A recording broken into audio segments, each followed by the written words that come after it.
Welcome to the 2025 Rugby 10s Championship. We're here at the Great Park in Irvine, California. The sun is shining, and this is match number 1. It's the women's competition, the franchises, 4 of them on display over 3 brilliant match days.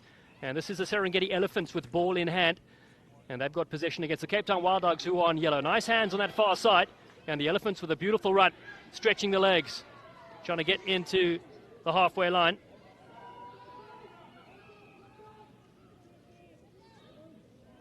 Early chance to attack. Off the Wild Dogs had some brilliant possession. Gillian Bowe, who's there. Rugby World Cup finalist in England in recent times for the Canadian national side. Her teammate on the team as well. Possession again for the Elephants, looking to go one wider. Little kick through. Chance to attack on the outside. Valentine Hurser is there, but it's been picked up from the Cape Town Wild Dog side. They had a brilliant breakout early doors in this game. Shannon Maru was superb with that. Now they go into the fray here as the sun comes down here in Southern California. This is our 5th Rugby 10s Championship event in history. Started out in Portugal, a couple of years in South Africa. This is our 2nd year in the United States on the West Coast. Big Fen there, Tess Staines hits the ground. And that is the first whistle in the game. A long passage of play to get things going. I'm Dallin Stanford alongside Rugby World Cup winner from England, Kat Merchant. Kat, what a start. Oh, great start for both sides. Both had a few breakouts, some great cover defence as well. But it's so early on, obviously, in the day in the tournament. So those teams have only been working with each other since Wednesday. So they'll be all working things out. And there's going to be so much more to see, but already exciting. It really is. 33 countries on display amongst the different sides. 300 players in action. 16 US states. We had the Academy boys and girls doing battle yesterday nearby. And today, full action with men's matches and women's matches. First, a doubleheader here in the women's competition. Here the Elephants yet again behind the back ball. Nice play there, looking to free up some space. They're coached by Robin McDougall. Here's Zoe Healy looking to step off. What a player she's been in previous championships. An electric runner on the wing.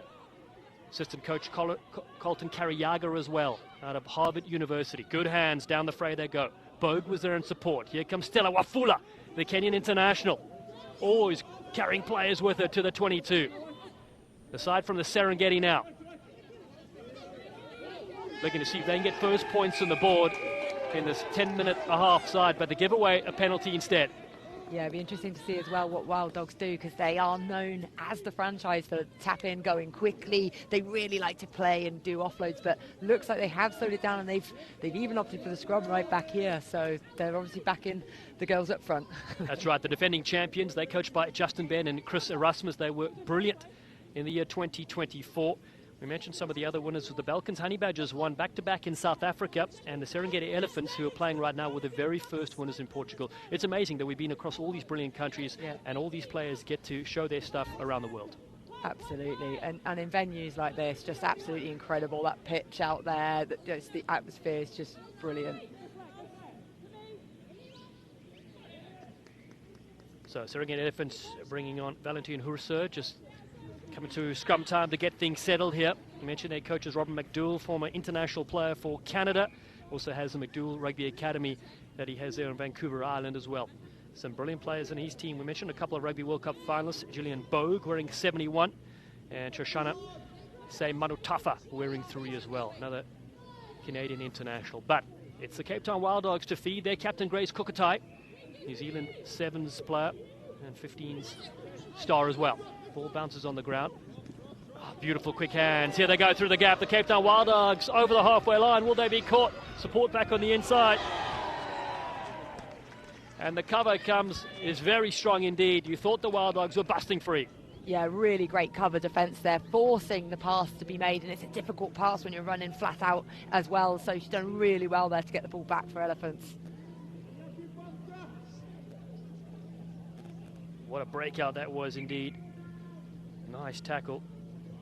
And we mentioned Shannon Maru was the one that had the second break in this game, almost scored in the first passage of play. Hiska Blom takes the field as well, wearing 4. Remember, there's 18 players in the squad, and they can have as many as 10 interchanges.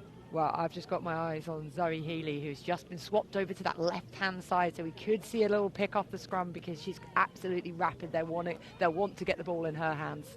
Top try scorer in the English Championship last season, invited to the Wales Rugby League training squad as well. Now they decide to come to the open side to the Serengeti Elephants. It's a nice ball. Lizzie Gibson attacks the line, gets the offload, it bounces back, and then flying onto this one was Megan Allard, and the Rugby Canada Next Gen player just drops this one.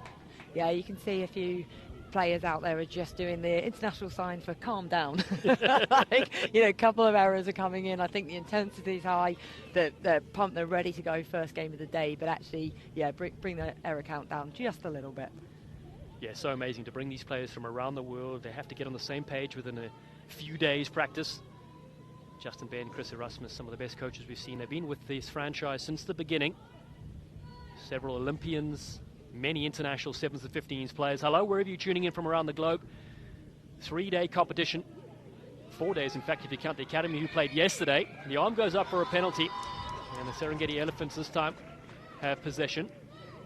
Yeah, they look like they're going to opt for a line out. I do quite like just seeing teams go quickly, but they have just been telling each other to calm down, so it makes sense. And they've just won a scrum penalty, so they've picked the scrum as well, so they're confident there.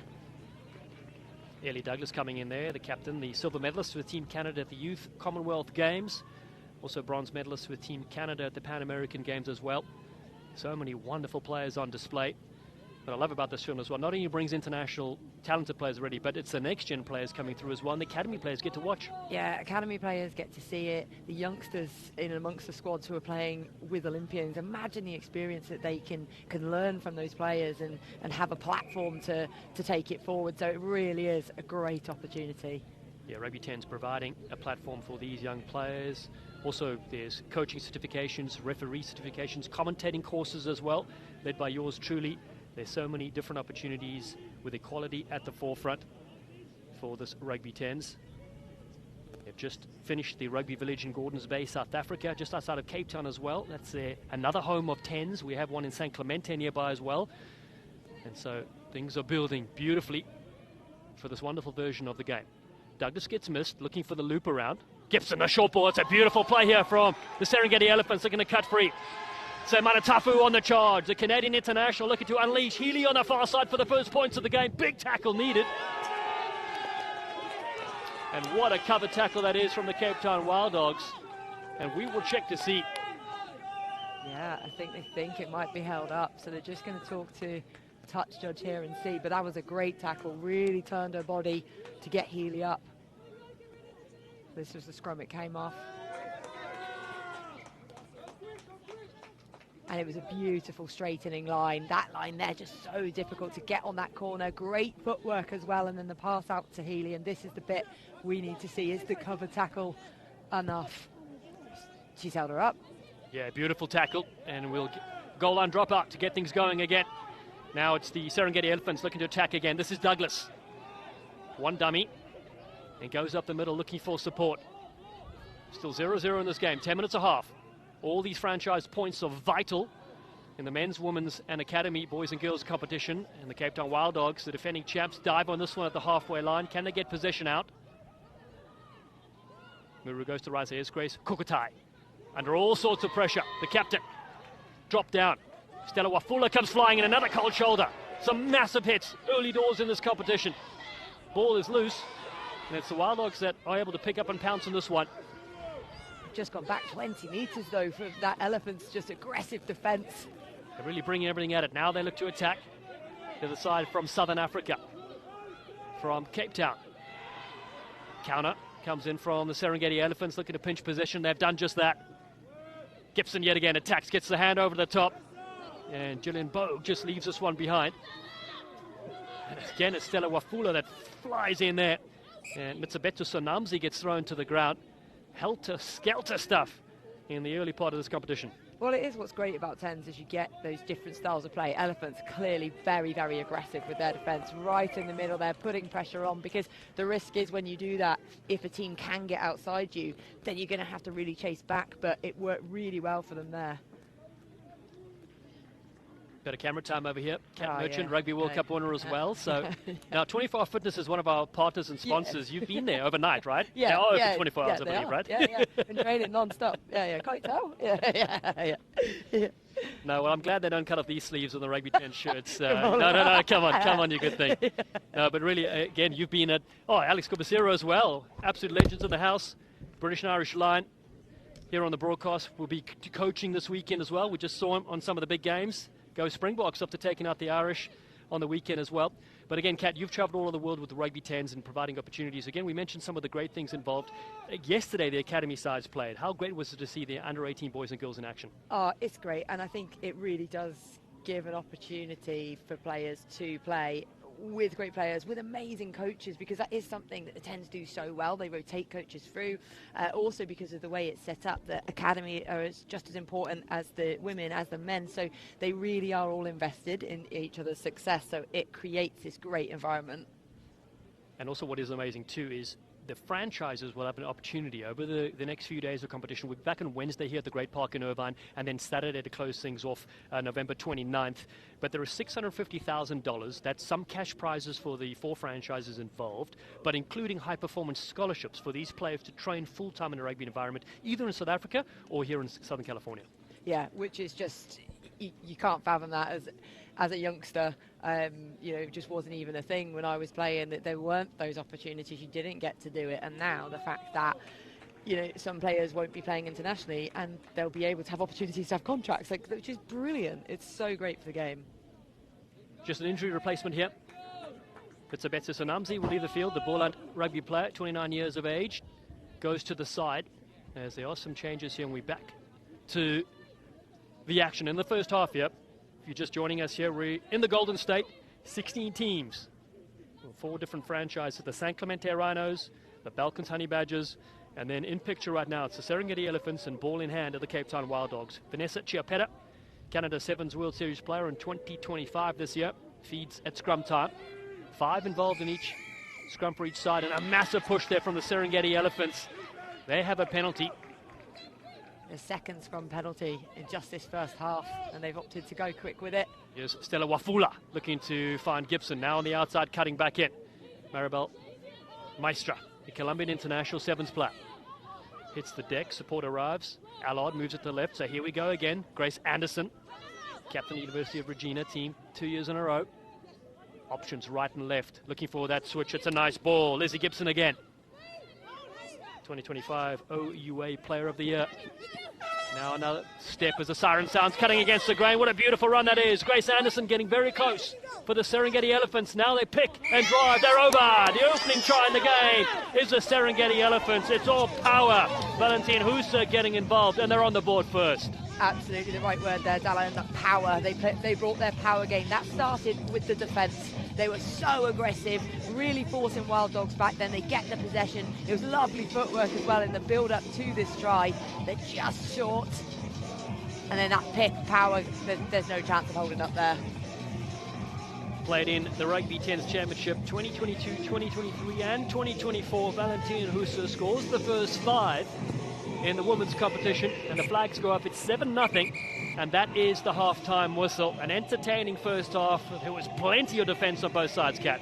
Yeah, there really was. And Wild Dogs had some opportunities, especially early on. They had that breakaway that looked, for all intents and purposes, like they were going to score, but couldn't quite grasp it. So they've got it in the tank, though. I don't think they'll be panicking. 7-0 the score. Robin McDowell and Colton Cariaga, the coaches of the Serengeti Elephants, in picture. Justin Ben and Chris Erasmus lead the Cape Town Wild Dogs side. We mentioned the points on offer, how vital it is in all these different games. 3 points for a win. There's a bonus point for winning by 14 or more, or you're losing within 7. 1 point for a draw as well. And of course, we've got the academy boys and girls adding up the same points in the franchise, and the men and women, which is why they all support each other. Yeah, and I don't do the maths on that because for that exact reason. There's too complicated for me. But it does add to the excitement of things, because everything they're doing isn't just for their own team. It's for all the other teams as well. So could that be pressure? Could that be motivation? It's how they handle it on the day. And I love the fact that they all come together. You see when they run on the tunnel, all the other teams from that franchise are supporting their team. And that is very unique. It's different, even when you're playing international rugby, there's just one game on the day where here all these different teams are playing. Oh, yeah, I love seeing the tunnel they're going through. Even if they interrupt their own warm-up, they come out to make sure they're going through. So they really are all for each other. Got to thank some of our partners as well. Pool RX, the #1 mineral algicide for pools. Less chemicals, healthier lifestyles. PoolRx.com for all your pool and spa needs. Pepperpod as well, another great partner and supporter. And we mentioned 24-hour fitness. Kat, you're going to be there after this. You may even leave early, who knows, to get to the gym. I know you can't miss upper arms and leg day as well. Yeah, back and biceps. It'll go, I don't even know how to say it. That's how few times I've been in the gym. Shucks. We'll get you there. Next tournament, you'll be ripped. I hope so. We've got to talk about the officials as well. How good they've been as well. Yeah. And of course, the volunteers that make an event like this happen. You see how sleek it looks in the background with the different teams' advertising boards. Oh, absolutely. It's pristine. And, people were running around earlier, sorting out studio chairs, bringing us chairs, which was nice. I thought we were going to have to stand the whole time. But, yeah, the work that goes on behind to create something like this is massive. All right, we're about to get the second half underway. This is match 1 of November 23 for the Rugby 10s Championship of the year 2025. This is our 5th event after seeing the Serengeti Elephants win in Portugal, the Honey Badgers won in South Africa in 2022 and 2023, and the Cape Town Wild Dogs in picture in yellow, the defending champions here. They won in Southern California just a year ago. Superb to have you with us wherever you're tuning in from around the globe. It is 7-0. The Serengeti Elephants lead, and they will get a free kick at the halfway line as well. Just a bit too keen off of that kick off there. Players running in front, didn't time it, so now free kick to Elephants. Scrum chosen, Serengeti Elephants. They had a scrum penalty early in the first half. It's an area that I think they can exploit. Yeah, they had 2, didn't they? So they've been really, really physical in that area. So, and middle of the pitch scrum as well is great because you can attack either side. So you can have your trick plays, you can have players behind the scrum and then flood it round. So it's a really great attacking platform, especially when you're dominant in it. Let's see what they do with this one. Megan Allard, Concordia University, Rookie of the Year, 2024-2025. She's 22 years young. One of these up-and-coming players we mentioned. It is now on the big stage. Centre scrum. Decide to come down near our short side. Saimana Tafu rips it away and the ball has been dropped.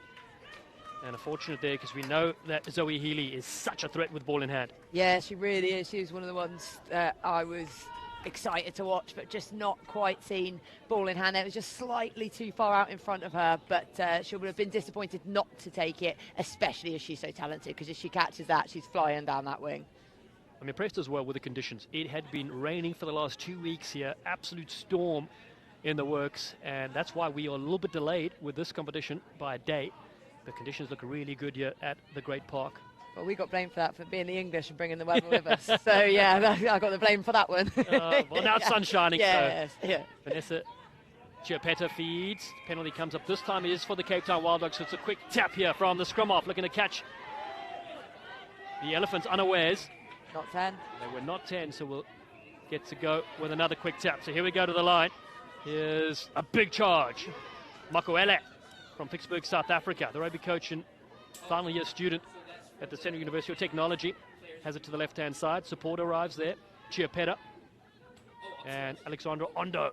Now on the charge come the Wild Dogs. Hiska Blom picks around the fringes. They trail by 7 points in the second half. Another fan, that's Kayla Warren, recently graduated with Honours Psychology program at the University of Guelph. They're in the 22. And again, the arm comes up, not rolling away at the breakdown. So quick tap on the left-hand side. And numbers a burn here for the Wild Dogs, but swallowed up. There's Dejan Brown. And this time it's the Serengeti Elephants with loud cheers from their supporters draw the penalty.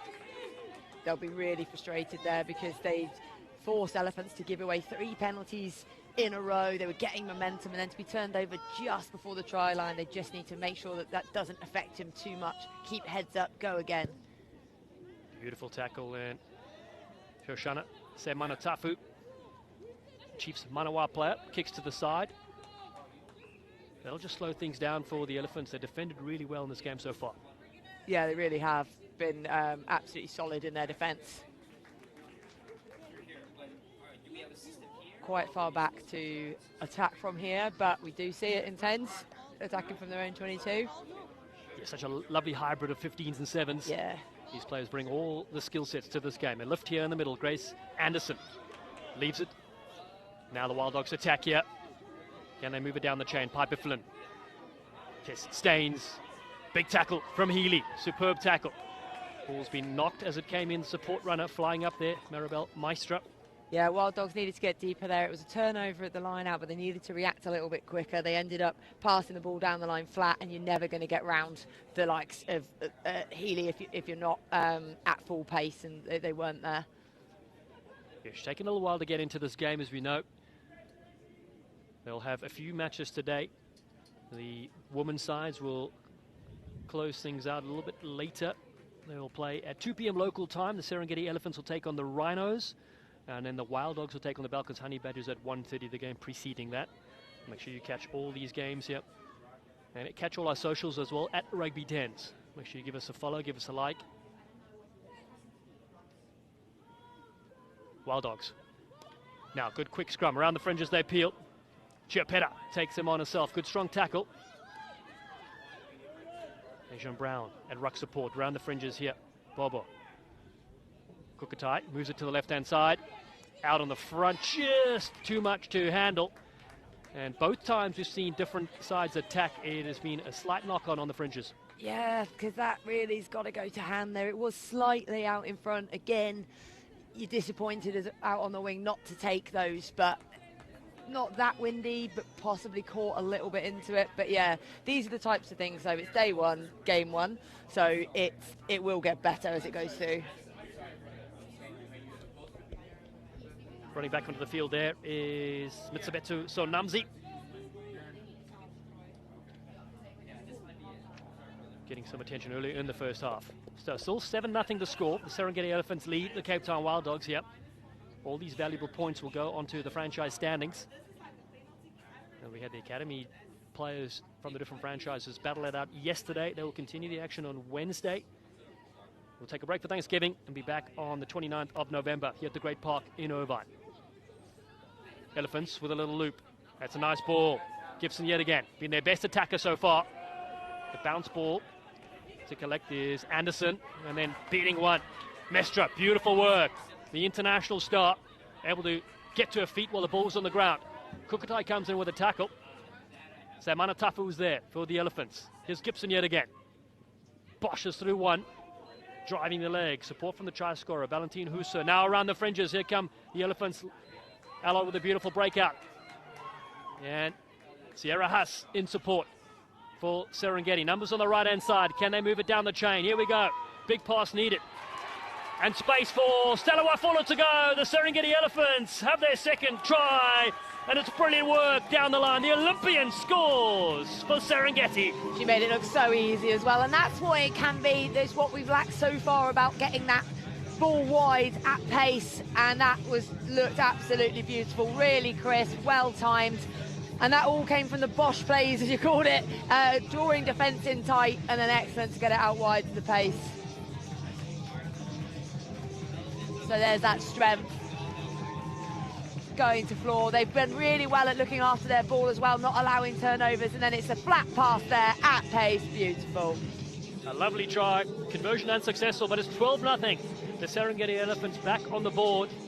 Stella Wafula, the Kenyan 7-star and Olympian, adds her name to the record books as she has done in previous years at the Rugby 10s Championship. This is the 5th edition that you're watching here in sunny Southern California. The rain has stopped and the tries have started.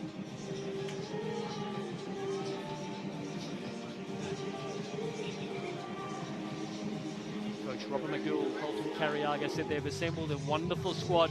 They've had a couple of great training sessions and then some team chemistry as well. Some fun activities to connect this brilliant side together.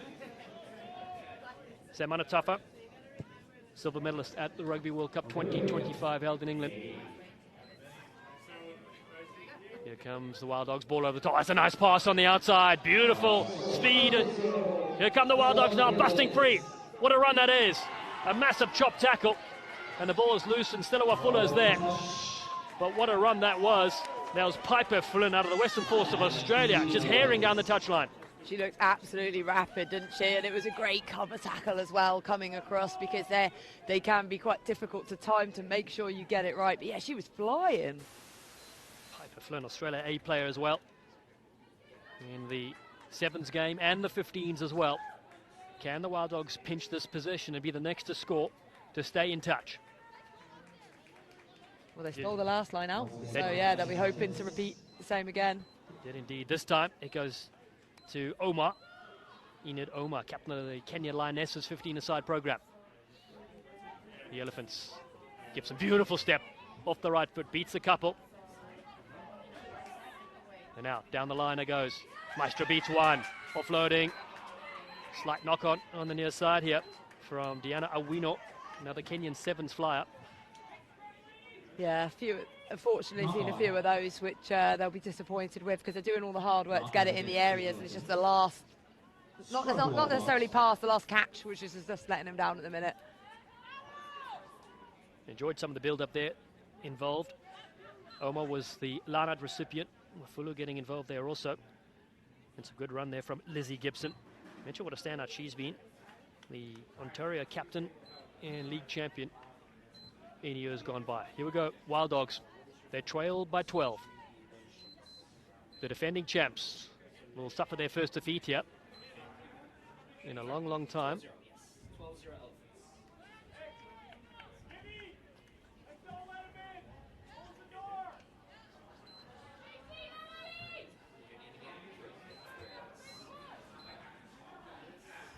Up front, Kamohelo, Makuele.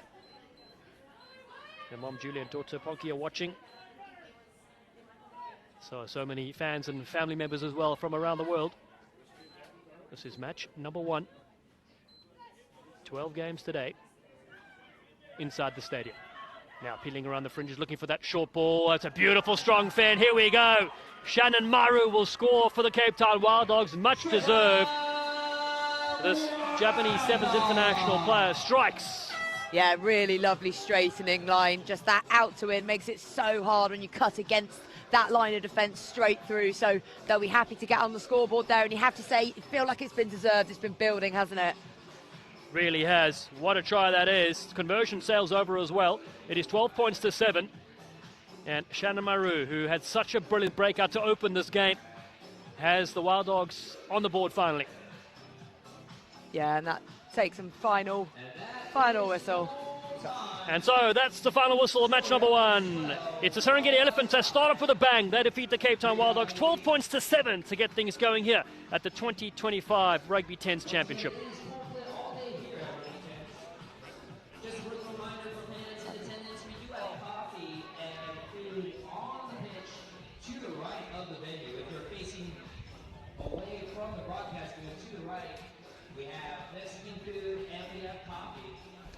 Well, thank you, Dallin. What a wonderful start to the championship here for 2025 in California.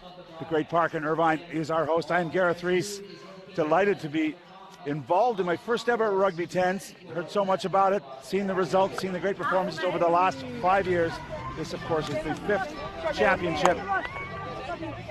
Joined by a veteran, Kat Merchant, former World Cup winner with England, and you've seen this tournament before. You know how special it is here. Oh yeah, I've seen it grow from when we did the first one in Portugal, and we've travelled to South Africa, now here, and it's just each year the standard just gets better and better. Well, and this is one of the great features about this tournament, unlike any other that I've been aware of, and you've been around like myself, that the unity between the teams, not only the 2 youth teams, the academy teams that played competition yesterday, but they're all playing under their team brands. Of course, we have in the women's competition the Honey Badgers, the Balkan Honey Badgers up against the San Clemente Rhinos. But there's men's, women's, and youth divisions in each team, and this is a big part of it. And you'll hear it as they run onto the field here with massive support from their teammates. Yeah, exactly. The lads are all there cheering them on as they run out, and it's unique, and we love it. On Wednesday of this week, there will be mixed play, which is an even further innovation that Rugby 10s brings to the world of rugby. Half game each played by the men and the women. So if you are in the second half, you're taking on the score that your counterpart set up for you in the first half. Great to see. But right now we have an incredible setting here, the surface, as the players get their last physical contacts in. their first game of the weekend. They were delayed a day yesterday. Heavy rains in Los Angeles, and this field was unplayable. But it is in very fast shape, as we saw in the first game. Not incredibly hot here for California conditions. But it will be the Honey Badgers in the red jerseys. Kicking off. 10-minute halves, of course, in tennis-side rugby. Had a few issues with the clock early on, but we'll keep an eye on that. Referee's happy. The San Clemente Rhinos are ready to receive. And here we go, that high-hanging kick. Oh, big hit right off the start. But ball managed to be secured by the Rhinos. That's the power midfield that they possess. Nice offload out of the tackle. This is good. Can the final pass go to hand? Yes, it does at the boot tops. Massive pickup, and look at the gas. Look at the pace from Melissa Rios Mena. Great work from the Colombian international, finishing after a great build-up from the inside backs. Oh, fantastic. Yeah, she made it look really easy there, didn't she? Because that wasn't an easy pass to pick up. That was a bit on her toes, and she just managed to scoop it up, which again is such a difficult skill to do when you're flying full pelt down the wing. So credit where it's due. Excellent finish there. Conversion kicks no good, no good. Score remains Rhinos 5. So Rios Mena getting them off on the run. 5-0, the early lead for the Rhinos.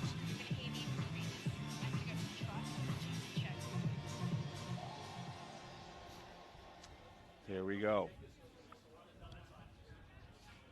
Big part of the 10s game. You can keep the ball away from the opposition. Very hard to play. Sort of a hybrid if you're new to 10s rugby, between 15s game and 7-a-side. A lot more bodies on the field. Great footwork there. And a lot more different body types than we see in the pure 7s game. Yeah, definitely. You'll see some real physical specimens out there, as well as the gas runners. Well, there's one of them, big, strong, running from Sauso. Well recycled. Oh, good line speed from the Rhinos, putting a bit of pressure on with their defense. Right now, the Honey Badgers having to regroup.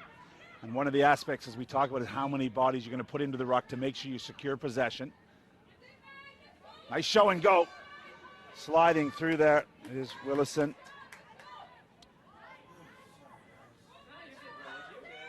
Good width. But again, the keep and step off the left foot.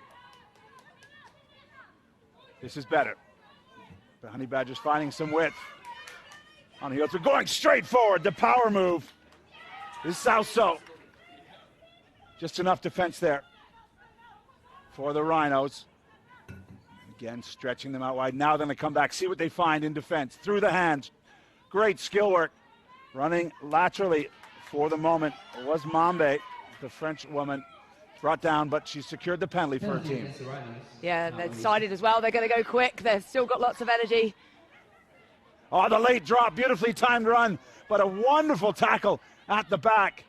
One-on-one, she did her job. There's numbers here for the Honey Badgers. Can they find the open player? No. Ball spilled, but the referee's going to deem they were offside initially. Quick tap. Try's been given. So after the offside penalty was awarded, good awareness from the Honey Badgers. Yeah, really great to just recognise that the defence wasn't set for Rhinos, so that tap and go, and what a reaction. And they had to do that quickly because Rhinos came out the gate getting that early score. So in contrast to the game we saw, first game of the day, where it took a while for the teams to score, these guys have gone straight at it. But yeah, absolutely, Badgers showing their physicality. And Kat, very much like the sevens game, when a penalty is awarded, you're really exposed, don't have your defense in place, and that's what we saw there. Yeah, just take advantage of the fact that they're not set. You've got to go quickly, as they did, which was great to see. It's a nice high hanging restart again, going left. Not much pressure though from the Honey Badgers. Rhinos looking to rebuild and regain the lead. They're down by that conversion, 7 points to 5 currently. Referee's not happy to just a little knock on there. Knock on by the Honey Badgers. Scrum to Rhinos. Yeah, Rhinos a good platform here. Scrum, centre field. Again, you can go either way, which is great. And like you said, it is that hybrid. I really like 10s, because in 7s, I think if someone makes a line break, then It's all over. You score. Yeah, you're not coming back. Whereas we've already seen in just the game and a little bit of this one, the cover tackles are amazing, and you can track back, and you know it does make a really interesting game. It's got to work non-stop. Yeah, it's a different Yeah. kind of fitness, because there's Yeah. a lot more contact, a lot more bodies. We'll see. This is the championship week. That pass hasn't gone to hand. Well, it's gone to the wrong hand, and off and running is Kaylee Simpson. That's a Knights player. He's gunned down on the 22. Good scrambling defense from the Rhinos for the moment. Now they're going to go wide, are the Honey Badgers. Extra bodies. Nice straightening line. Can she get her hands free? And she does. That's textbook finishing out wide from the Honey Badgers. And it's going to be Sauso. The Australian gets it done for the second try. She was integral to the run earlier on in the game, running down the wing, bowling players over, and then to work rate to get round. But Badgers are making that look so comfortable. They don't look like they're overstretched. They're not rushing. They're getting themselves set into position and just having good quality handling skills. And it leads to tries. Conversion from that sideline just falls short. So 12 points to 5, the lead for the Honey Badgers in red. I'm Gareth Rees here with Kat Merchant. We are kicking off the championship. 2 weeks of action, preparation. We're playing today here on Sunday in California, and Wednesday there'll be some mixed play, which is a fantastic innovation. And then next Saturday, it all comes down to it, the championship, the 5th championship ever played. The Wild Dogs, the current defending champions, as all the points get tallied up. I know you've been a part of that in the past, Nat, but it's pretty exciting, isn't it, when you start looking at all the divisions and taking all the points from all the results. Yeah, I tend to let Dallin work that out. Yeah, maths isn't my strong point, but it is exciting because every single thing adds up. Well, exciting there for the Rhinos as they get hands on it at the ruck. The support from the Honey Badgers a little slow to arrive. They've got the penalty and just going to settle things down here.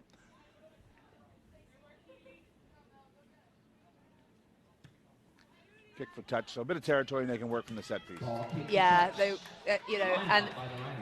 and you have to manage yourselves as well, because you can't just run full pelt for 2 lots of 10 minutes because you knack yourself out. So as much as we love the quick taps and they're really important, also gaining territory and playing smart comes into it as well. You see from our assistant officials' flags a little bit of wind from right to left on your screens. We'll see if that plays into it later on. There is an element of more kicking in the 10s game than you'd see in 7s. Again, this Honey Badgers backline is starting to get some real rewards out wide. There's a nice flat pass, and hitting it at pace is Kaylee Simpson. Played some rugby league in her time, so she's got power adding to that pace. Now, there's more than enough numbers. Oh, big tackle, great read. Midfield from the Rhinos. Over the top, unmarked. That's it. Time to let it bounce, but has to come back and field again. Good scrambling from the Rhinos. Oh, a nice little inside ball. Swerving for the line is Lukten. Nice work from the Dutch player, who gets just reward for that, all that support line she took. And again, they're not panicking. That pass out wide to Meg Mumbai didn't go to hands, it bounced, but actually she didn't panic. Gathers it, does a bit of footwork, stays strong, gets an offload away, and they're just building. They work really, really well as a team. For the years when they won it, they just clicked and they were a real unit, and they're looking like that again. They've started very strong. The conversions added. Yeah, perhaps no surprise that Mariette Lutken, the Dutch player, knows how to finish. A 7-star featured in the Super 7 series in the UK. MVP actually 1 year, so she's had some success around the world. And if there's anything about the Rugby 10s competition, it is truly global. 33 nations represented, athletes coming in from all over the world, some young developing athletes. Saw them get a chance to play yesterday. And of course, all these stars of the world game. We've got Olympians, we got World Cup winners throughout. And it's very impressive to see. We've got 3 dates of rugby here in California. A little chip and chase. Nice nudge from Mackenzie. She gets the bounce, but again, Rhinos doing just enough to make that last tackle. Now there's numbers out wide. Flat ball. Stepping inside, dancing outside. Great try from the Honey Badgers. And I think that may be Lucan again on the other wing. Yeah, really good. Good footwork. Nice step, just good strength. I've said it before, I'll say it again, they're making it look easy. They really are looking comfortable with their attack.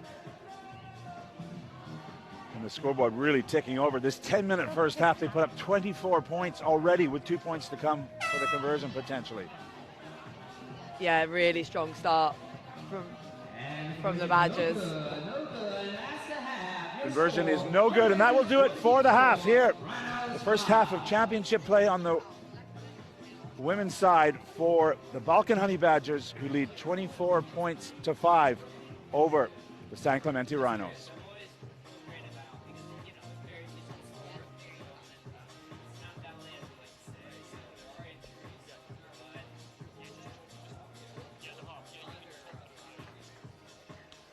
Chance for both teams to get a bit of water, a break here at halftime.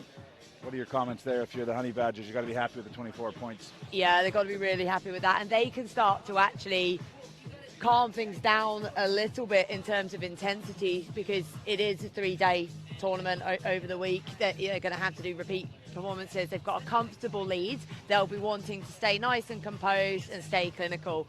In the Rhinos huddle, they need to roll the dice. They need to do something different, because otherwise this Badgers side are going to really run away with this. On the ground. Yeah, the Honey Badgers women will play again at 1:30 against the Cape Town Wild Dogs, and then again against the Serengeti Elephants at 4:30. So you do have to manage your resources.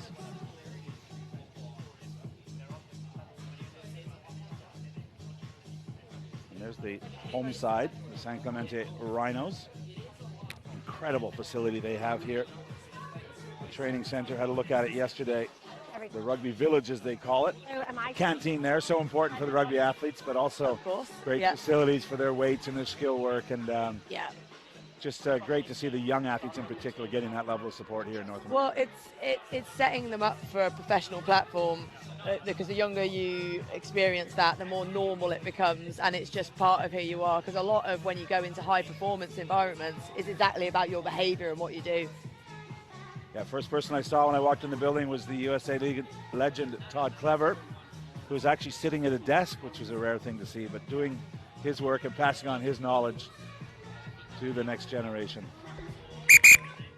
Well, this is the women's competition, the San Clemente Rhinos against the Badgers. Up next, the same matchup, but on the men's side. That's kicking off at 12 p.m. Brilliant start for the women in red, the Honey Badgers.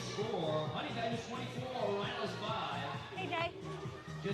I've had 2 offsides in your 24. Well, Kat, no sign of the torrential rains that meant this tournament was postponed today. This is a beautiful surface to play on here. Yeah, lovely weather, really like mild conditions, not much wind, perfect for 10s rugby. Keep yourselves energized. We got a long, exciting day of rugby to come. We'll play all day here at the Rugby 10 Championship. This, of course, is the 5th championship. Rhinos with the kickoff to start our second half. Last year we were also in California. And here we Next go. Saturday we will crown a new champion here. Rugby 10s, pardon me, kicks off. Rugby 10s and Rugby 10. Yeah, There we go. Rugby 10 graduates here. Leave it. World-class 7s there, and we, of course, have world-class 10s with some incredible athletes. And now it's the Honey Badgers resuming that attack. They've been able to ride these big, heavy tackles coming in from the Rhinos. Now finally some reward for that effort for the Rhinos. They need a quick try. They're down by 19 at the half.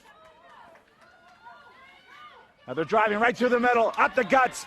Great support work from the big forwards who won it back. Sure, but I think that may be Lauren Carlton.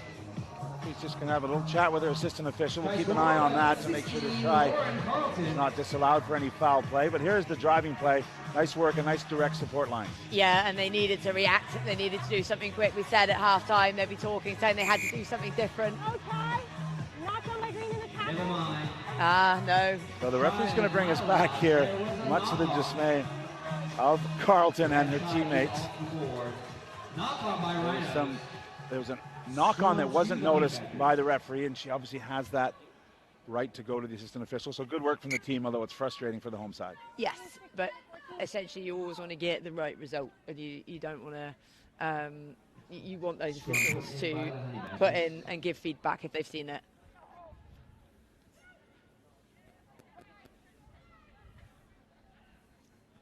So Honey Badgers to put the ball in through Kiewit. She does that. Nice solid platform for her to work from. Now the missed pass. Doesn't quite go to hand and it's loose. Just trying to push the attacker outside the defender. It doesn't come off. Yeah, I like the flat pass. I'd need to see it again to see if it was too far out in front. But normally if you can get one hand to it, you'd like to think you might be able to get two. But could have just gone slightly too flat for her. So seeing now the replay, see. Just held her hand up there, a little apology. Probably acknowledging what you said, that it was a bit too far in front. Yeah, you can always tell if it's the, whoever puts the hand up, yeah, that was me. Yeah.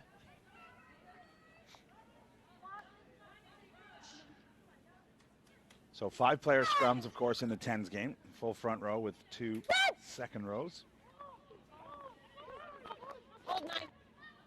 Rhinos put it in and ship it out. Good interplay.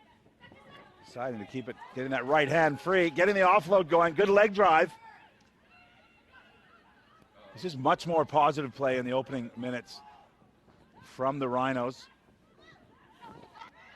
They stretch it wide. Oh, no support there. And the referee has given the penalty to the Honey Badgers. Yeah, you called it. She went in. The support was slow. There's always going to be a turnover. The jackal will come in always. So great defence there from the Badgers. But yeah, Rhinos have come out with a much better intensity in this second half. Arabella McKenzie, the Aussie, sticks it down the sideline. So it will be the territory she gains and possession if you're new to rugby. A penalty means that you do get to throw the ball in the lineout. And the advantage here, of course, Kat, is that they have set plays, have been working on the training pitch, and they should be able to win this ball. Yeah, you'd like to think. They've only been together since Wednesday, so not a ton of time together. Oh, and yeah, you did jinx them. Yeah, so they should easily get this. Missed time jump there, so a chance for the Rhinos to get back into this ball game, and that one's just sailed forward out of the hand. Yeah, you could see that. You could see that happening, couldn't you? I think the wind took it even further, so it was creeping further forward. But identified the space, got a player into it, just needed that pass to zip across a bit flatter like the one before. And I think the Rhinos are going to rue these moments. They've had opportunities, haven't been able to get the points up. I mean, it can go quickly in a 10s game. 19 points is not a massive lead. Yeah.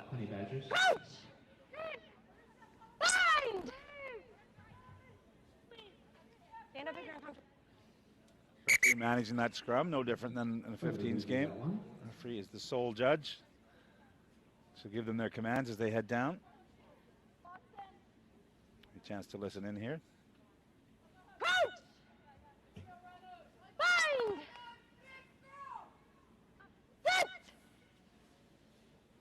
Well, great commands there. Very clear for all the players, and they're getting on with it. Out wide, just a jersey grab enough. And she was tackled, but she put the ball down and then picked it up again immediately. This is her right. They go short side. Good tactic. Sucking all those Rhinos defenders over there into the channel. Now they're going to come back. Oh, are they? Go up the short side, but a foot in touch. The flag has gone up. The referee's just missed it. And now she's going to bring it all back. Disbelief for the potential try score from the Honey Badgers. Yes, a look of annoyance, because it's always great if there isn't people around that breakdown. It can be on and you can pick and you can go yourself, but one thing you can't do is run into touch on the way. So excellent continued use of the short side. Almost got the result they were looking for. Well, it keeps defences honest as well. When you do a few picks around the ruck, you make sure they tighten up. They have to cover that area. So it is a smart thing to do in the right areas. Mete Zimat there was away, but brought back the German player.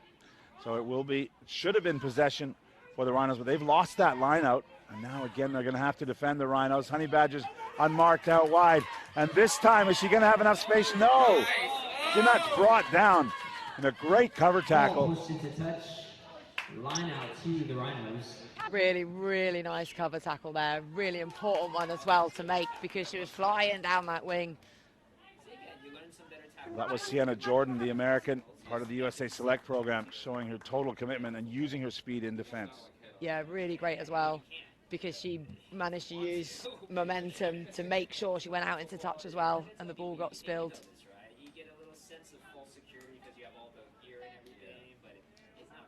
She's part of the WER, the Women's Elite Rugby Competition. The Foundational Five, the Tempest team. So great for the American women to have a place to play at that next level. What a big scrum from the Honey Badgers. But scrambling to get it away are the Rhinos, and they do quite well. Still on their feet, that maul turns into a ruck. They just use it. And they do good hands. Left the ball behind. Jordan's been allowed to get away with that, so I guess it didn't go forward. Bodies everywhere. And not rolling away, I think, would be the call. Honey Badger ball. Quick tap. Never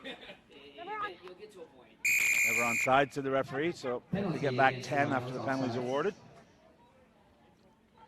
Honey Badger's going to slow it down. Yeah, they're just opting now because they are, they've got a good lead. They don't need to go quick, especially as defense is back and set. So they've got to play instead. Nice step off the right foot.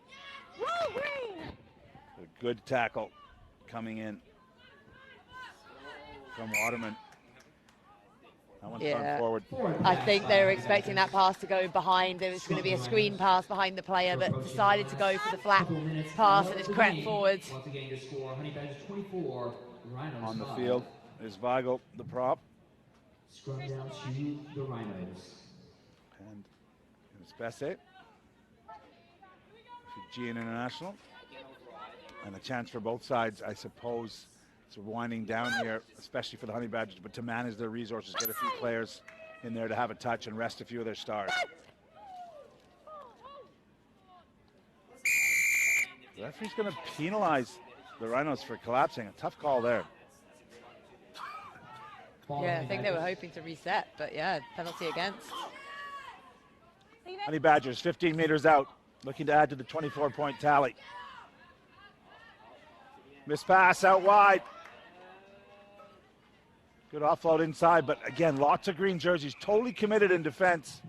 High tackle there, is the call. Quick tap from the Honey Badgers as they started the game. They're going to get a late one here. 29 points up for the Honey Badgers. Yeah, nice. They had the high tackle penalty, so then they decided to go quick with it. Right decision into the corner. They look like a pretty complete outfit, and it's only their game one.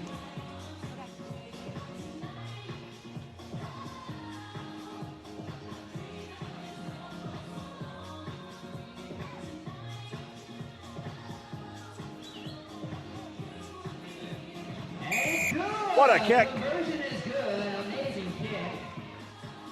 Yeah, right from the corner as well.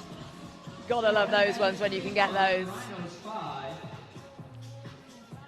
We're into the dying moments of the first half here. First game for these two teams.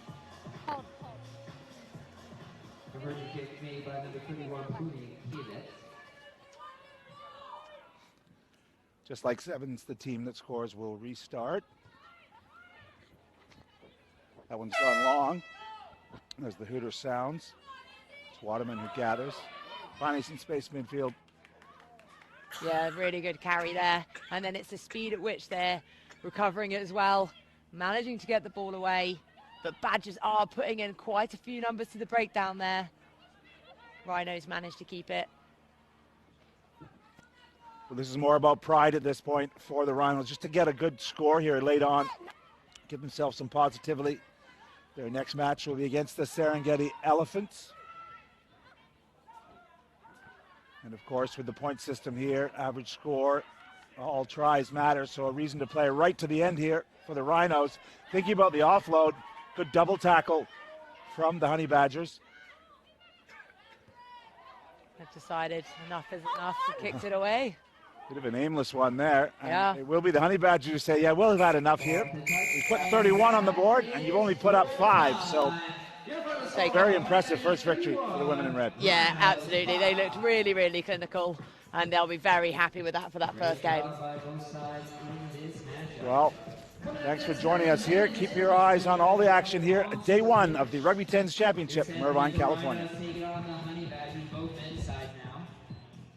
Again, pool play all day here at Rugby 10s. And then it's going to head into the following weekend as well as Wednesday, where we'll be having mixed play all day. All leading up to our huge final next Saturday, right here at the Game Park in Irvine, 2025 Championship.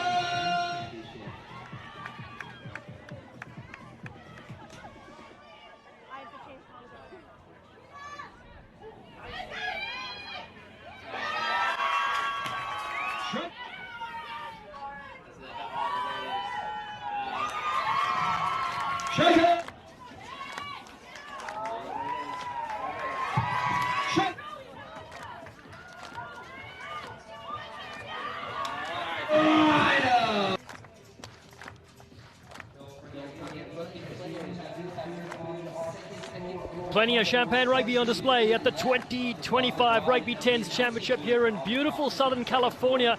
Hello and welcome wherever you're tuning in from around the globe. The Great Park Stadium in Irvine, California is your venue, and the two teams taking the field right now. It's the San Clemente Rhinos and the Balkans Honey Badgers, 2 of our 4 franchises on display over this 4-day extravaganza. $650,000 up for grabs between the different competitions. Points vital for all these sides. I'm Dallas Sanford alongside Hall of Famer from Canada, Gareth Reese. What a joy to be here, my friend, as these teams about to do battle the men's sides in action. Well, my first taste of Rugby 10s live. So happy to be here. And this is one of the great aspects of it. These are clubs who've not only got the youth who were in action yesterday, but they support each other, the men's and the women's. And even as they come onto the field, you know you're playing for more than just a group of 10 guys. Well, here we go. It's the San Clemente Rhinos. They've got Todd Clever in the mix as well. The Eagle Rugby legend is involved with them. Danny Lee, Alex Corbacero, their head coaches. Jeremy Chopin, Phil Kearns head up the Balkans Honey Badgers. They'll be in red. Don't forget the Balkans Honey Badgers, the 2-time Rugby 10s champions from 2022 and 2023. And the San Clemente Rhinos, well, they've upset many teams in the past. And you can see the camaraderie on display as well. The academy sides, the women's teams, and the men about to come out. Yeah, and it's fun, Dallin. You can tell that it's fun. And when we get to the mixed play on Wednesday, which is so unique to this tournament, to Rugby 10s, where the 2 men's and then women's will play, and then the scores are aggregate at the end of the game. A fantastic innovation, great to see here. And these kids are really excited about welcoming their teams on for the first men's game.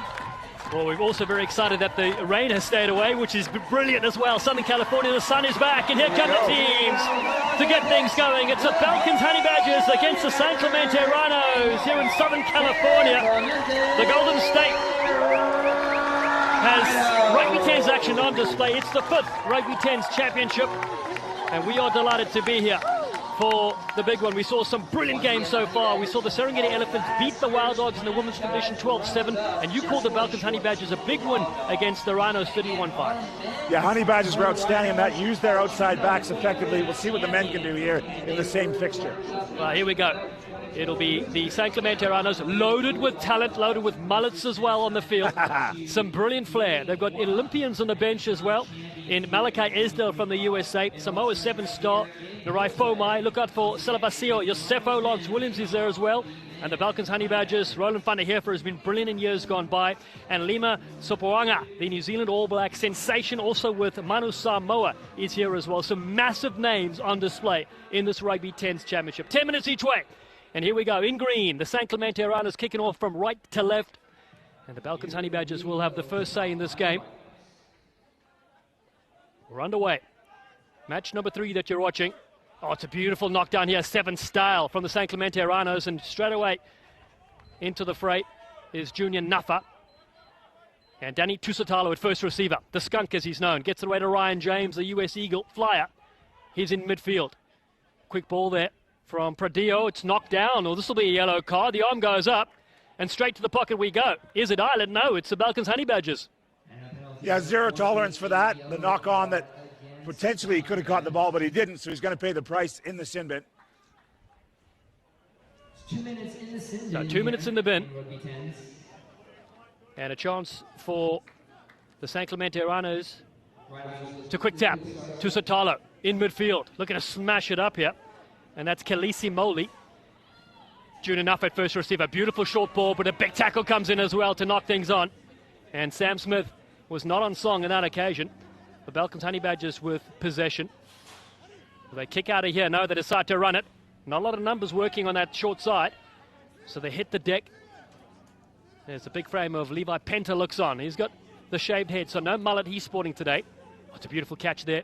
And a kick with the left boot. And it's Theo Nanette, one of the French stars in the side, driving back the San Clemente Rhinos. Lance Williams gets it away. Here's Ryan James. Good hands. Little dummy thrown there from Formai. He attacks against the grain. Still to the right they work. Tusitalo's heavily involved. So is Ryan James, the former San Diego Legion player. And just as I say that, the hands go a-begging, and Moley puts it to the ground. Well, if you're new to 10s rugby, that about sums it up. The ball's been in play extensively. Both sides had possession, both sides trying it on. We saw a kick. A few early mistakes here. The first match for these men. They've been assembled since Wednesday, running through some of the combinations. This is the first action of the 2025 Championship Series. Okay, hookers, left of the mark, please. Just be slow. Junior Nuffer for the San Clemente Rhinos was the player of the tournament in the men's division in the Invitationals earlier this year. Also at Rugby Town Sevens with their R10 side. They were brilliant. You were there as well. They just lost the quarterfinals, but they went undefeated throughout. Yeah, absolutely brilliant. Junior's a very special player with any kind of space, and we'll see if there's enough on the 10s field for him to exploit. Balcons Honey Badgers get away with this one. Ball over the top. Here we come. Here's Campbell.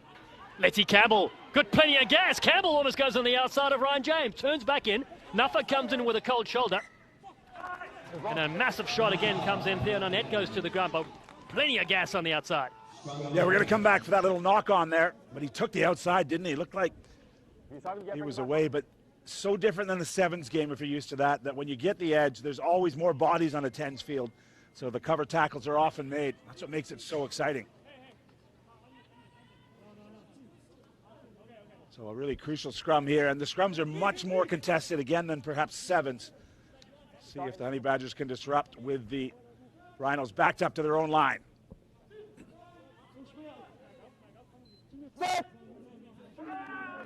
Tusitala feeds.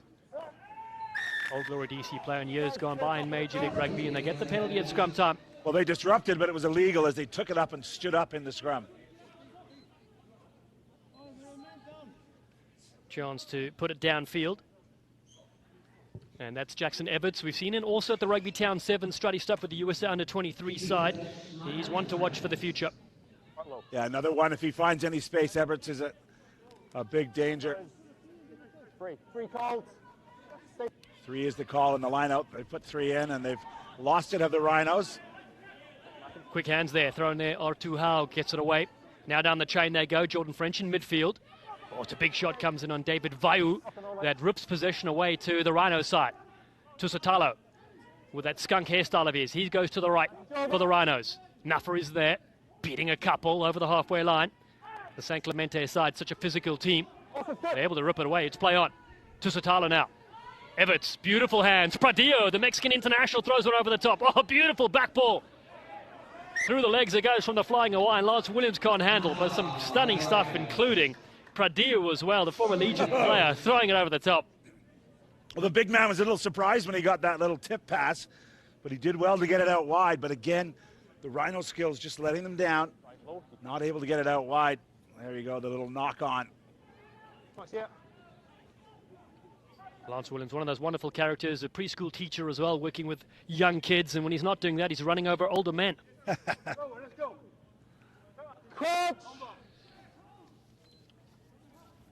Honey Badgers to feed you. 5 in each scrum. Still 0-0. Match number 3. Down the fringes. Short ball here to the flyer, Campbell. Oh, this time he loses possession, does Letty Campbell with the Upper Huts Rams team. Yeah, Campbell had the ball in the right hand looking for an offload, but he spilled it, and they've gone quickly off the line out. There's Lance Williams. Smashing up a couple of players. The flying Hawaiian, the US international 7-star. Everts to the right-hand side. Penta is there in support. Here's Junior Nuffer, bouncing up his left. Plays with Rugby Anthem in North Carolina. Here's Pradillo again. Oh, he's upended. Oh. Big shot on Pradillo. That was the fancy pass he did earlier. Salavasio in the half gap. Great breakout to the halfway line. The cold shoulder comes in as well at ruck time. Tusitalo again rips it to the right-hand side, does a scrum off. Support there, and the arm goes up. Penalty for the San Clemente Rhinos. Yeah, the Honey Badgers is not rolling away there, and they're going to have a bit of a breather here. Some frantic stuff and some big shots going in, Dal. Yeah, wonderful to see these two talented sides going head-to-head. We mentioned the international stars on display. Sopoanga's here from the All Blacks and Mana Samoa, and then there's various international 7-stars from the Olympics as well. What a great blend, and imagine being a young player in this team. Well, we've just had Dutch and German and Swedish in the last game with the women. 33 nations, I believe, represented here. Really, really impressive. And some real quality. You've already mentioned Olympians, All Blacks. We've got it all here. World Cup winners. This is what we love about Rugby 10s. The 5th time we assemble here. The 2nd in a row in Southern California. We're in South Africa, in Pretoria, Stellenbosch, and the Strand in recent years, and then in Lisbon in Portugal as well. Here come the Rhinos looking for the first score in this game. Tusitala, bullet pass to Junior Nuffer. Now whooped over the top. That was a great pass. Support is there. Wonderful skills. They come back on the inside. Formai will score. Naria Formai, the Mana Samoa 7-star, gets the first try in this game. Well, you mentioned it off the top. There's a real influence of the Samoan flavor here. But that pass that pushed him out wide was the difference. That got them the edge, and then Formai wisely supported up and got the support.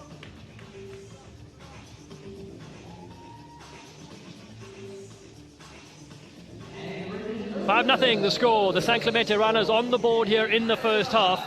And Naria Formai scores a brilliant try to get them going here early doors. We mentioned the San Clemente Rhinos. While they haven't won the championship yet, they are coached by former All Black player Danny Lee, British and Irish Lion Alice Corvacero. Some great staff there as well. Yeah, not bad. Those guys passing on their knowledge. The Lions and the All Blacks. And that's a big part of what's going on, not only with the men and the younger players on this men's side, but also the academy players who are around these players all the time. They're learning how to live as professionals. Incredible canteen up here at the Rugby Village, where so many of these young North American kids are getting support, as well as kids from all over the world. Nice contestable kickoff again. This time it's knocked back, and it falls the way of Lance Williams, the flying Hawaiian. He sets off on a run. Tusitalo is there in support. Good hands. Everts with a big dummy. San Clemente Rhinos have scored a quick try, and they have advantage here with a penalty as well. A late kick through, and that may go to the bin as well for cynical play. And the Balkans Honey Badgers give away their second yellow. Yeah, the referee's going to march 10, but he's also going to pull the yellow card out of his pocket for throwing the ball away, effectively slowing down the quick tap that the Rhinos could have taken there. Well, what a jump that was from Ryan James at the kickoff, the founder of the Howsett brand, which raises awareness for mental health. Check out his clothing, the US 15's international player. Play with the San Diego Legion of late. They, of course, merged with the Los Angeles side as Everts goes to the touchline. But Rugby 10s is here to stay. No merging. The full franchise is doing brilliant work. No, it's the second time that the Rhinos have got up at kickoff time and won that valuable possession. And now they've calmed things down, taken the touch. And there's the original penalty one. Hands in that ruck. So they will have a line out 7 meters out. Let's see what they can turn it into. Yeah, and that's the kick away as well. Cynical from the Balkans Honey Badgers. It could be costly. Play in the bin for 2 minutes. They're down to 9. Lance Williams at the top of the line out. Now they peel away from the fringes. Here come the Rhinos barging for the line. They're there. What a try that is. The forwards doing the damage and the hard yards. And they score, and it's Sam Smith. This time he hits the tunes, and we're loving it. Yeah, a set piece straight from the training pitch. And look at the power. It wasn't done. Smith had a lot of work to do. But they pulled it back when they were maybe threatening a driving line out. Pulled it back, had a runner midfield, but he kept it and went all the way. The extra 2, looking to make it 12-0 from Jackson Everts. A future star in the making, heavy bandage on that right leg. And they're up 10-0 here in the first half. Brilliant start from the San Clemente Rhinos. Chips this one towards the uprights. The flag stayed out. And that is 10-0. A half-time whistle sounds here And what a good, strong start it has. So many talented players on display here, Reece, for the Rhinos. Yeah, the Rhinos getting it to the right man at the right time as we head into halftime, and the Honey Badgers just missing a little of few of those connections. We'll see if they can turn that around with an important halftime team talk. Danny Lee, their head coach, Alex Corbisiero, and Jeremy Chopin and Phil Kearns with the Balkans Honey Badgers. Plenty of subs to come as well in the second half. You're watching match number 3.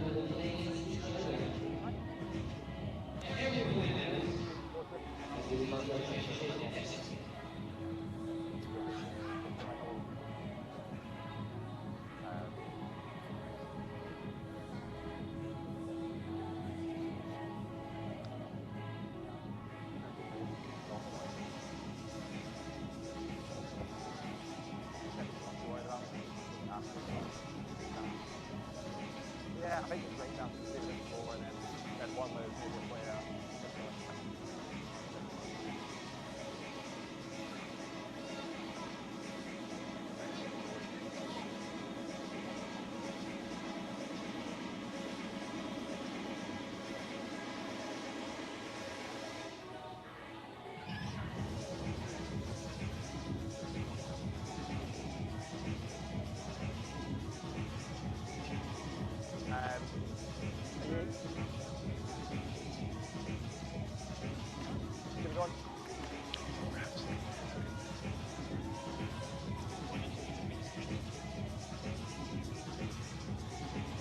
So second half about to go here. A couple of matches we just saw a bit earlier. We had the Serengeti Elephants victorious against the Cape Town Wild Dogs on the women's side, 12 points to 7. And the Balkans Honey Badgers winning 31-5 against the San Clemente Rhinos. Those were the first 2 matches of the day. And right now it's 10-0 in green. The San Clemente Rhinos lead the Balkan Honey Badgers. Afterwards, the Elephants will take on the Wild Dogs in the men's competition. 4 franchises on display, 16 different teams. You're watching Rugby 10s at its best. Make sure you get us on socials as well. As Junior Nuffa goes to the sky. That's one for social media as well. Big lift from his teammates. And the Rhinos now with an early start here in the second half. Sam Smith, the try scorer, hits the deck. Well supported there from Danny Tusitalo. He goes to the left. And there's a big dummy throw in here as they go in midfield. What a breakout that is as well. Support runners looking to arrive. And that was Venetia doing really well. Langi Venetia out of Auckland in New Zealand Sevens. He's in 71. Lance Williams around the fringes he goes. What a stalwart he's been with the Utah Warriors for several years, right from the beginning. And now he's here in Rugby 10s, showing his stuff yet again here in Southern California. Bounce ball for Tusitalo. He's such a hot stepper. Looking at Goose on the outside is a skunk. Finds the flying Hawaiian. Williams with a big charge to the 22. Here come the Rhinos with full momentum with Everts. Now the charging Merklinger comes in, the mullet man himself. Jake Merklinger. Silvasio with beautiful support. Ryan James flicks it on the top. Junior Nuffa in open space. Junior Nuffa will score. He'll bash his way over for the San Clemente Rhinos, and they have their 3rd try. A stunning bit of work from the men in green. Yeah, really complimentary work. They let the big boys do the job up front, got them going forward. You saw the little show of the kick behind, and that just got the Honey Badgers on their heels. And a class finish, and that's the half gap that man needs. So clinical. In the build-up, the rear form it was, in fact, that had some brilliant footwork. The Mana Samoa Sevens player up 15-0. Conversion from Jackson Everts from in front. Should be a formality and is. 17-0. The San Clemente Rhinos striking Junior Nuffa on his mum, Stella, and his girlfriend Kayla watching from Cleveland. His siblings, Sola, Tala, and Ruta watching from San Pedro, and Tia in Samoa as well. Plus some kids from the Nuffa family in Australia and New Zealand as well. Well, plenty of supporters for the Nuffa family. Well, lots to cheer about there as he showed his pure class. Finishing there for the Rhinos. It's going to be a great 7 days for us here as we play this 2025 championship in Southern California. All starts at the kickoff. This time the Balkans Honey Badgers able to knock it down. They haven't had much possession to speak of. Now finally they look to go to work. Short ball there, Nanette getting heavily involved. Theo Nanette. Putting on some speed on this near side. Tali Finau. Quick ball there from Michael Fisser. He was very good in the South African Championship when they played a few years ago when they won. Honey Badgers now to that far side. Support there from Gabriel Bayard as well. Better stuff. Linking up nicely in midfield. Big, strong Martin Vaca in the play, the Spanish star. Here's Fisser now. Throws a dummy. Michael Fisser, almost free. Look to attack the breakdown to the Rhinos and do that. Sam Smith is there and he draws the penalty on Fisser. Yeah, you sense that Fisser needed to keep that ball alive. He went for the half break, didn't quite get there, but there was numbers, and the Rhinos were on their back foot. And let's see the breakdown here. He's all by himself, thought about the offload, just couldn't get his hands free. And credit the Rhinos player on his feet, won the penalty. Gives a chance for a line out here and the San Clemente Rhinos. But it's all about momentum, and that was really the first time we've seen the Balkans Honey Badgers come together and put it through the phases. And they're so lit in it, Dallin. That was, again, a good break, except he didn't get free. And then once he died with it, his players weren't in a supporting role. Quick thanks to our partners, Pool RX, Pepperpot, and 24-Hour Fitness as well. Brilliant support as well from the staff at the Rugby 10s, putting on this unbelievable event. Lance Williams goes high, being left behind. Here comes Fisser. Michael Fisser stepping up his left. Straight to the ground. Evans is there, bouncing to his feet, and he pinches again. For Fisser with a couple of beautiful runs, but in the end, possession goes the other way to the side in green. Now looking to steady things. Oh, just knocked on. The old kick pass there, Dallin, reminded me of you just nudging it out to his backs, but in the end, the Rhinos just a bit too anxious, and Fisser does look electric on the ball. Just got turned over again at the end of the run. Yeah, lovely positioning at the back of the line as well to make a breakout if it goes over the top. There's Ian Pitcher, Michael Fisser. Mentioned what a standout he was. Well, the Balkans Honey Badgers, they won in South Africa in 2022 and 2023. 2 back-to-back Rugby 10s championships out of the 4. Elephants are the other winners in our inaugural event in Portugal, and the Cape Town Wild Dogs are the defending champs from last year in Southern California. Here we go. So 17-0. We're in the second half with Michael Fisser. His brother Quinn played for the Wild Dogs last year as well. Fisser goes to the open side. Theo Nanette, quick hands. Oh, big shot comes in from Nafa, but he's missed it. And Vaihu gets it away on that far side. Yes, Campbell yet again. The ball is off, and the Balkans Honey Badgers will score. Brilliant phases, and the hands get them over, and they're on the board. Stunning work from the Balkans Honey Badgers. Yeah, it's all about risk reward. He took a gamble in defense, but because he did that and didn't come up with the ball, that left the space on the outside that they exploited. Nice finish in the end, and he can convert it, giving them a little bit of hope here to start the second half. 17-7, kick sails over, 10 points the buffer now. Wonderful score there. And getting after that was Theo Nanette. He was the one that started the play, looped around, stayed in support, and he got the 5 on the board with Fisser's kick sailing over. So here we go. 4 minutes in this game. Following this, it's the Serengeti Elephants against the Cape Town Wild Dogs. Nafa goes up high, knocks it on, but it's been played in the air.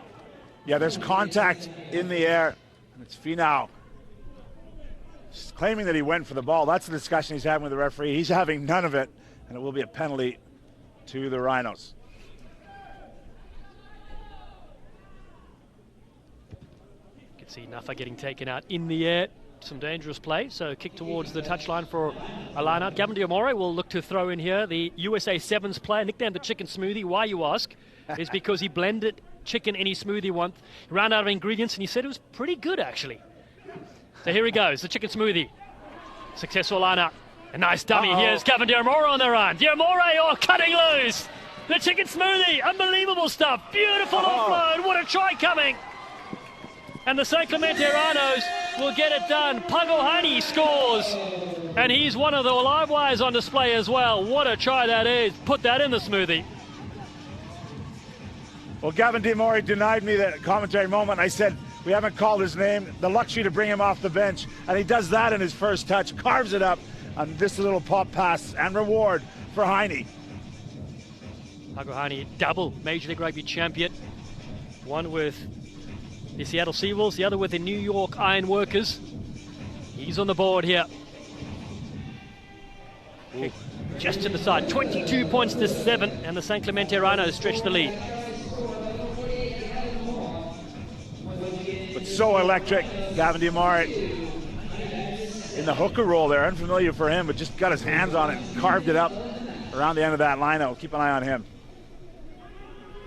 Beautiful kick from Celebasio, one of the standout players of the Rugby Town Sevens in 2025. Falcons Honey Badgers need to score next. Here's Fisser with a quick tap around the fringes. Fisser catching them unawares. Beautiful footwork as he fires one over the top. Van der Heerfer leaves it behind. Campbell picks it up. Lady Campbell. He sets up a contact point. There's Roland van der Heerfer. And Fisser around the fringes. Big tackle on Fisser. Spills the ball free. And Finau is there in support, but it won't help. Again, Fisser asking questions there, trying to hold on to that ball for as long as he can before he pops it up. Just got his right arm knocked and knocked that one on forward. That'll give both coaches a chance to get some fresh legs in here as the second half winds down.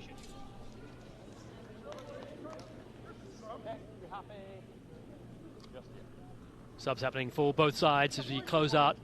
Just over a minute to go. 20-minute games. I mentioned after this, it's now the other two franchises, the Elephants against the Wild Dogs. Franchise points vital between the academy sides, the girls and the boys, and the men and the women as well. So scrum looking to reset. Van der Heerfer's here on the short side. Student at Stellenbosch University. Plays with the SK Warmers rugby team in South Africa. His family's watching. In South Africa, he said his father, Leonard, and his grandmother, Lily. His guardian angels watching down as well.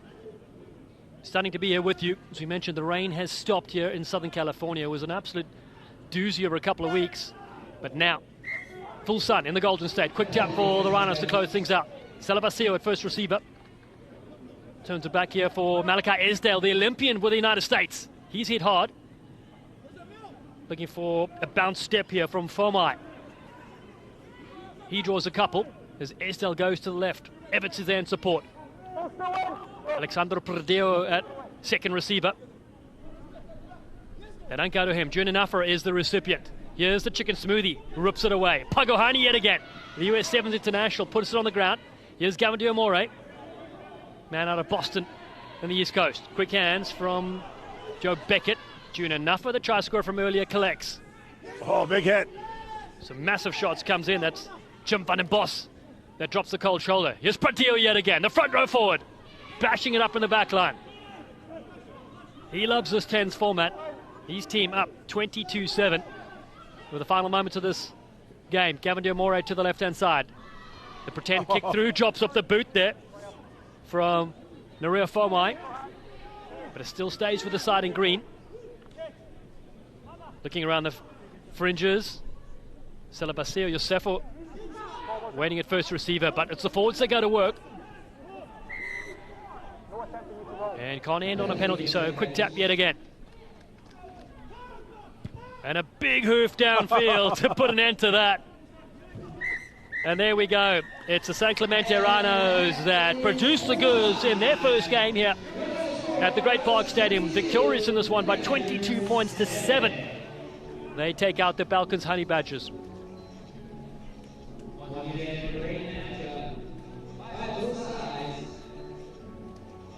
What a great performance from these two sides, and particularly the San Clemente Rhinos. Stunning work, 22-7. Final score, Rhinos beat the Falcons Honey Badgers.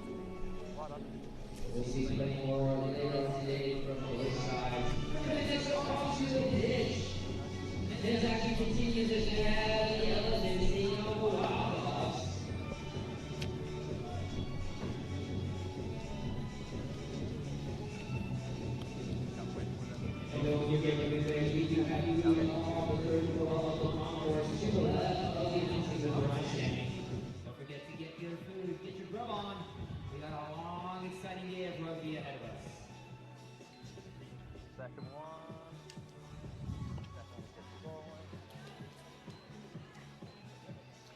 one. Akatualo is pitch side with a chicken smoothie himself, Gavin Diamore.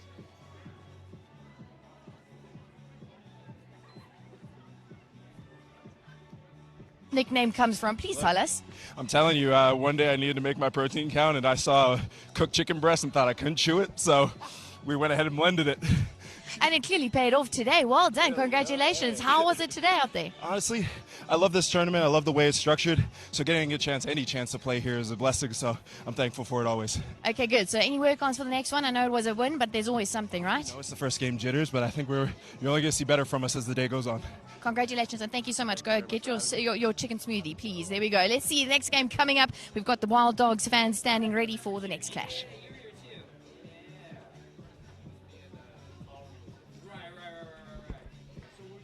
Beautiful from Katualo. The chicken smoothie in picture. One of the characters as the new teams take the field right now.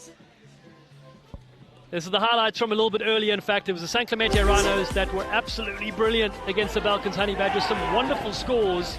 And the Balkans Honey Badgers, they had a say as well in this game. But it was Junior Nafa, Gavin Diomore and his side that were on absolute fire. Oh yeah, some great scores in there, but like, I'm still feeling I eat 200 grams of protein a day. I eat a lot of protein. There is no chance I'm blending it and drinking it ever. Well, it's something to be tried. It works for him then. You can see in picture there, setting up a brilliant try. That's Junior Nafa at the end of this one. And Gavin Diomore, what a spark he is. Dear Nanette got on the board for the Balkans Honey Badgers. We mentioned how important points are on offer. Points difference, and that was a smoothie with the offload. Oh, absolutely. Yeah, it was fueled by blended chicken. Yeah, for sure. Yeah. Celebration for the San Clemente Rhinos. Their women's side, they dropped a game against the Balkans Honey Badgers, 31 points to 5. And now it is the chance for the Serengeti Elephants. You can see getting ready to cheer on their sides against the Cape Town Wild Dogs.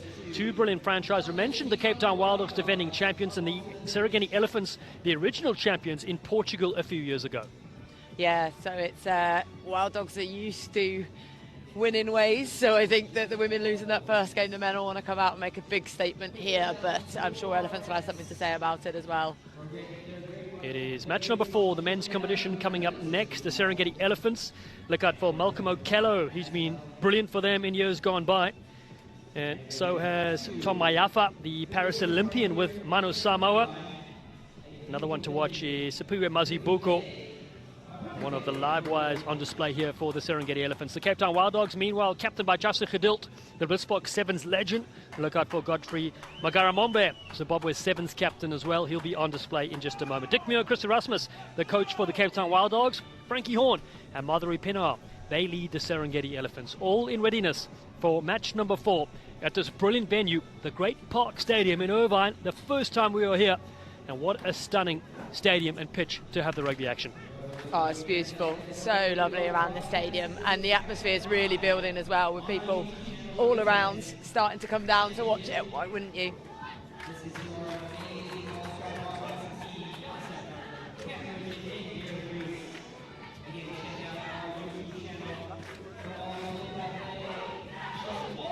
It's party time here at the 2025 Rugby 10s Championship. Selawafula gets them going with the Elephants. And who let the dogs out? Chance on the other side, chat. Yeah, you can hear that one for sure. Looks like Elephants had something up their sleeve. They look like they're going to do a song. There we go.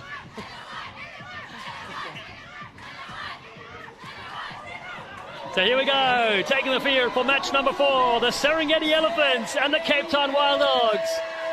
Two franchises that have won this championship event before, now battle it out in the year 2025. I'm Dallas Stanford alongside Rugby World Cup winner representing England, Kat Merchant. Kat, how do you see this one going?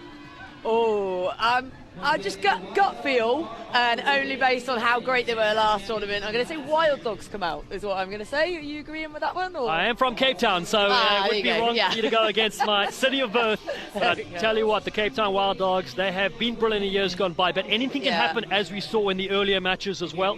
The Wild Dogs, as we mentioned, led by Justin Gedilt, the Blitzbox Sevens bronze medalist from the Rio Olympics. That experience was vital for the side in yellow. Yeah, hugely, and they do play with a lot of flair. They play really exciting rugby. They've got flyers.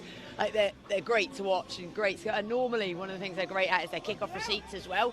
Like their kick-offs, but also receiving. So it's what they do with it straight away, and we'll get to see it immediately. Here we go. Tom Maiafa in picture. The Mano Samoa star in the game of sevens. Tyler Sisley's on the field as well. He has the skipper's armband, known as the barbell.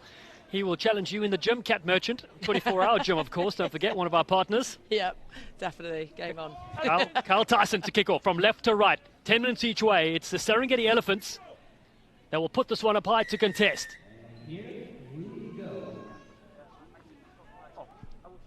Tyson puts it up. Gedilt will be lifted here. Den Hood can't get to it, the Moose, but it drops down to the Wild Dogs. And ferocious battle at the breakdown. The first penalty goes the other way to the Serengeti Elephants. Mazibuko off for a run straight away. So Piwe gets knocked out of his hand, but there were not the required 10 and will go to the bin straight away with a yellow card. Yeah, not the ideal start for Wild Dogs. They took such a great high ball take, seemed confident, didn't get numbers in quick enough in support, so got turned over. And now they're going to have to do this with a player down. Well, Justin Gedilt, 35 seconds on the field. And we just talk up the Olympian sensation. He'll sit in the bin and watch for the next 2 minutes. That is the nature of 10s at this level. Yeah, referee's really hot on anything like not turn or anything slowing ball down like she have to be. Carl Tyson out of Cape Town, South Africa, went to UWC, part of the South African Sevens Academy. He'll feed this. He's been one to watch in tournaments in previous years.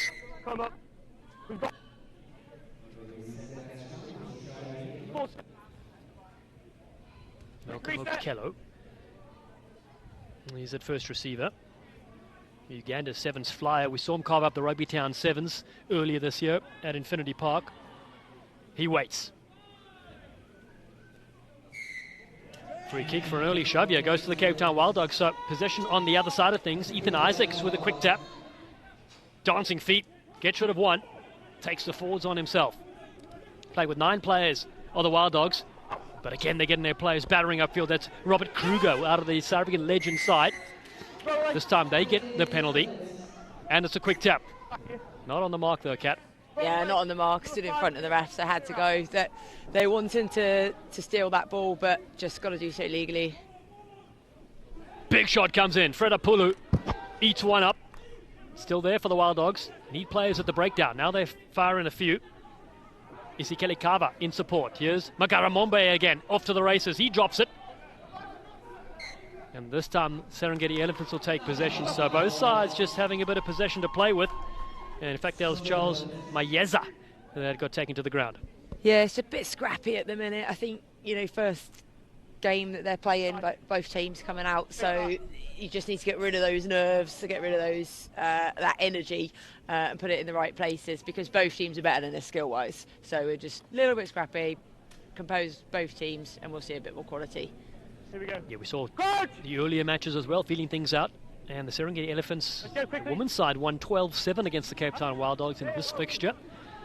Then the Rhinos women lost to the Melkins Honey Badgers 31-5. And the Rhinos men winning 22-7 against the Honey Badgers. So a seesaw affair with competition points on the line as these franchises look to build towards next Saturday. Here's Tyson round the fringes, a short ball, little kick over the top. The Elephants looking to chase here. Okello's after this one with Tyson as well. Wild Dogs diving on this one, have knocked this one on. Yeah, they're under a lot of pressure with the chase. So now Elephants put himself in a really good position here for the scrum. Here's your mark. Nice idea with a kick through as well, getting possession back for the Elephants. Yes, well, it's an area of the game that is you can use a lot more intense, because there is space back there, because you don't have a traditional full-back style back three that's sat back there, obviously. So there is space, and especially when you've got a great chase on it, you can put a lot of pressure. So something we've seen across the 10s across the years, and it's one that's great when they put it into the corner. 0-0 the score so far. 6 minutes gone. Tyson. Matt Lube moves it wide, looking for a goose step there. Mayaba looking for the switch as well, turning it back in. The side from the Serengeti over the line, they score here, what a try! All power, the leg drive getting them over, and they're on the board first. Yeah, fantastic score there, just dogged determination to not go down, like using his body weight, using his power. So it's that step back in. Bosch, he's running, he's lifted in the air, and he still manages to get down and manage to leg drive, because they thought they were going to hold him up, but he did really, really well there. Great strength. That's Kolade Adedoyan that gets it done. The Nigerian Sevens player has the opening 5 in this game. He was all power. Certainly hasn't skipped leg there, as you mentioned. Yeah. It's 5-0 so far. Yeah, it's so easy in those situations to get, when you've got two tacklers come in, either to hold you up or to just not let you dominate. But he managed with 1 foot in the air to still get himself down and get the score. Superb start for the Elephants here in the first half. A little bit deeper kick. This one able to bounce. Adult obviously back on the field for the Cape Town Wild Dogs, and they'll be there attacking the line out. Black front. Yeah, so often yellow cards can be pretty costly because defending with 9 just isn't fun.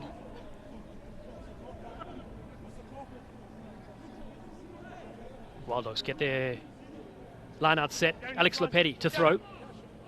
USA under-23 Falcon goes over the top. Fred Apulu's there.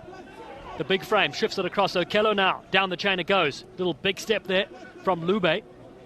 Throws it back. Support arrives from Tyler Sisley, the barbell. No, not help. Man that eats 16 egg whites for breakfast. Now Fred Apulu goes wide. Big pass from the front row player. They're going to goose again. Adeoyen doing well on that far side for the Elephants. Here's Apulu again. The first receiver, the former fly-off, now prop forward. Here's Tyson looking for the jump step. Takes him on the outside, turns it back to Mazibuko. Sipiwe Mazibuko has his jersey scrag. Oh, good hands that is in the end from the Moose. Nathan Den Hout. Kick across field. This one curling towards the cover defender, Ethan Isaacs, for the Cape Town Wild Dogs. Yeah, I think he wanted that one to go a bit more to the left because that's where the numbers were for the Elephants chasing, but possibly curled it round too much.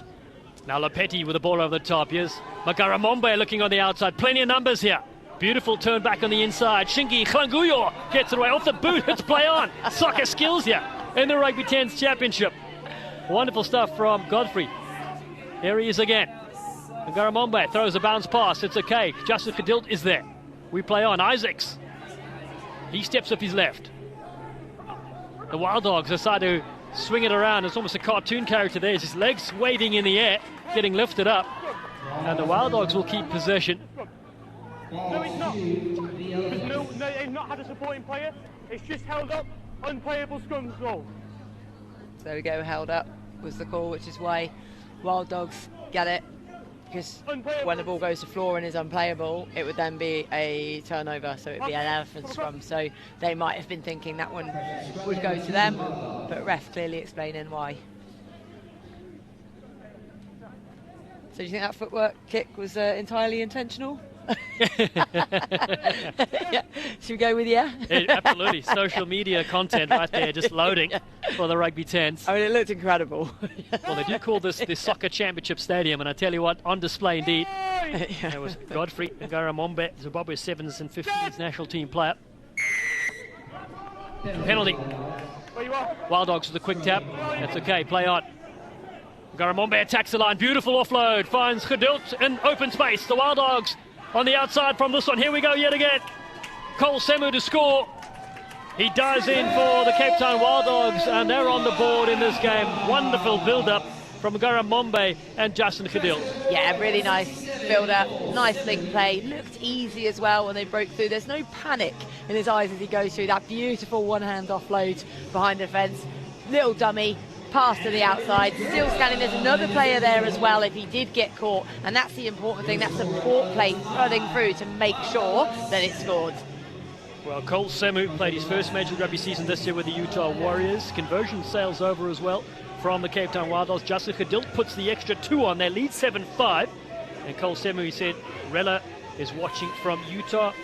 Seamus and the Kenleys watching from Washington as well. He's got support from all over the world. They go short. Jules DeFranchi comes in. It's the Elephants that take this possession here. As the first half winds down. A low one to handle. Kick through from Tyson. Isaacs is there, well positioned for the Wild Dogs. He sets off on a run. Electric player. What a breakout for the Cape Town Wild Dogs. Strong tackle comes in eventually on Ethan Isaacs out of the Hamilton's Rugby Club in the Western Cape. But this time, all over this one are the Serengeti Elephants. What a step that was. The real nice, lightly balanced, great footwork to go through. But the problem is when you're so fast and you get away from your own players, just that support can't get there and you're liable to be jackaled, which is exactly what happens here. Yeah, a problem I never had when playing, but maybe you did, Kat. Not something you had to worry about, getting isolated. Normally last to arrive, I tell you what. Beautiful kick here from Tyson and the Serengeti Elephants, putting them back on the front foot here. They're trailed by 2, an important lineup. Yeah. How many? 4. I forgot how much you like a line-out, chap. Now it's flooding back to me. Not mentioned a mullet yet. No. I did earlier, but you weren't on that game, exactly. And I actually mentioned your name, saying you're not going to be pleased about it. No, I'm not. Yeah, no, you won't. But I tell you what, there were a lot of great hairstyles in the game before this. But I kept it down to a minimum. But now that you brought it up, there's a big haircut there. Nathan Den Hood, cleanly shaved. Yeah. There'll be no mullet talk from the Moose, as that line-out is unsuccessful. Line-outs and mullets. Great. That's it. Sums it up. But no, they'll be disappointed. They're not it's good ball attacking opportunity to give it away when the game is so tight. They won't be happy with that.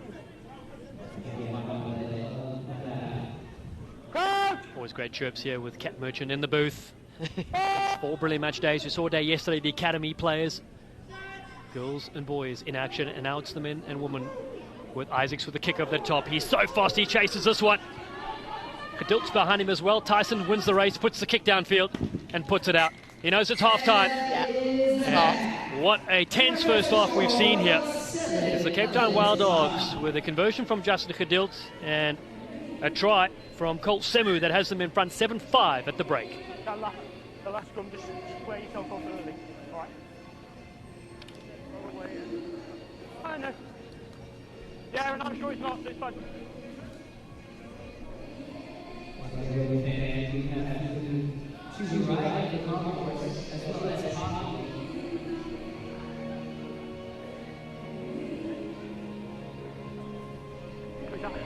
That's side to side and like the middle of the heart. Like just a stamp. I'm off and set right.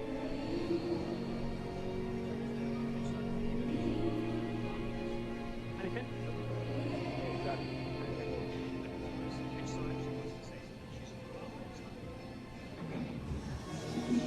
What latches or on the scrum? Alright, right. If I can manage to do it, I'd rather do that. I've already flown it twice. So just rather play it. Yeah. I'll have it. I'll cap the second half. Yeah.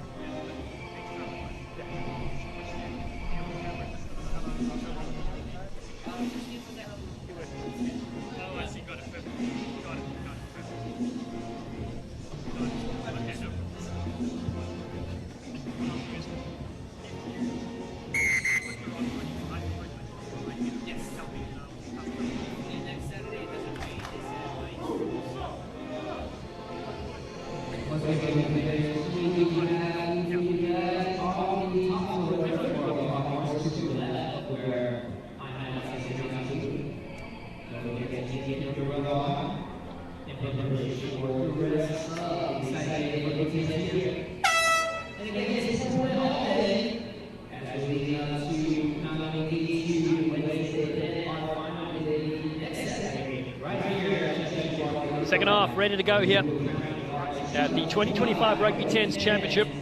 Match days continue on Wednesday the 26th. We'll break for Thanksgiving. And then on the 29th, we'll close things up. We'll crown a franchise champion. We'll give away $650,000.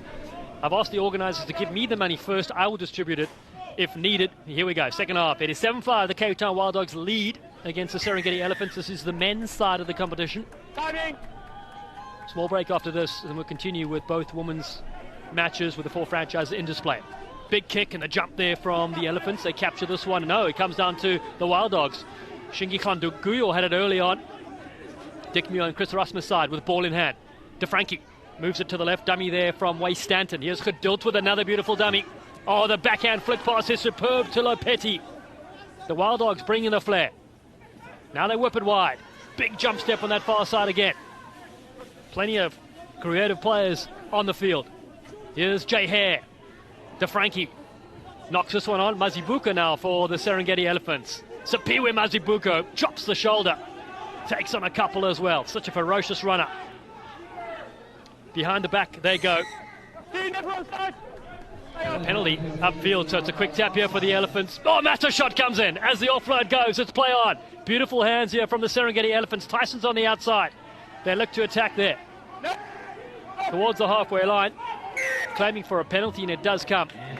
Yeah, fantastic reactions there from Elephants to just go so quickly. Great flat hands as well, and then and some back chat as well, I believe. So it's going to be an extra 10. So Elephants, from being on their own defensive try line, have just worked up the pitch by quick reactions, but just discipline from Wild Dogs not good enough there.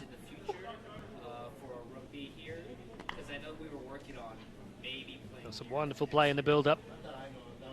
Getting heavily involved, Sapiwe Mazibuko, SS Student 7's play. His mum Jabule watching from Joburg, South Africa. Hello, Mum. Hope you're enjoying the 10s, he says. He's always smiling. Speaking of haircuts, has a lovely haircut as well. It does. Yep. With you there. Looks like a pint of Guinness running around. Yeah. Jerry Collins had a similar hairstyle as well back in the day. The late, great Jerry Collins. Frankie Horn. Let's stop messing around. The head coaches for... Right, both of you sort it out.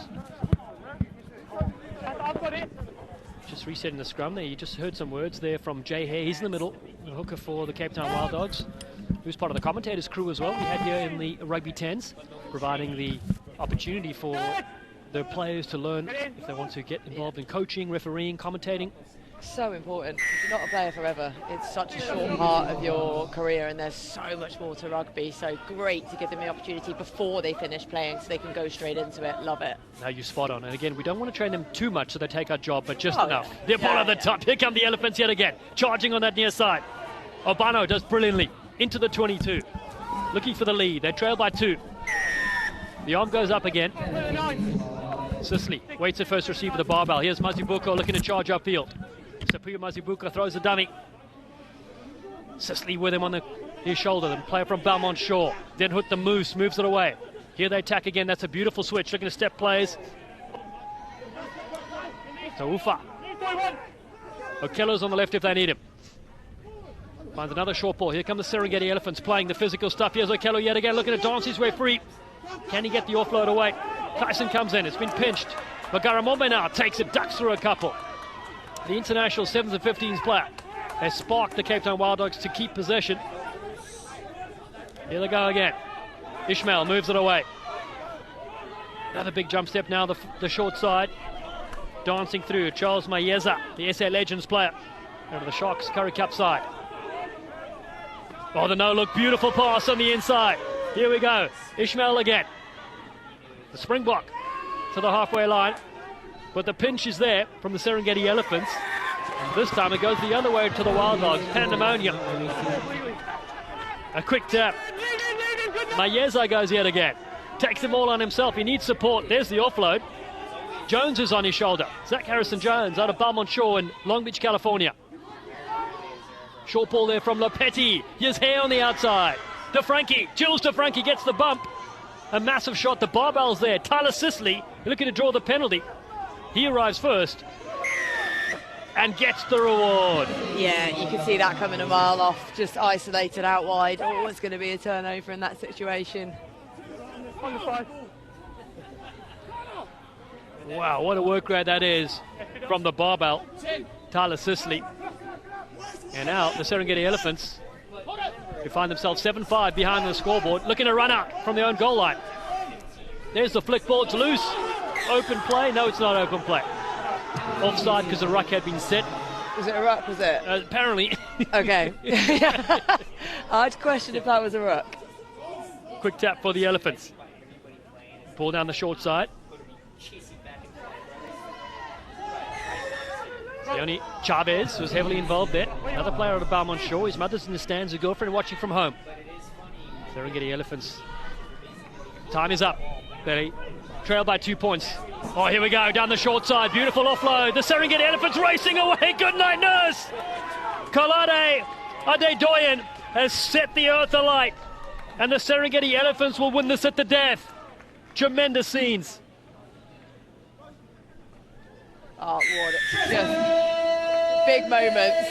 Last play of the game. Get the ball in his hands. fantastic running, like so much pace onto that as well, like absolutely awesome.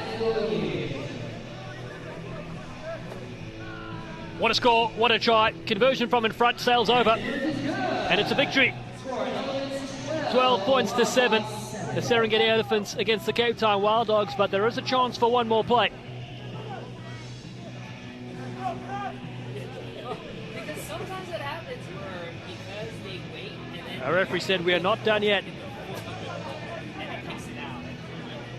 Conversion successful, 12-7, 5 points in this. The Serengeti Elephants lead.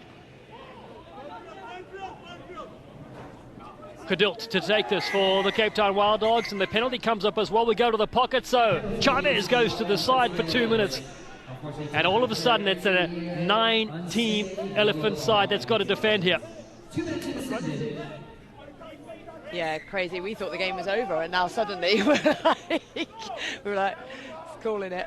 But no, important that Wild Dogs come into this because they thought it was over as well. Their body language, they were all, some of them on the floor even, but doesn't look like giving up just yet. No, it was a quick tap here from the Cape Town Wild Dogs in support there. Cash Malua down to the short side. Oh, beautiful breakout from Malua. The one-handed offload. Here we go. Klanguyo off to the races. Shingi Klanguyo. What a pass. Oh, and just knocked on from the Cape Town Wild Dogs. That could have been the match winner. It's been picked up from the Serengeti Elephants. They just need to hoop this one out. They're up 12-7, but they're moving it down the line. I'm not sure what's happening here. Here's Ari Flink on the far side. It's 3v1, and there's only one Flink.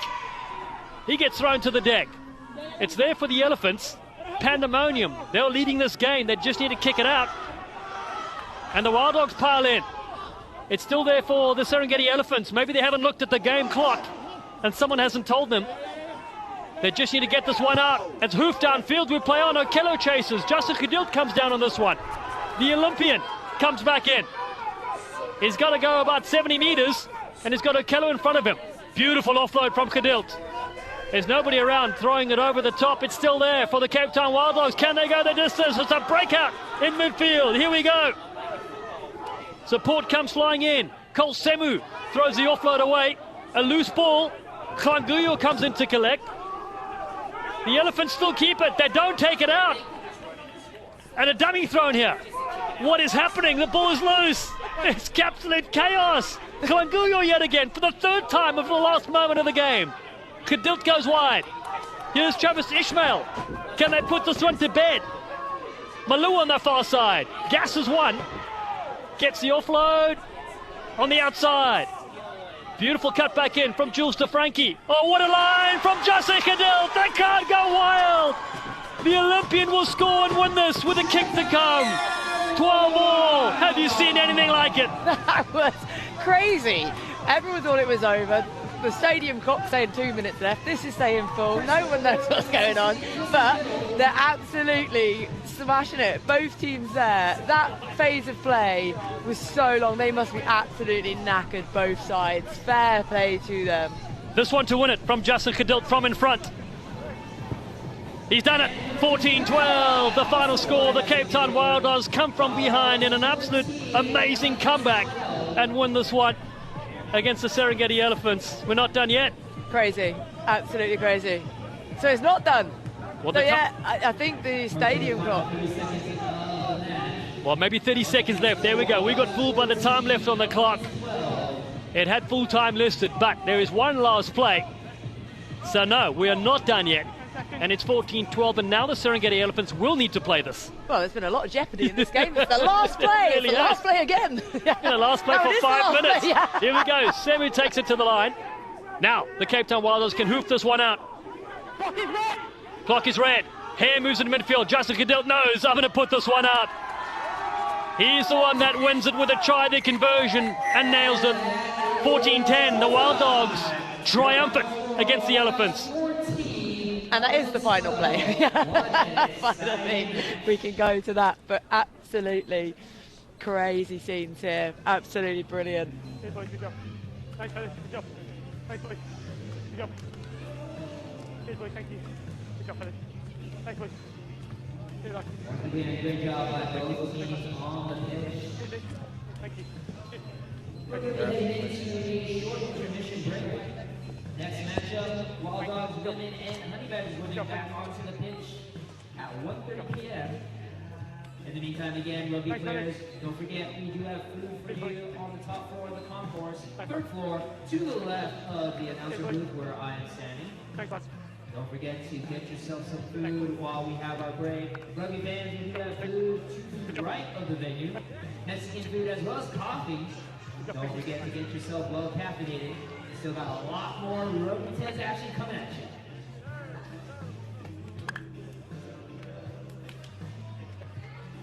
We'll talk up there. Just take some time, deep breath, and focus back.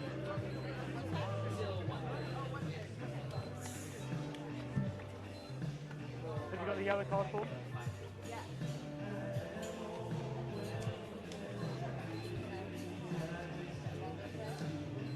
There's 2, yeah? There was one like 30 seconds in. Okay. And now let's hear from the boys in the studio. Thanks, Kat. That's right. Wow, what a first 4 matches we have seen there. We see unbelievable scenes here, the sun coming out. Now let's go to that last game in the men's competition. We thought time was up. Yeah. Justin Khadilt kept playing and got the winning try and the winning kick. The Wild Dogs pulling it out 3 times, and for some reason the Elephants weren't kicking it off the park. They could have finished the game, but what a finish. I mean, if you haven't seen Rugby 10s before, as you know, Dallin, it's so exciting. It's probably more exciting than 7s in a way, because when someone makes a line break, it isn't over. There's so many bodies on the field, so great start to the championship here in Irvine at the stadium. Wonderful scene so far. And Reece, I want to touch on something, because normally we're just here for a single competition. This, of course, features 4 teams in each franchise. Yep. We saw the Academy boys and girls do battle yesterday. They will join for the mixed play on Wednesday. I just love the fact that everybody's coming out supporting each other, the women's teams, the men's teams, and then the young kids. Well, you got this really unique crossover play where each team will play a half. But, you know, for you and I who do a lot of work in North America, and we see kids were trying to grow the game here, to have all these youngsters around. They all played yesterday, and they're around these Olympians, these All Blacks, these World Cup winners. So the transfer of knowledge and of habits and how to be a good pro is just so positive. I was at the Rugby Village yesterday here in San Clemente, and just fantastic for these young kids to get that kind of support. No, it really is. We've got to touch on, we're here in Southern California, of course, the second time we've been here, but you talk about the Rugby Village opening up in South Africa as well. That's in the Strand in Gordons Bay, and it's amazing that there's now 2 headquarters for Rugby 10s.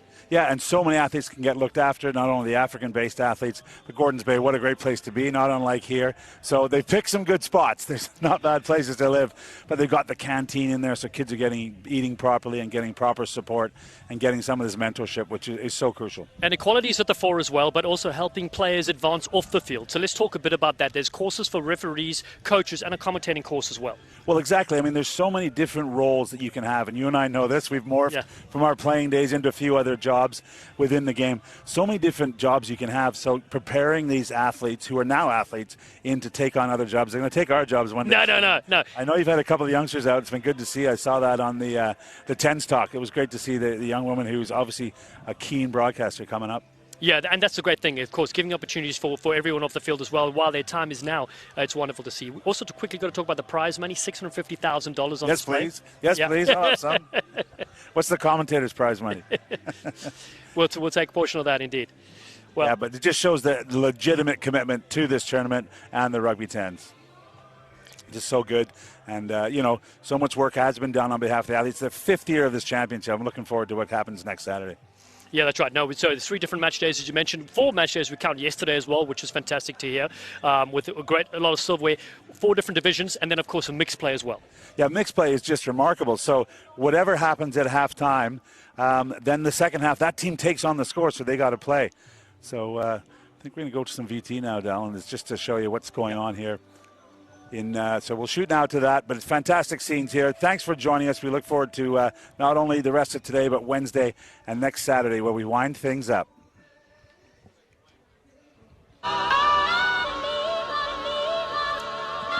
My name is Eddie van der Rooyen. I'm the head of strength conditioning at Rhinos. I've been here now since 2020.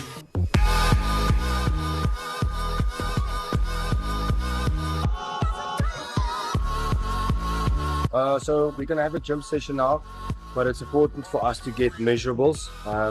Like they say, if you don't assess, you're guessing. So for us, it's just to get some measurables, and then also for the athletes, when they go back, they can measure themselves, have some form of detail or stat that we can measure against. So with all sports, strength and conditioning is not necessarily also to make you fit and strong and stuff, but all those things is to try to prevent injuries. So first and foremost, you know, strength and conditioning, the importance of being injury free is a very big emphasis for us. So for us now is all these kids that's here, they will probably be in line for the World Cup that's going to be in the US in 2031. So we need to be professional. We need to have that mindset now. So we're going to do a CMJ, which is basically you jump up as high as you can. We're going to do a broad jump as far as you can, so it's vertical and horizontal power. Then we're going to do on the rowers, we're going to do a 10-second peak power test, see how high you can go wattage wise. We're going to do the same on the bikes, and then we're going to be on the curve, single leg sprints, see how fast you can go with a single leg, and then you do swap it, also 10 seconds. My name's Esther. I'm here to improve my rugby skills and to learn new things and to pay attention to little details, although like I'm trying hard to, but it's kind of hard when you're a teenager. So what's different from this program is when you look at the top programs, so say soccer program, football program, basketball program, most of those kids come from privileged backgrounds, privileged schools. They're probably going to a privileged college, great college, comes from good schools, private schools, good colleges. We're rugby players, we kind of fighting for our space. And I think that's special about rugby in this country and also our program, because we try to motivate those. We're trying to fight the fight with them. So our athletes don't necessarily come from the greatest backgrounds, from the greatest families when it comes to financial issues, schools, or going to the best colleges in the country. They fight that fight to kind of get there, and our program, instead of walking around and saying we are this, we walk with them and say we are going there. So.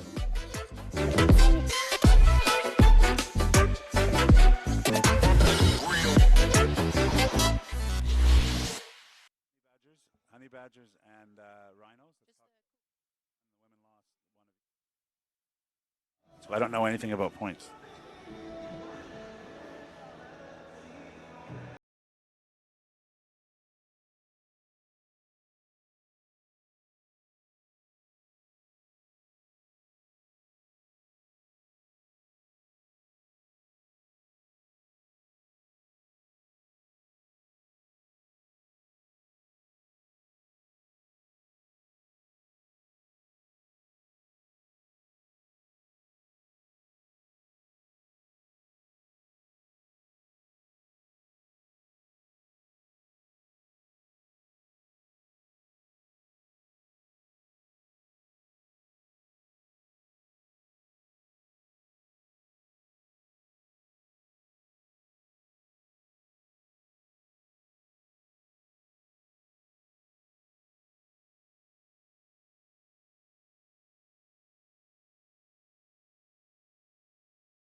Be taking our incredible broadcast and having a look at that, but you would be doing some review. These teams came together only on Wednesdays, so a lot they've had to jam into a few days of prep, but obviously taking care of the bodies, getting the fuel on board, and just passing on those little lessons. The nice thing about 10s is you don't have 15 or 23 players as a coach. You've only got 10 or 12 or 14, so you can get some messages across and get some wins in for the games today, later on today, but also on Wednesday and Saturday as we build the week. And in terms of the rolling subs, is there ever a tactic with that? Well, if is you it get like NFL? I want to chip in there. Sorry, Yeah. NFL where you get like offense and defense, or how would you describe it? I guess in this aspect. I don't think we're quite there yet. Okay. Although what I do think they're doing is managing the resources. When a team got up, we saw that with the Honey Badgers in the women's game. They were up early, so they can take a few of the star players off, put a few of the younger players in, and as long as things don't go pear-shaped, you can keep playing. So I think it's more about that resource management. Yes, you can have specialists in. Yes. You can bring in some of these little quick scrum halves, for example. When you see some tired legs out there, bring them in and trying to work the fringes. That's something you can see later on. But 20 minutes isn't so long that we're going to get these huge tactical plays. I was about to say, because also I guess in World Rugby now, and with Malcolm Marks being crowned World Rugby Player of the Year, he's in the front row. Yeah. It seems these days the front rows are quite mobile. To say the What least. would you say? So Well- that's it. You can see here, you're not seeing very big burly guys, just standing around. Everyone's moving. No, well, with only 10 on the field, you got the full-size rugby pitch. We should mention that. It's not like it's condensed or anything. So you've got more ground to cover as a front row forward. You still have to do your work at scrum time, even though a 5-person scrum. You got to do your work, but then you got to get up and defend properly. So if you're a popo and you can't get around to the spaces, you're going to be exposed at this. So you've got to be athletic. And, yeah, the front row boys and girls these days are just so talented. They're scoring tries. The hookers are scoring tries like I know. tomorrow. Yeah. How do you think you would have ranked in the world top, back in the day? It was built like a prop. It didn't quite play there. So there you go. Well, it's good to know to see everyone here and being mobile and being fun. It also brings on the tries, which we can see some fans here coming in. I'm sure they're going to stream in throughout the day. It is a Sunday in the USA and California with this beautiful day. How about the merch? Look, you got the merch. I Got the haven't got merch my merch going yet. on. It's there's a merch stand all the way back there. We've got a balloon there, Gareth. I'm not sure what that is. We haven't been to Disneyland just yet, but we will get there. But in terms of California, how has it been so far for you? I know you got here on Friday? Yep. It's always been one of the great hotbeds of rugby in America, in North America, right? And they support the game. But just to see what I witnessed yesterday, the Rugby Village, that level of support, great to see. And the weather's like this, it's fantastic. So I think it's going to be a great host for the next 7 days as we crown a new champion here in 2025. And it's going to be really exciting. We have any early favorites? Because we had the Badgers have won, not the Badgers, the Elephants and the Wild Dogs recently won it. Any favorites so far as a whole? Because remember, we've got the boys and girls you saw yesterday, and we've got the men and women today. The Badgers women were very impressive. I'm not sure if the men can back it up. And maybe the local side, maybe find a little bit of traction. San Clemente Rhinos. We'll see how they go, but maybe work on that home field advantage. It is very, very cool that there's a rugby team based right here in San Clemente. Oh, yeah. And opportunity. So these kids in high school, and there's good high school rugby in Los Angeles, they can look up and say, I want to be playing there. I want to be playing in Irvine down the road, professional 10s rugby. Do you think it's big in LA because of the sevens? It was part of it. There's always been a great community here from Belmont Shore. You've got great university programs in this part of the country. And right now you've got the Legion, California Legion as they are now, part of MLR, but they do so much more youth stuff. So there's some really good people doing good work. It's good to see, and it's a great place to be based for rugby because you can play all year round except for yesterday when it was pouring rain. Yesterday we had obviously the boys and girls in action at Riding Park, not too far from here, but some of the parents who are coming out, they apologized. I don't know why the weather's changed this much. It's not the norm, but everyone with jackets. But you're from Canada. I'm from Canada, but the West Coast. But the first one I saw down here was Todd Clever, another one of these great USA Eagles. He's passing on his knowledge, but I'm like, Todd, what's come on? I come into South SoCal and we can't play because of rain. I could have stayed in Vancouver for that. I was about to ask. The weather's probably very different there as well. Well, in Cape Town, it's summer now, so and we've been there before with in Strand and Gordons Bay for the 10s. You joining us there potentially for a next one, hey? Would absolutely love city. One of my favorite places to visit was there for the Rugby World Cup of Sevens, and obviously the Seven Stop is coming up there. Great friends, and my son, when asked where he wanted to go on holiday this year, I was thinking somewhere local. He thought Camps Bay would be the best place for him. So he's been hit with the Cape Town bug, and he wants to go back there. So and one of my great friends and one of the greatest players I ever played with, Christian Stewart, former Western Province star, just a great host there as well, and lots of good friends. So anytime I'll come back to Cape Town. Anytime. It's similar conditions to SoCal, but maybe a bit cheaper for the pound and the dollar. Well, we're very happy to share our wine with you guys. Yeah. I'm very happy to spend my dollars against the rand in South Africa. I like Camps Bay as a place. It's just a stretch of beach, but it's wonderful. We hope to see everyone there very soon. But for now, we're here in SoCal, and it is the Rugby Teens Championship. All the action coming to you live from Irvine Park. This soccer pitch is now a rugby pitch for today, so let's hope all the action gets to the level of this weather, which we have already seen. So we're building and building and building. Those first, we heard a chicken smoothie from the Rhinos say that, Gavin say that they are all the first nerve jitters are out, and now we can get back to some more rugby, both the men and women in action today. I don't know how long we must go. Sorry, I can't hear you.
still doing regular games?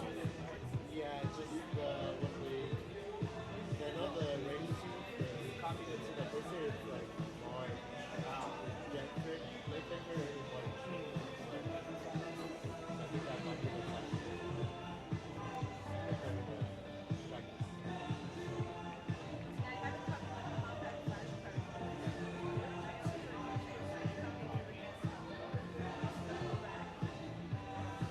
Because technically this is the only stadium, and then there's a bunch of practice fields out there.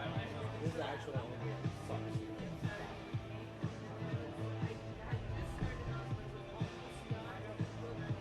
So theoretically, if they were to practice, do they have to practice in the stadium? I'm assuming because there's like locker rooms and everything in here, so they rather just like leave their stuff here. Sure. They didn't have to go out there. Yeah, instead of having to take everything. That makes sense.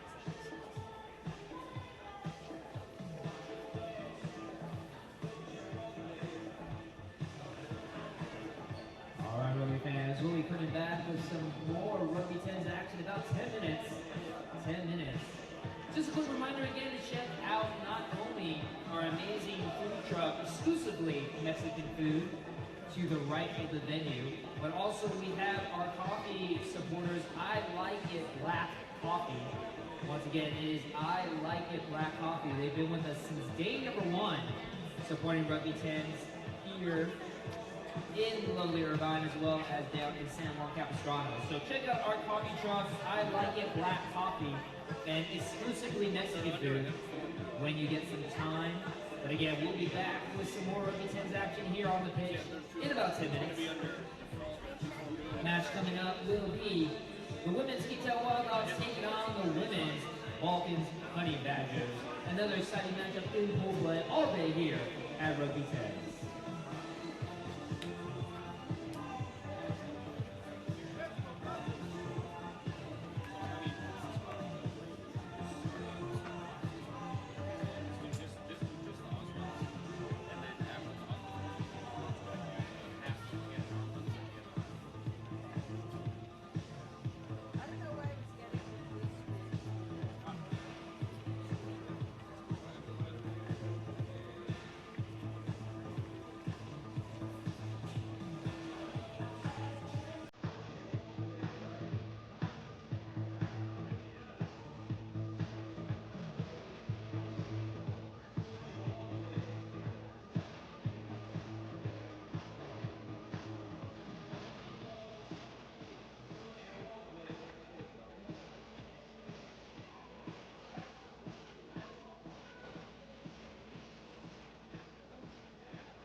We'll play all day.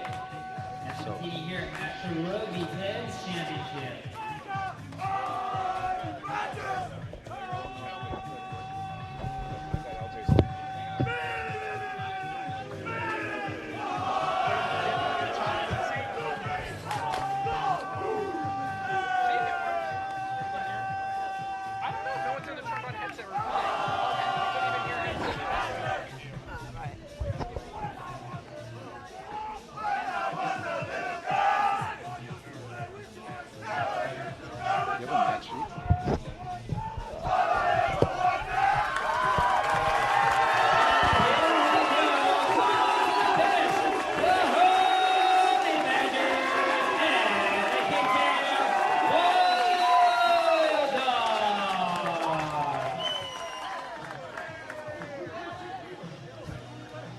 Once again, this is the second match of pool play for both sides.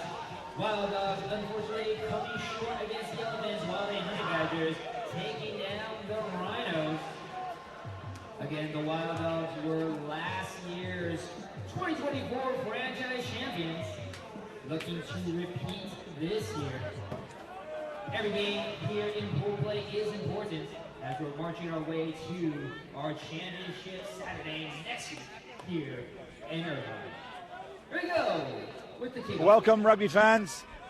Gareth Reese here with Rugby World Cup winner Kat Merchant, and we are starting the second round of matches here. It's Rugby 10s action, live from Irvine, California. Thank you very much for joining us.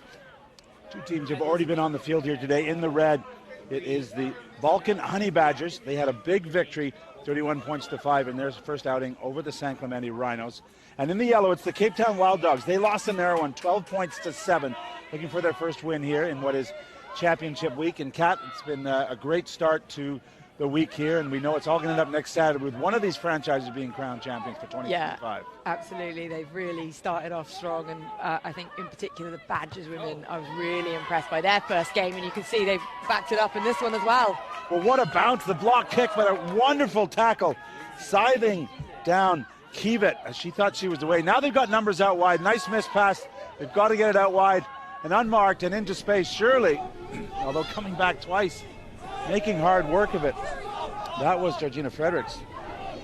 Now they have numbers again. Can they exploit it this time? Oh, ball. It's tied up for the moment. Good work from the Wild Dogs scrambling, but the try's been given. Finally, the Honey Badgers get in for the first. Yeah, because I thought actually out wide in the corner potentially was an option, but played it safe, came back in, didn't want to risk going into touch, so they're just biding their time. They work hard, they're scanning as they go through it, and they come away with the all-important first score.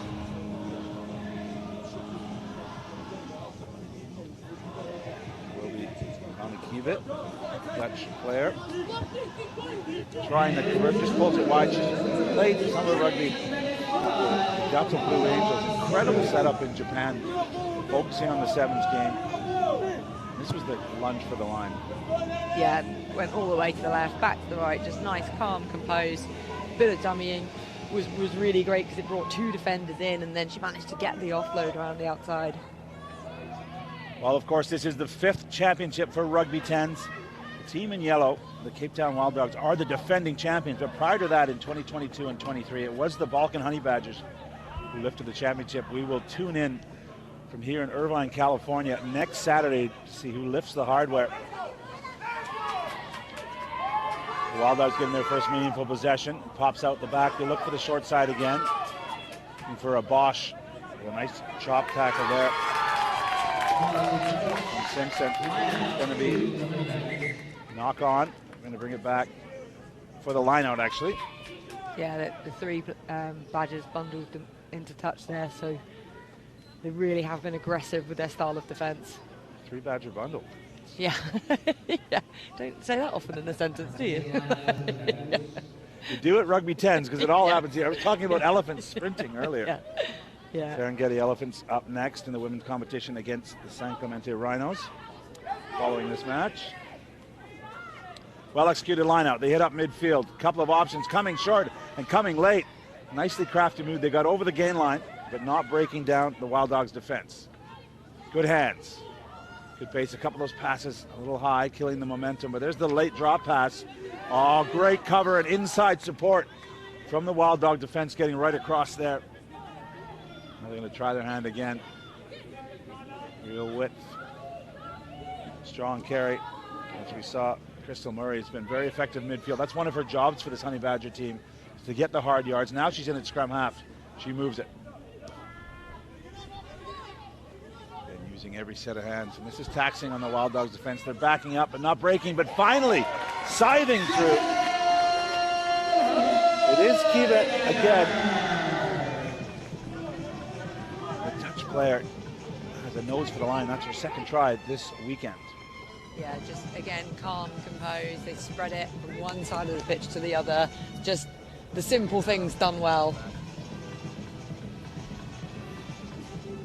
Yeah, reward for patience there, side to side. Second try, that conversion sails wide, so 10 points to nil, the lead for the Honey Badgers. Yeah, they've looked impressive in both games so far on day one. Just, it looks like they've clicked more than any other team, I think, that I've seen so far. Yeah. And that's impressive on day one. Just talking to their coaches, Richard Vandenbroek and Annalena Swartz, just saying, their manager saying how they'd assembled on Wednesday, but they really have a core of players who have played together, part of those two big victories in 22 and 23. So they're using that to build here. As you said, a great start, 31 points to 5, their first victory.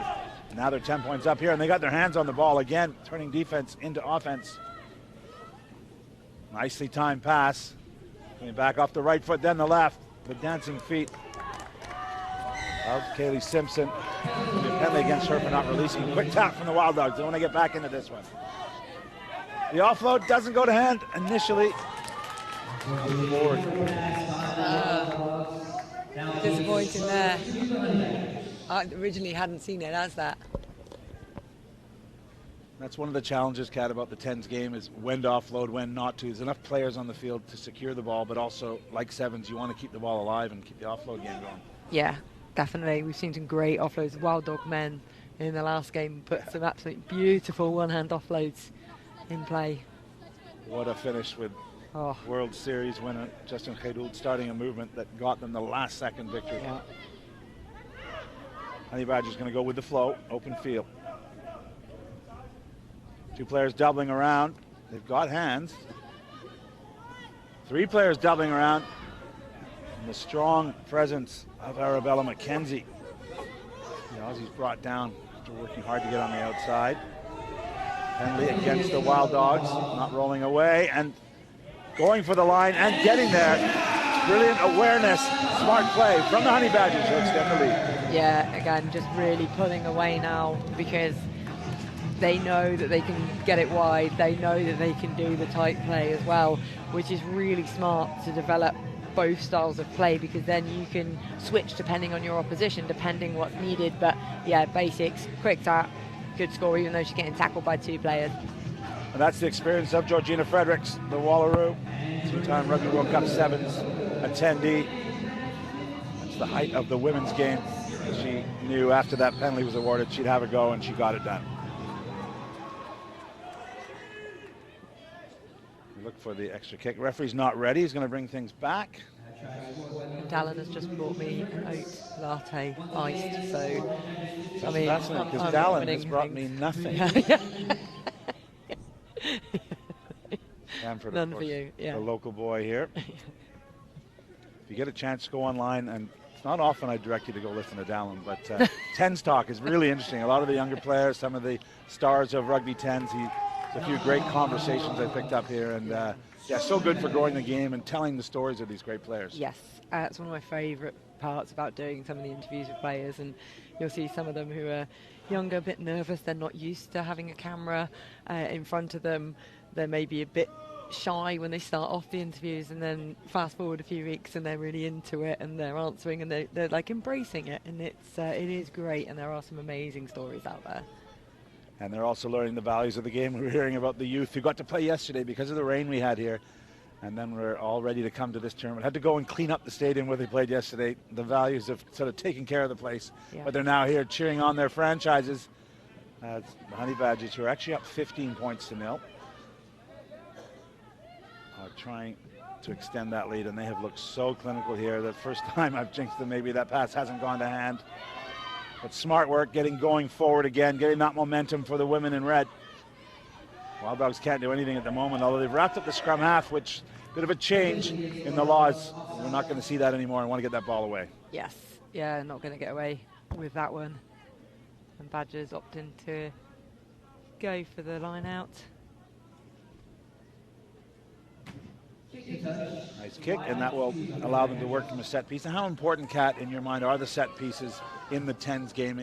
They're probably more meaningful than 7s, is that fair to say? Yeah, definitely, because you do have those bigger athletes, those bigger players that are brought in specifically for scrums. We're just chatting to Alex Corbizaro, who came in to do some set piece coaching, and he said it's very different to obviously 15 scrums. However, there's guys, there's girls that are in there giving it a go, and yeah, they're so important. Yeah, for those of you new to rugby, the set piece we talk about, the line out that you just saw there, is where the ball is reintroduced when it goes out of bounds, and then of course the scrum, which will occur 5 people scrums in 10s.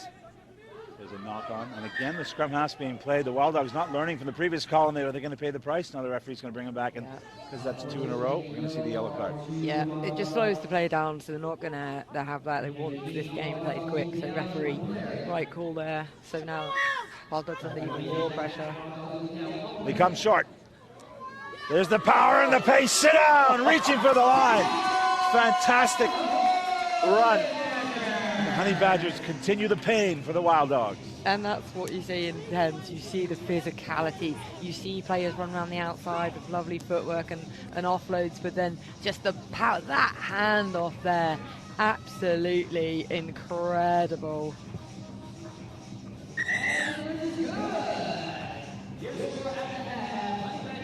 But yeah, great line, and I love it. I love a handoff. I really do. So does Shalom Sauso, the big prop, Samoan born, showing her power. And that will do it for the half. So it's been all Falcon Honey Badgers here in the women's matchup here. They're up 20 points to 0 at the half.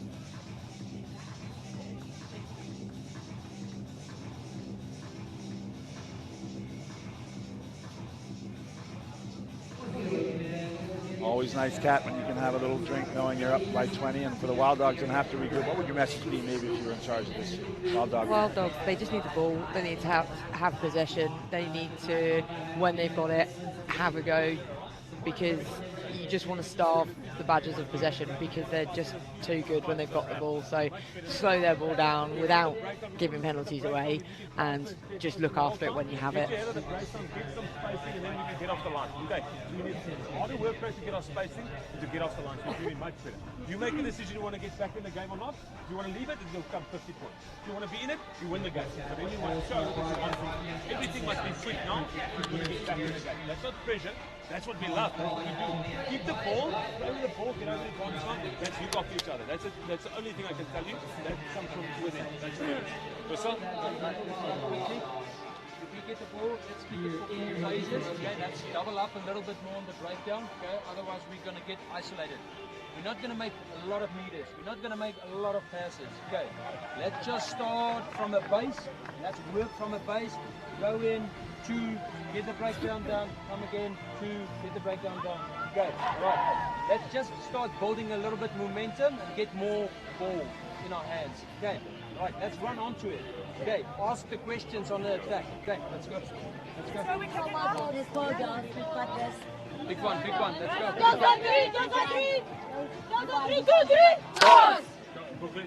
Well, there it is, a plan for the Wild Dogs. They're going to need a small miracle to get back into this one.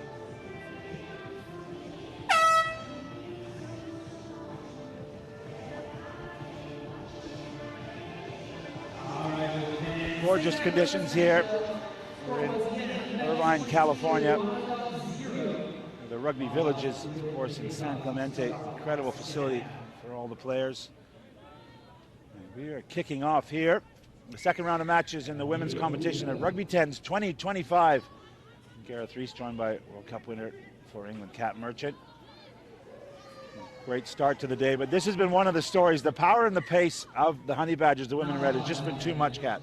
Yeah, they really have. They're causing all sorts of problems, and then not just their big runners, they then got great hands to be able to move it from one side of the pitch right the way to the other, and exactly spot on, really accurate with where it needs to be, which leads to tries.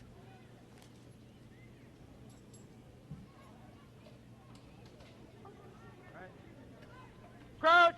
We're going to have the scrum after the knock on. So we have 5 players in there.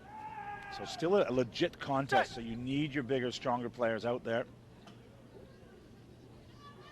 Ball's out the back. Wild Dogs looping around, very direct, but a nice cover tackle from the Honey Badgers. Good support play at the rock as well, really quick over that ball. Finally some width from the women in yellow. Good decision to come back and field the dancing feet of Tess Staines, but she's met with a red wall, and now we have a ruck. Moving offside. Looks like there's an offside advantage. Referee's letting them go. Again, Wild Dogs a little bit guilty of not regrouping quickly enough and getting player advantage. Now they're going to go left. Not much out there. This has been the situation. There's a nice little offload out of the tackle, but immediate support, this time in the form of Crystal Murray with a crushing tackle. She's doing it all out there. Former Rugby World Cup winner for the Black Ferns. There's an offload, cutting through the middle. Has she got the pace? Grace Kukatai, first blood for the Wild Dogs. Great second half start for them. It's what they needed to get them back into this game, because anything can happen in 10s. You can score so quickly. Lovely offload off the floor.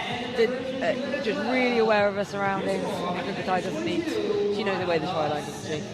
Fed up with me talking about the other Black Fern player up there. Yeah, well, hang on. I can get you talking about me. The Ponsonby Rugby Club product gets the Wild Dogs on the sheet. 15 points, the deficit.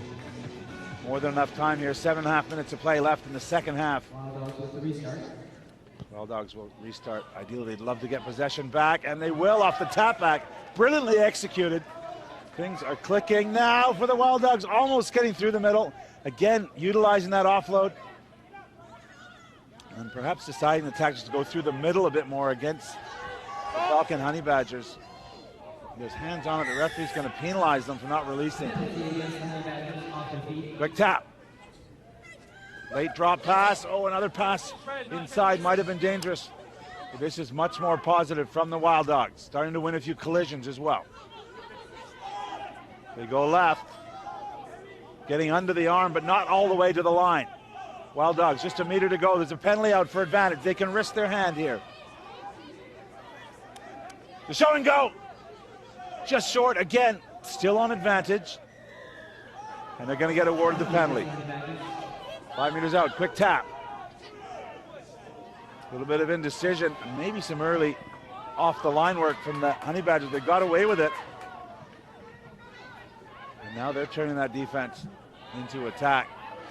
Hole up the middle. Oh, jumping out of the tackle momentarily, but finally tripped up.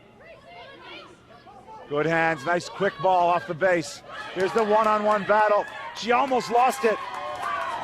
But showing her pace, Mette Zimmat, the German star, takes the outside and restores the advantage for the Honey Badgers. And that's exactly what a quality side does. You can be right under pressure, you can be giving penalty away in your own try line, and then to turn it around, make that defensive pressure turn into an attacking opportunity, and they just delivered so quickly from being under pressure to scoring. The conversion everybody wants for Loni Kiewit. That's the conversion. And there is the pace she showed on the air. Yeah, just real pace. Gas out wide. You thought for a second she might get caught, but then no, she just had another gear, kept on going. We were talking about it in the break, to have the German players here. We've seen the Dutch and the Swedish players. They are the best from their European nations, coming here and finding out how good they are against the rest of the world in the Rugby 10s format. And it's been really valuable. Definitely, because they're playing in quality teams as well. Then allows them to be able to showcase exactly what they can do. And as you and I know from the olden days when we played, mine older than yours, but you don't find out unless you get tested. You can stay at home and have success, but you never find out if you don't go and stretch yourself. Absolutely. Yeah, you don't want to be the biggest fish in a small pond, do you? You want to go and find out exactly what you can do. Bit of a break here. Tell me what the reaction's been. Your old team, England, defeating my team, Canada, but an incredible Women's Rugby World Cup. I know you're involved throughout. And just what has that done for the game in England? Oh, just huge. It's been, like, I think selling out Twickenham for a World Cup final was it gave me goosebumps, because our World Cup in 2010 that was last in England, we had maybe 13,000 for the final at the Stoop. I mean, we filled it, but it's just a completely different game now in the best way ever, and the support. And people got behind Canada as well. They were a real, like, I think if England couldn't win it, I wanted Canada to win it. Like, their story was great. We had our Prime Minister there, which is unheard of for him to attend a rugby event, so he came. Yeah. I got to tell you, 81 plus, almost 82,000 at Twickenham is a world record. Yeah. We just received at our offices in Vancouver the certificate from the Guinness World Record. So it's formally that. Yeah. We will be celebrating that at the Canada Sevens up the coast on March 7th and 8th. Have some of the players along and celebrate what was an incredible day for women's rugby, for all rugby. Yeah, and I'd love to get your thoughts after this play on what's next for Canada. My thoughts are Wild Dogs are trying to get back into it again. He's gone left. Ball spilled forward. Referee says play on, but now he's going to blow it up for a knock on. Yeah, a good string of attack there put together, but again, just failing at that final moment as it comes in. So right, time to shine then. What next for Canada women? Silver medal, World Cup. Yeah, well, obviously it's on to 7s and 15s. So many of the players playing in Europe, trying to develop our own domestic competition and support the next generation of players. Obviously, as you know, after World Cups, you get some retirements. Yeah. Kevin Rue's coaching at the Saracens right now, so he's doing a bit of a stint over there, continuing to learn. But such a positive for boys and girls in Canada, just to see the attention that was shown on the game of rugby. And because the women are such great role models is an overused term, because they're such great characters. They genuinely enjoy each other's company. It's great to see them getting the limelight, just as the England women as well, who've waited so long for that victory. And congratulations to John Mitchell and all the England women. And I'll tell you what, that semi-final with Canada, New Zealand, that has to be one of the best games. Like, I genuinely, again, got goosebumps. I was calling it, and I just my heart was going, and it was just, what a game, incredible for them. But as you know, so much work goes into that, and the work has started in the likes of this tournament here, Rugby 10s, these young women learning their skills. We'll look at the tapes at the end of day one here and learn lessons. We've got great coaches around. Justin Ben leading the Cape Town Wild Dogs. We're learning lessons all along, and as we look to grow the game, especially in North America, and the women's game in South Africa in particular, just huge opportunities here as part of Rugby 10s. Honey Badgers got it out wide. Just a couple of minutes left here, and they're controlling the pace and the scoreboard at the moment. Up 29 points to 7. And this is already, in their first two matches, 60 points notched up by the women's Honey Badgers team. No need to panic. Just the show and go. Working through the phases. Nice touch there for Aoife McDermott, the Irish legend. Bit of a high tackle there, and we'll come back. The Wild Dogs just up around the shoulder line. They have numbers out wide, because look how many Wild Dogs are just in this 10-meter line over here. There's about 6 of them, so they could really, Badgers, if they wanted to, go quick and move that wide, but they've opted to slow it down, and they've got enough of a comfortable lead to not have to rush. So thinking tactically. Also, possibly saving some energy. They do have the Serengeti Elephants coming up at 4:30 p.m. And the Wild Dogs will turn around and face the San Clemente Rhinos at 4 p.m. So besides, more rugby to play today. And then the direction they're pointing is where the ball was knocked before. So if it's a knock on, then it's usually this side. And the Badgers lineup.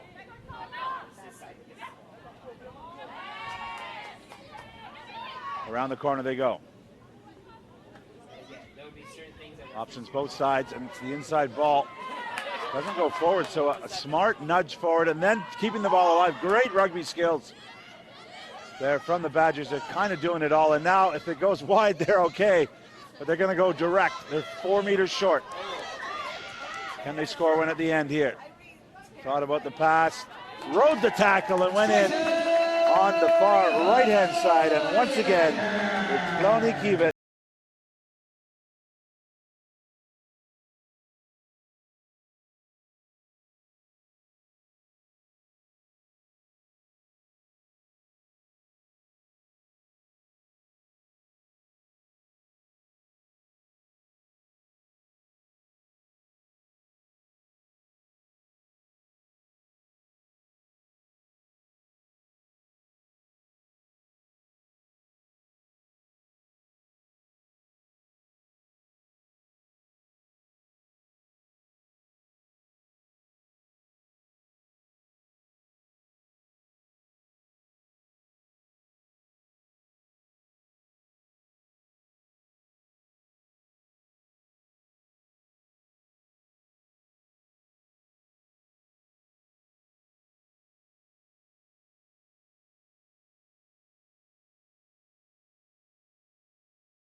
Both their teams, the Badgers building on an impressive first victory, and they scored right from the start. Yeah, they just started so quickly. Within 90 seconds they'd scored, and this one pretty quickly after with a bit of ill discipline, and that's the one we liked. That's the handoff. Love to see that. But the Wild Dogs didn't quit. They kept it in hand. And a nice arcing run there from Kukutai, but that was really all they had to offer in attack because it was all Honey Badgers. Yeah, Badgers just denied them. They came close so many times, but Badgers then able to turn that into scores for themselves and deny the Wild Dogs. So Honey Badgers very much top spot at the moment in the women's side of things. Who can join them? The Serengeti Elephants played the first match of the day. They won over the Cape Town Wild Dogs 12 points to 7 in a narrow one. It's a good result for them. And for the Rhinos, their opposition in this upcoming match, they went down 31 points to 5, which maybe doesn't look so bad, having seen how the Honey Badgers just dismantled the Wild Dogs.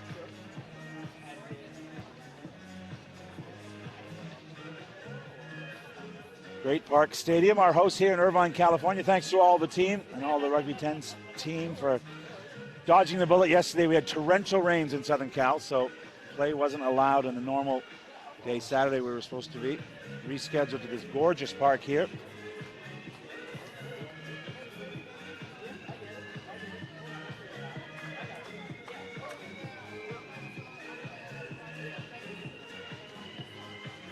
Yeah, really fast track. I don't know if you had a chance, Kat, to see the surface, but the soccer field here, to me, seemed really fast. Yeah, definitely. You can see that with some of the kicks that have gone through, the way the ball's bouncing and the speed to chase as well. course, more action here on Wednesday. And then the final for the 2025 Rugby 10s Championship on Saturday here in Irvine, California. If you're in the local region, come out and support us. And thanks for joining us on YouTube. Great. Well, this is part of the story here, Kat, as you know well, but all the academy kids who played yesterday because of those rains are now here cheering on their senior franchise teammates. Yeah, they're getting really behind them as well, chilling right now, but trust me, they're up on their feet when they're when they're playing.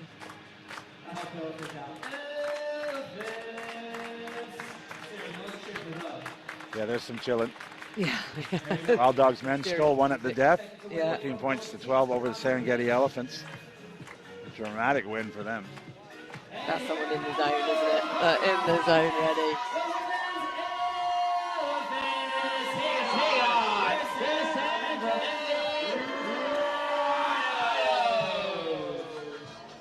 The Rhinos being clapped onto the field in their green jerseys, the local side. And the Serengeti Elephants, orange, outstanding opening match for her. Orange, scrunchy, like that. In Elephants color code there. Yeah. It's all about the scrunchies, Kat. Yeah, they have all gone for it. Last year. They want to get back there as well as get one step closer to that championship title. Not as strong a scrunchy game for the Rhinos, though, is it? So, in terms of scrunchies, Elephants are taking this one. They're dominating. Yeah, they're dominating the scrunchy game. I feel like Dallin would like this chat. He's missing out. Maybe it's an all-hair 10. Does for the sevens. Waiting on. There we go. Kick it off. Rhinos to begin. There we go. And it will be the Rhinos getting us underway. The Elephants receiving. A sentence you can only say in Rugby 10s. As we mentioned, Irvine and Orange County have been great hosts here. We thank them for prepping the stadium, getting this turf in wonderful condition, and allowing these great international athletes to shine here in SoCal. Of course, hosted the championship last year when the Cape Town Wild Dogs won. Right now it's the Elephants building the pressure, working the narrow channels.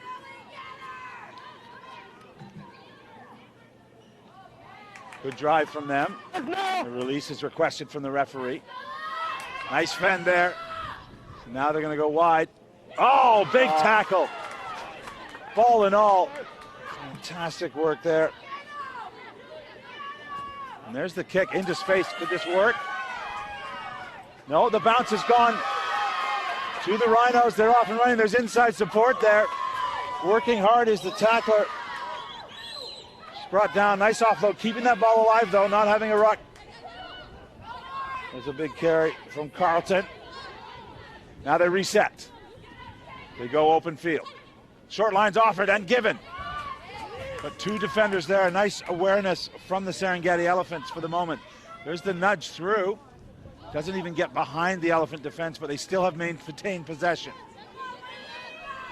The Rhinos plowing away, looking short. 2 meters out. Oh, that pass off the knee.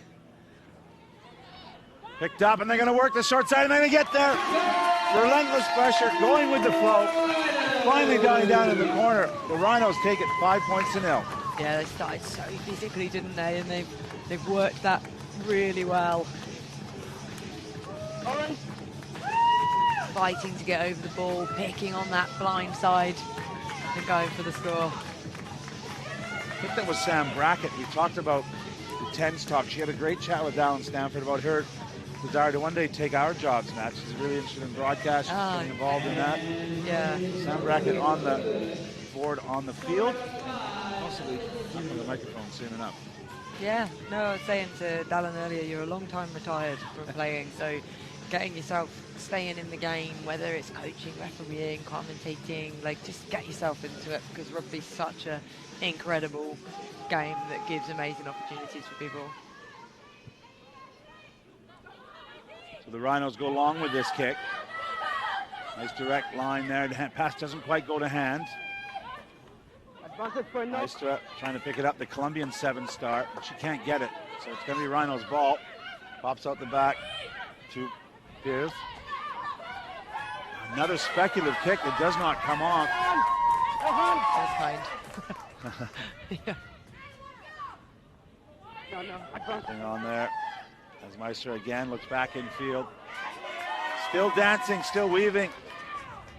Another nation represented here, the Colombian. Ooh, there's a seatbelt tackle. Referees let it go. Good ball production from the Elephants. This time it's Hamden, the Life University product, stepping out of 2 tackles. Now they're working short side. Oh, big tackle. It pops out though. Right into the hands of her teammate. The Elephants now applying the pressure. They're down 5. Inside the Rhinos 22. Ooh, bit of a dangerous pass there. Spotting the attentions of Lauren Carlton at the last second. And now a penalty. High tackle against the Rhinos. Elephants not looking to go quickly. They've decided to go for that scrum, and as you spoke about earlier, a weapon in the game is a set piece in 10s, because you tie in all those defenders in tight so you can attack either side of it, but the actual scrum itself as well was really competitive. So even though they had the penalty, they've chosen the scrum, and they've got options both sides. One player in behind the scrum that they're setting up. 2 players out to the right of it. And see where they attack. Yeah, as a winger, I've been in a 7 scrum, but there's no way I'd be in a 10 scrum. I can tell you that now. 5 on 5. The Elephants get it out the back. Go with the flow, and there's that extra set of hands, and they're not going to need it. Straight to the first receiver. Josh Semiana Tafa, the Canadian. He's just come off that World Cup final, scoring for the Elephants. Beautiful line, and she just takes that. So that's not an easy pass to take. In the earlier games, the opening games, those passes were being dropped, whereas that just, yeah, that really stuck. Great skill set and good finish. Well, I've been calling Josh Semiana Tafa's name for about 5 years now. She's a emerging star, and they got her butchered it when she scored her first try here in Rugby 10s, but great to see her. The last time she played a meaningful game was in front of 82,000 people at Twickenham, and now she's here at Irvine, California. Amazing.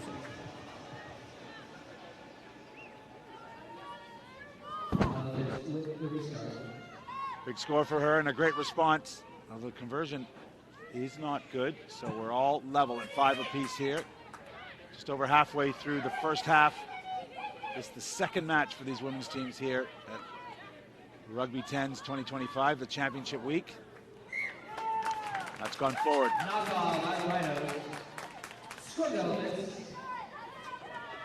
Elephants cheering, they know they want this possession, they want this challenge at the scrum.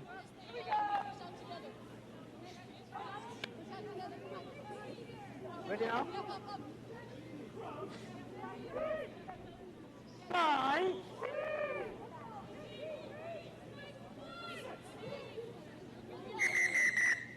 Going to reset that one.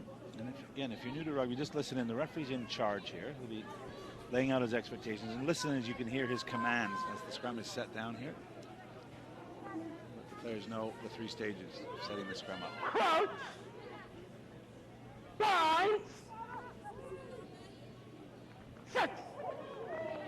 So gone are the days of all the shenanigans up front, and this is the result. The ball gets away quickly, and a chance for the Elephants. Nice wrap around. Extra set of hands out wide. Are they going to use it? They're going to get to the corner. Yes, just enough. And I think it's Enid Uma, the Kenyan. Sure, out there we get a number. Great rugby from the Elephants. Yeah, fantastic play, and we know they've got that pace out wide, and it's a nice flat pass across, going into the corner. Zoe Healy to finish it off. Was Healy on the end, no stranger to the try line. She the leading try scorer last year in the English Championship. Great finish from her, but good work from his teammates, doubling around. We didn't see her ball in space in the first game, but been waiting to see it because I've just seen what a flyer that she is. And not just that footwork fend, she's a really well-balanced player, so nice to see her get the ball in space and get a score. Time off here, there's a ball on the field. She played for one of your old clubs, Worcester. She did, yes. Yeah, Worcester's a great club, love it. My whole career played there, 14 years at Worcester, nowhere else. Well done. And can't imagine from when you started to when you finished what the state of play was. I mean, yeah. How much support there was and how the game had gone. Dogs watching, and my mum, that's about it. And one of your 3 dogs. Yeah, exactly. And now, yeah, completely different. All right, down 5. It's up to the Rhinos now in green. They've got a minute and a half here to try and level the score. They've been bundled into touch. Tell you the other thing is we talk about players' experience and been at Olympics, been at World Cups. It's when we get their date of births and you look down at some of them and you're like, no, that can't be right. That's a child, right? Like, no, actually, I'm just old. My ACL I had reconstructed 20 years ago, so my ACL is as old as some of the players here. So, yeah, that's depressing. I won't tell you how my math works. It's a little bit further back than that. Okay. One of the LA Lakers, the youngsters, was playing with LeBron James. Yeah. His 23rd season. Said there were 10 players on the opposition who weren't born when he started. Oh. And he had offered an alley-oop to one of his own teammates who scored, and he said, I've got an alley-oop from LeBron James. The last time I was 8, and it was at his summer camp. Brilliant. So rugby there are some older players here, part of Rugby 10s, and that's really great. Not only do they get to still play the game, but they get to pass on some of the lessons. Yeah, and to play fun rugby as well, because, hang on, let's watch Zoe do her magic. There we go. Steps out of it. Finally, she's brought down. Good work across there from Besse, the Fijian. Some tired bodies there as we're nearing the end of the first half. Last 30 seconds. Okay. Floating pass. Nice work. Fending off from Wafula. Driven backwards ultimately. And the penalty for off feet by the Rhinos. And yeah, talking about those experienced players getting to play and opting to come and do this, is they get to play incredible rugby, but without that pressure that comes with perhaps playing for their own country, and they can play with freedom, really show their flair and what they can do. And I really love seeing the balance of those youngsters given an amazing opportunity, as well as these really experienced players who have played in multiple World Cups, Olympics, all that, and they're still here and loving it and playing together. Well, a shot there of Stella Wafula, the Kenyan 7-star, of course an Olympian, part of that scrum up front. They're going to take it off the field, and they're happy with this 5.8 at the half. It is the Serengeti Elephants 10, San Clemente Rhinos 5.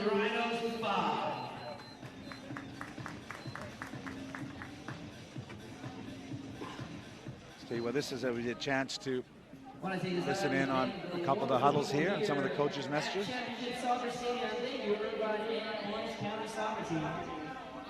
support, allowing us access to this amazing venue. Again, we'll be back here for day 2 and day 3 of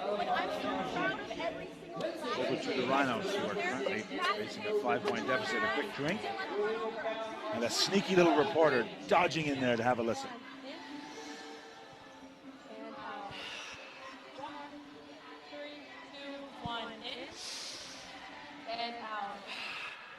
Quickly from me, we have each other's backs out there, but we're one team. So it feels like an individual. It doesn't feel super connected.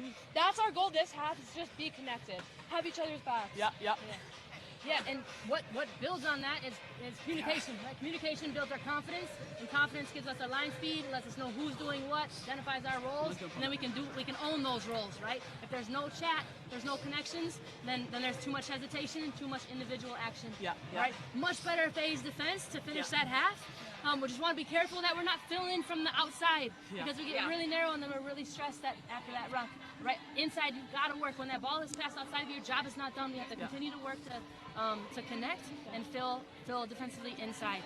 All right? We're into your one scrum, give it to them. Yeah. Just go a little bit lower, go stone, go in.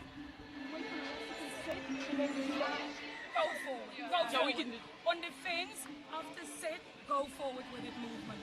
On the breakdowns, fan out, look up, don't look at the breakdown. Yes. One sub, Caitlin's in for Marissa. Ina, you go to left. Oh, yeah. Well, wonderful insights there from our team. Sylvia R10 in the Rhinos huddle there. Some really good messaging. The players talked about being connected and not acting as individuals out there. Yeah, hugely important. If you know what your teammate's going to do before they've even done it, you can be there at support so much quicker. So reading each other, communicating that as well is going to make everything run so much smoother. Keep an eye on the line speed as the Rhinos were challenging themselves to get off the line, have confidence that their teammates are there. It will be the Elephants to get us underway. Still not comfortable calling young athletic women elephants, but that's the name of their Rhinos, team. like, yeah. This young elephant. Good carry and space on the edge. Look at that gas, lifting the knees, driving the legs. Look at the smile. Incredible start to the second half. San Clemente Rhinos on the board through Eunice Vesey, the Fijian flyer. And fly she did, absolutely flying down that left-hand touchline. And it's a dream start off a kick-off to just get footwork. And again, that offload, a difficult one to take as well. It was above her head, so she had to take it, but she's running, got the ball in that outside hand as well, in case there was someone there. She can then be able to do a handoff should there be a challenge, but no one was getting to her, were they? And in case you're new to rugby, that massive grin and that pure joy of being in open space is not unnormal for Fijian players. That's how they play the game, as you and I know, Kat. And it's just a wonderful thing to see.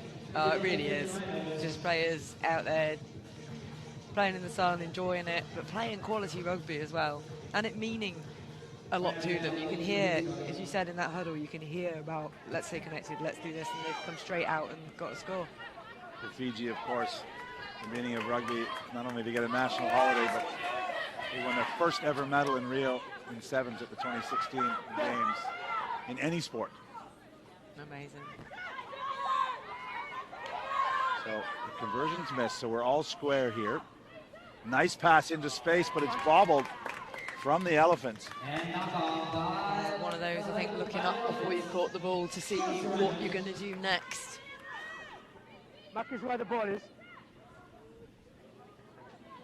I say that as if I ever made any decisions. I was always just going to catch it and run. Stay on the end. So I'm not passing it, I'm not kicking it, I'm running. Ready? Crouch. Time.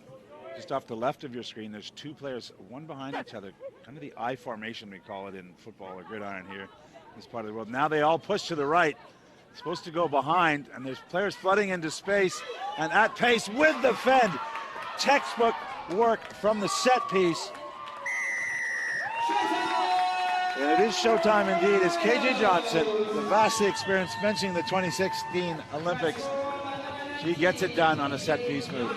Yeah, really nice finish there from Johnson. Like, held that width really well, gets the ball, great fend, and then manages to keep in touch. And even though Zoe does grab hold of her, Healy gets her, but she manages to use her power to score.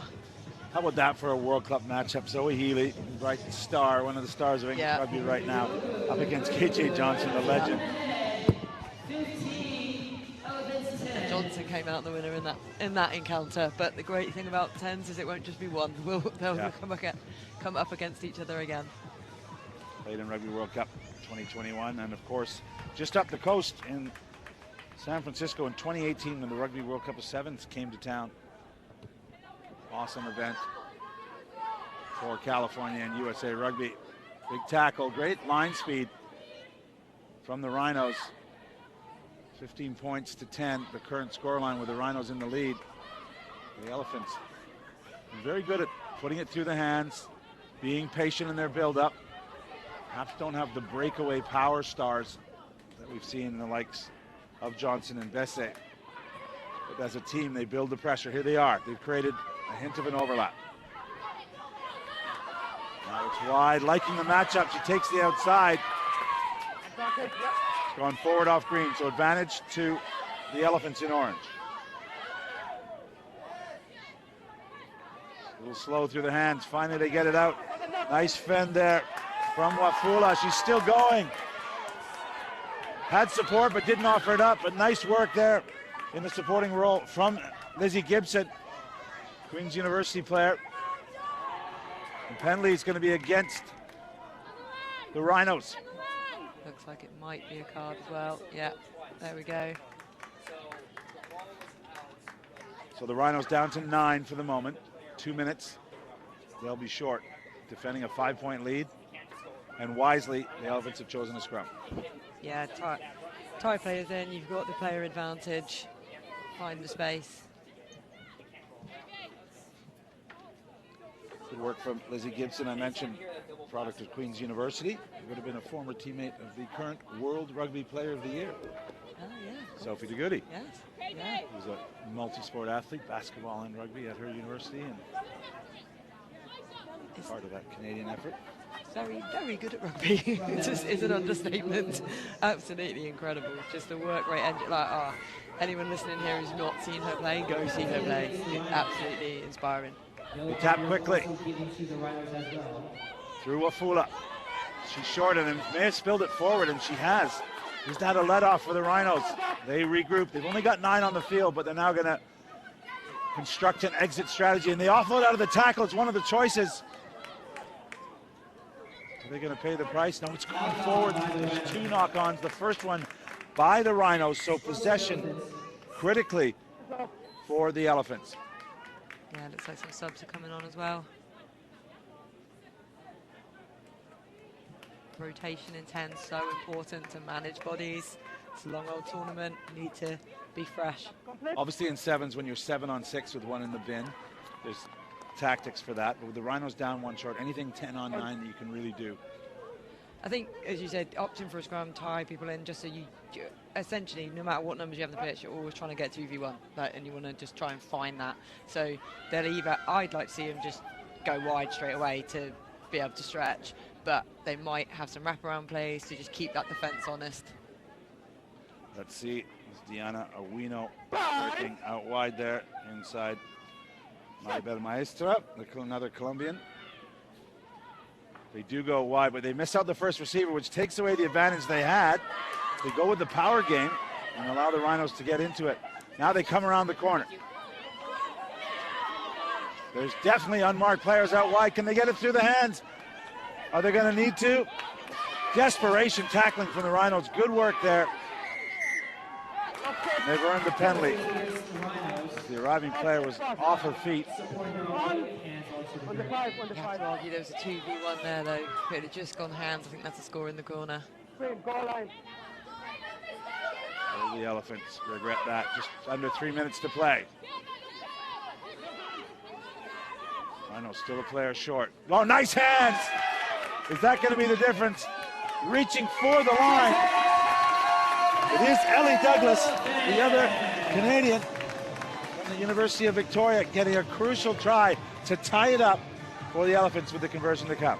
Yeah, it was really lovely hands, wasn't it? Waterman, just a nice, softly lifted pass into that score. Because it's so difficult to defend with the player down, because you try and head your bets, you try and get across wide in case it goes, and then you leave those inside gaps. The conversion is good, so a narrow 2-point lead for the Serengeti Elephants. They're sending the water off. They want to finish this. Just under 2 minutes to play. The Rhinos have shown they can score from anywhere. They scored off the last kickoff they received. Let's see if they can make something happen. This one's going to be clear possession. Building right from inside their own 22, busting 1 tackle. Couldn't get out of the grasp of Julian Bogue, another legendary Canadian international on the field. Good build up from the Rhinos now. Showing inside, going outside, looking for that outside shoulder. Elephants not rolling away. Now straight hands, the stop and go. Breaking the tackle. Oh, big crushing blow. High though. A little bit high though. Yeah, I think that one Could be trouble. Yes, he had a Huss maybe in the same bit. Yeah, I think that was shoulder to head there. So, yeah, right forward. Didn't look right live. It's a tough one for the 20-year-old, but her teammates will now have to hang on with only 9 on the field. The Rhinos have chosen a scrum with less than a minute to play.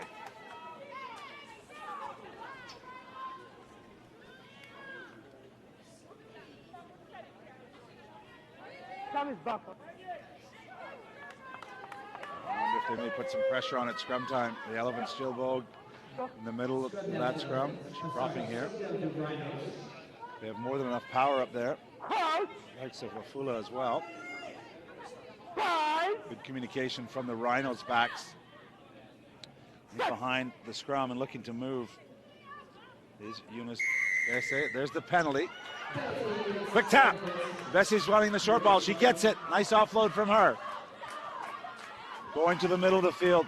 They're brought down is Sienna Jordan.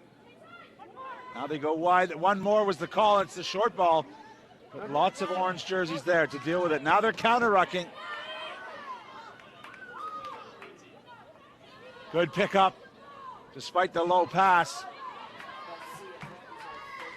There's contact above the shoulder line. Penalty still, even though the Hooters sounded here. One player down behind play for the Rhinos, so it's 9-on-9 for the moment. And another penalty, and it's going to be 9-on-8. As persistent penalties mean there'll be one more elephant in the bin. Yeah, and then in those pressure areas as well, referees are never going to, there's whipping momentum of the game, so they're going to have to defend for their lives now. 10-on-8. They go direct, right through the middle. Big tackle. Another penalty. Quick tap. Was it 5 meters? No, the referee's going to make her bring it back and take it from 5 meters away from the try line. Yeah, I think Gibson thought she got her hands in there to get that turnover, but got told leave it. The pass out wide is intercepted. She doesn't need to score it. She could get it off the field for the win. She's surrounded by green jerseys. The Rhinos are attacking the Elephants. There's Rhinos everywhere. She's stretched them all the way to the end. She's brought down 5 meters short. The ball's still in play. She releases. There's hands on it from the Rhinos. This game will not end. They've won the penalty, but they're going to have to go 95 meters. Yeah, you're right. She could have just kicked it out, but you don't, do you, as a player? I think if you've got that try line in your eyesight, you're going for it. What a run from Ellie Douglas, but right now it's the Rhinos that have spilled it. Ball's still alive. Some tired bodies out there. There's a Rhino injured, wave out of shot. So they're down to 9 players, a speculative kick. Everybody's trying to get their hands on it, and I'm sure the message is now on the field. It's been knocked on by the Rhinos, and that will do it for the Serengeti Elephants as they win it 17 points to 50. Wow, Kat, what a game. Yeah, what a game, right to the end. Nail-biting stuff. Both teams put in fantastic effort there.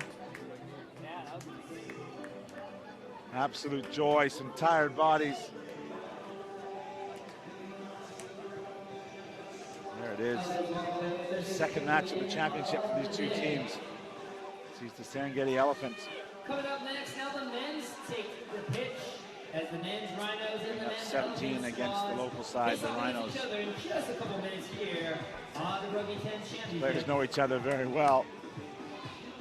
Some of them suited up in international rugby playing alongside each other. Don't forget, follow all the action live on our YouTube channel, Rugby 10 Championship. We'll be back here Wednesday and next Saturday right here at the amazing. Still a match to come for both these teams. Irvine, California. The Rhinos will play the Wild Dogs at 4 p.m. And the Elephants will be up at 4:30 against the Honey Badgers. Keep breathing. Well, it gives us a chance to go sideline and get some reactions from some very tired Elephants. Ellie Douglas, certainly the hero of the day. That was absolutely amazing, especially the try that firstly you put yourselves in the lead, and then that last break, the crowd was going wild there. How are you feeling? Really gassed. Really tired. That's like the most I've run in a really, really long time. What goes through your mind when you get the ball? You just like go for it. Well, we've been talking about connection and finding your teammates on a line break, so I tried a little steppy step, but I'm not sure if it worked. I still got caught. Yeah, it's fine, but you got the originally, so it's might be good. But how's the Elephants team feeling? Do you feel you got that connection? Oh yeah, we've been working on our connection. We had a karaoke night the other night. I think we have some real talent if we don't have being rugby players.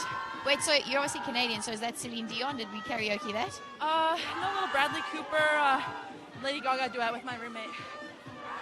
You want to give us a little line? Well, I don't know if I can do it right now. That's fair. She's gassed. Ailey, thank you so much and congratulations. Let's go to the Elephants, right? Woo, go Elephants! There we go. Well-deserved victory for the Elephants. Let's see what they do for the rest of the day. But I'm catching my breath. What are you doing up there? We are dominating up here, I tell you what. Just jumped into the hot seat.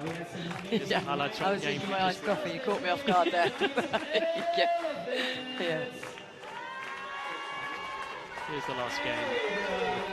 Some ridiculous play that was as tight as the middle seat on the plane.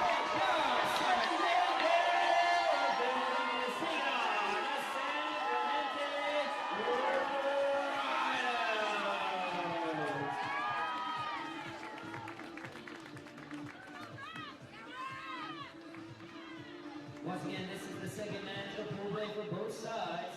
Rhinos were victorious in their first. All right, all locked up now for the next games. Two men's matches coming up after some absolute thrillers in the women's competition. The Honey Badgers on the women's side beating the Wild Dogs 34-7, and the Elephants beating the Rhinos 17-15 in an absolute thriller that you just witnessed.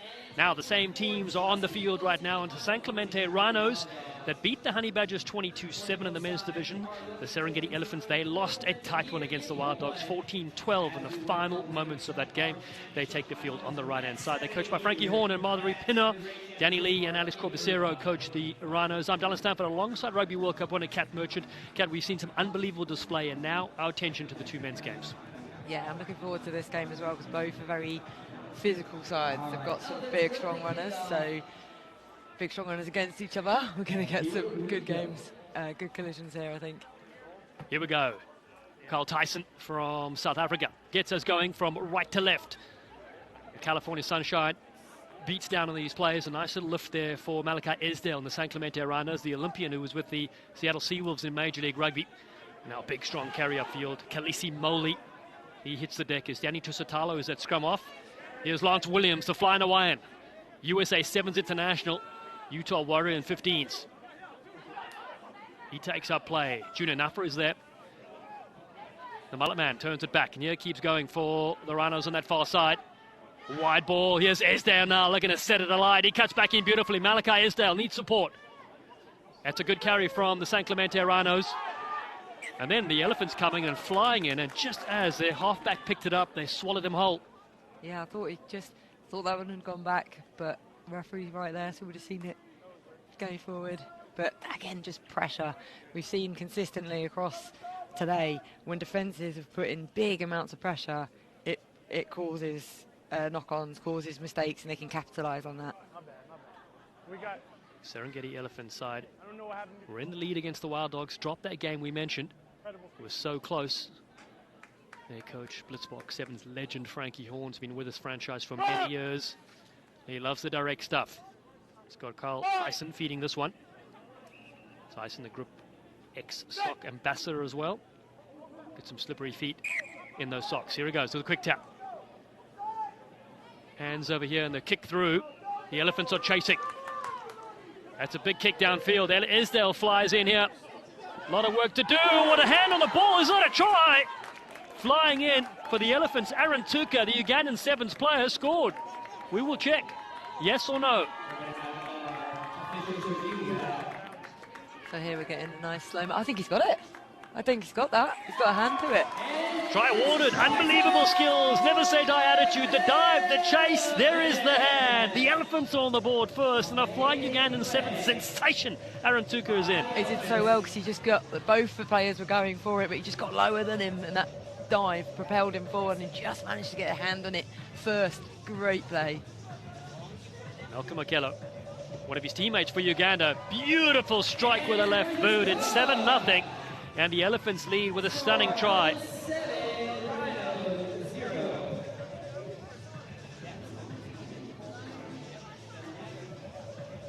Just like that, showing you how exciting this game can be.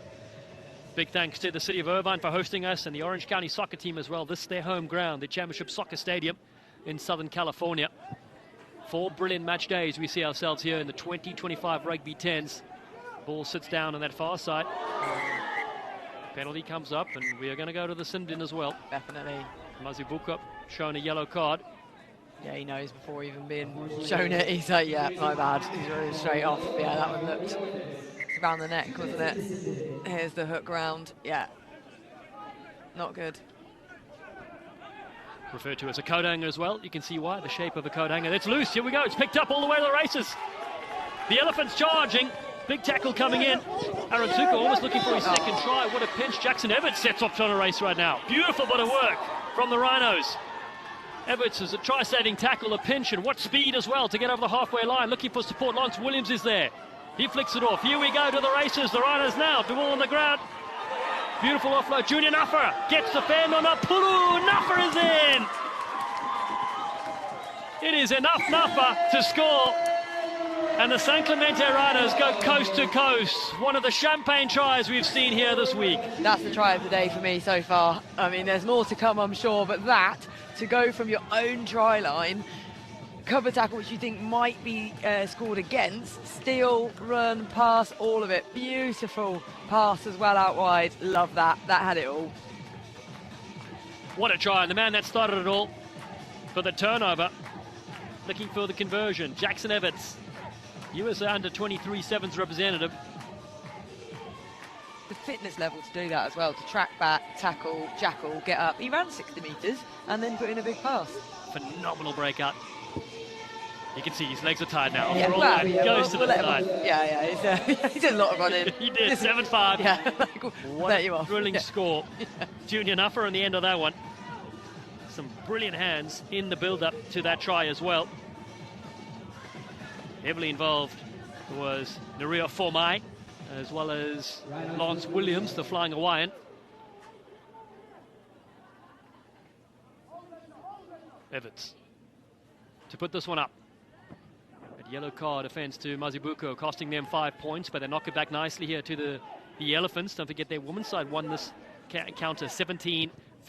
Massive kick downfield. That's Tom Mayava. It's a big boot from the Paris Olympian. Finds the hot feet of Everts. Dancing rubber, not going anywhere. As the Elephants bring him to the ground. A knee there, so at ruck time. Fomai. Wide ball. Finds Lance Williams attacking Nuffers. Oh, what a crash on Tyson from Lance Williams. Smith setting it up again. Fomai to the left-hand side. They work. Beautiful hands. Jack Merkling is there, the mullet man. Despite Cat Merchant's claims of no hair talk.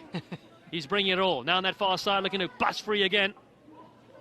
Moley getting involved. Recycling. Here's Merkling again. Fomai, beautiful ball over the top. Junior Nuffer is there, taking on the Moose.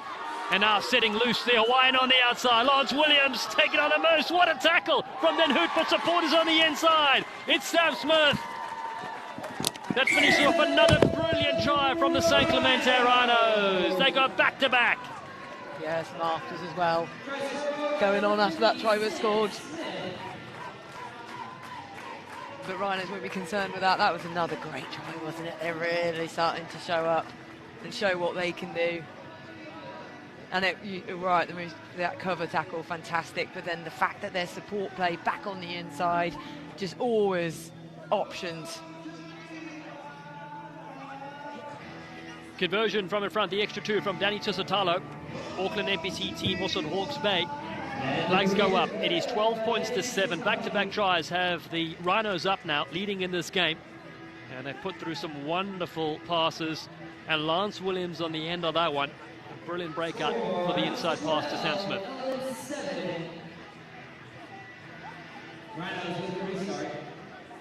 All important franchise points on display. Mixed play will happen on Wednesday. We'll take a break for Thanksgiving and return on Saturday, November 29 to crown a franchise champion and 4 different champions. Got the Academy boys and girls, the women's and the men's competition as well. An error at the restart will give the Serengeti Elephants possession. Yeah, not what they wanted after scoring 2 fantastic tries to then just give that error away.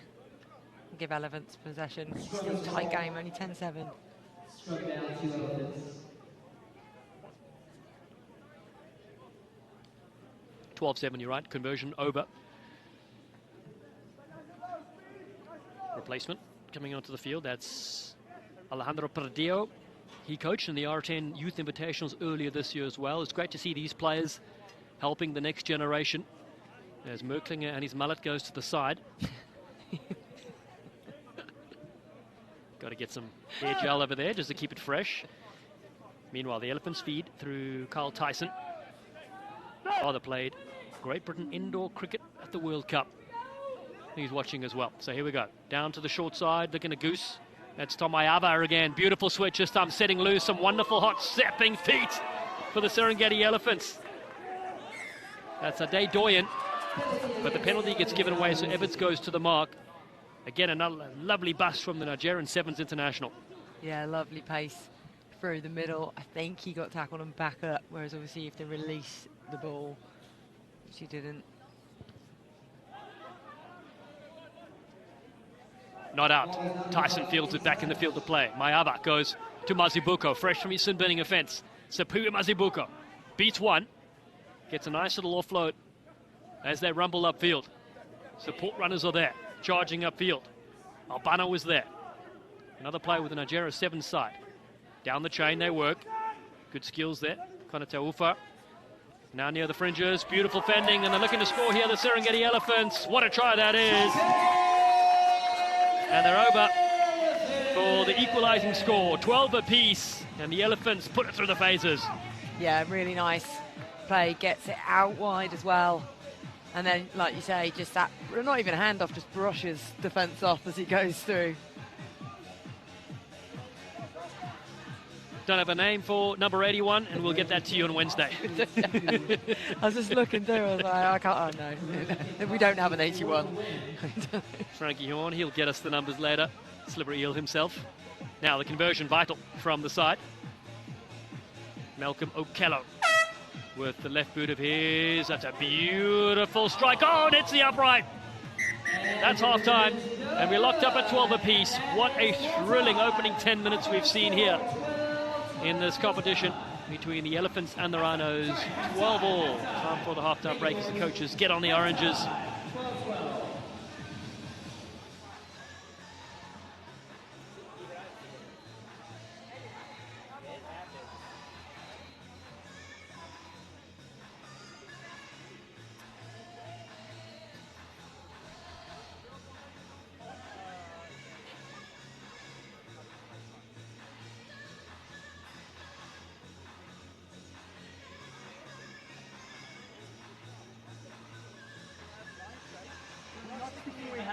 We give them the option to go wide.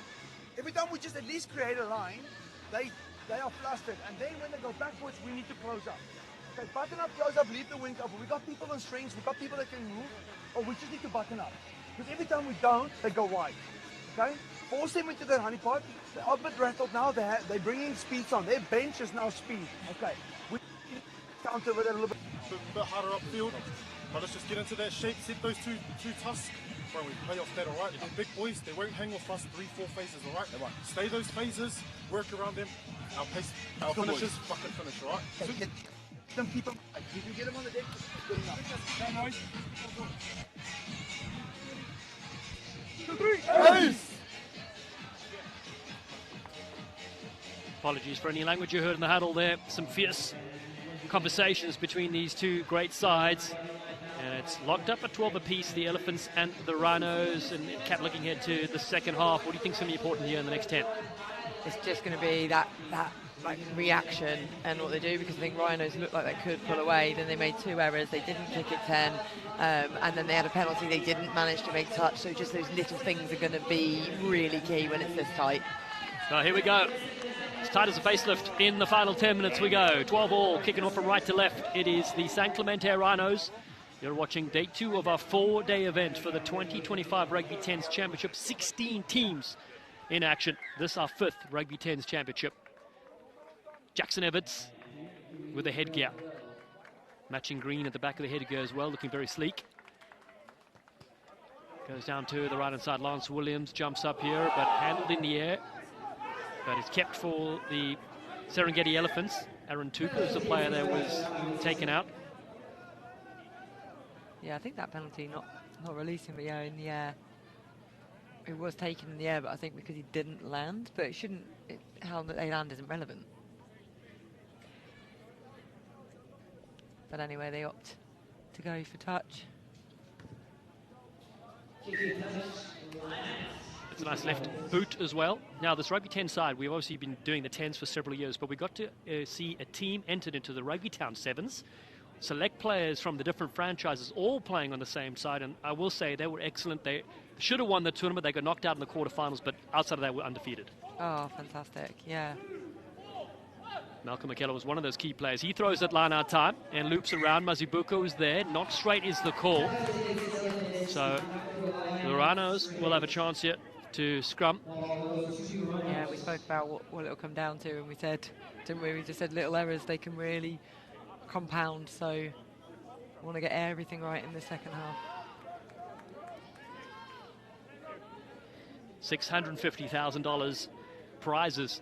Some of that cash, some of that in high-performance residency packages, kit as well. The winner will take $100,000 cash, the winning franchises, plus $450,000 worth of high-performance residency packages, meaning you can be a full-time professional either in South Africa at the Rugby Village in Gordons Bay, just outside of Cape Town, or here in San Clemente in Southern California. Yeah, amazing. If that doesn't motivate you, then I don't know what will. And Kat, I do like that they've chosen places that have tremendous amount of sunshine. Yes, yes. Yeah, good options. Yeah. Places we want to be as well, as broadcasters. Yep. We were twice in South Africa, one by the Balkans Honey Badgers in 2022 and 2023. This is our second consecutive year in Southern California. As the scrum gets set, up front for the big man is Ogenesuve Obano. He's on the near side here for the Elephants. But it's Danny Tusitala to feed here for the Rhinos. 12 apiece. Whips it wide to Everts looking for the inside ball. Now it's the outside ball for Esdale looking to carve up. There's Junior Nafa teaming up really well. The two stars in midfield. Now here's Pradio, the Mexican international with a big strong fan. Rumbles it up, does the big forward. Tusitalo, short ball. Nafa barrels one to the ground. Recycling well here. The San Clemente Rhinos. Big jump step from Tusitalo, the skunk. Flicks one over the top for Mai. Huge ball over the top. What a pass to Lance Williams, the flying away and cuts back in superbly. What a run that is from Smith. Sam Smith yet again, times it to perfection. Everts against links up. Brilliant 10s on display here. Oh, cutting through, Jackson Everts. He's a sleek racing snake. And the Rhinos break the deadlock. Sleek racing snake. That's a new one on me, but we'll go with it. But he absolutely just burst through that contact. I don't think anyone was expecting it and just managed to go through. But he's quick, he's sharp, isn't he? Amazing. Just when you thought two tacklers had him, yeah, he was able to wriggle free. Electric off the mark. Yeah, no rights to get through that, but there he is. The extra two from in front will put it up 19 points to 12. Jackson Evans nails it, converts his own try. What a player. Yeah, incredible. Absolutely incredible.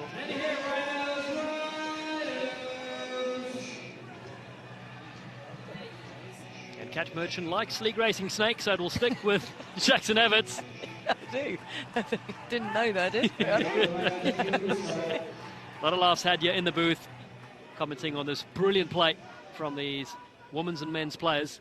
After this, we have the Wild Dogs and the Balkans Honey Badgers. We just witnessed the Elephants beating the Rhinos 17-15 in the women's side of things. Nice lift there for Okello. And the Serengeti Elephants. What have they got left in this game? Matt Lube involved there as well. Serengeti play down to the ground. Daddy with quick possession. Oh, it's a big shot comes in from Junior Nafa. The ball spits free. Pradillo with a kick through. Alejandro Pradillo chases. But diving for the line was Lorenzo Villani. So there was a knock on there beforehand, though, so it is still going to be to the Rhinos, but there's that chip through in the race to get there. But yeah, taking no chances after what happened earlier. Junior Nuffer with a massive shot comes in low on the old shoulder.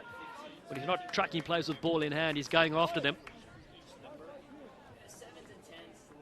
19-12 the score. Now momentum with the San Clemente Rhinos. Danny Tisotalo with ball in hand. You mentioned their coaching crew, Danny Lee, formerly with Nola Gold in Major Rugby, before that with the San Diego Legion, the former All Black. Alex Corbisiero helping out as well, the scrum expert, scrum coach, commentator as well. Played with the British and Irish Lions as well as England. So they're in good hands. Tisotalo drifts across field. Nuff on the short line, not needed. What a ball from Everts on the outside. 4 eyes after this one. What a score this is from the San Clemente Rhinos. Nuria Formai, the Mana Samoan, scores, and they go bang bang. Oh, fantastic try again. Just the hands and the vision to be able to spot a player out wide and then hitting that out to inline just makes it look so easy. Great step in, good power to come through. And yeah, Everts is having a stormer of a game, isn't he? Jackson Everts, what a pass that is. Formai out of Moana Pacifica and Hawke's Bay Magpies scores, puts them up 24 points to 12. Conversion to follow. It's a low driving kick. The flag goes up. 26-12 right now. And 2 second half tries has the Rhinos up.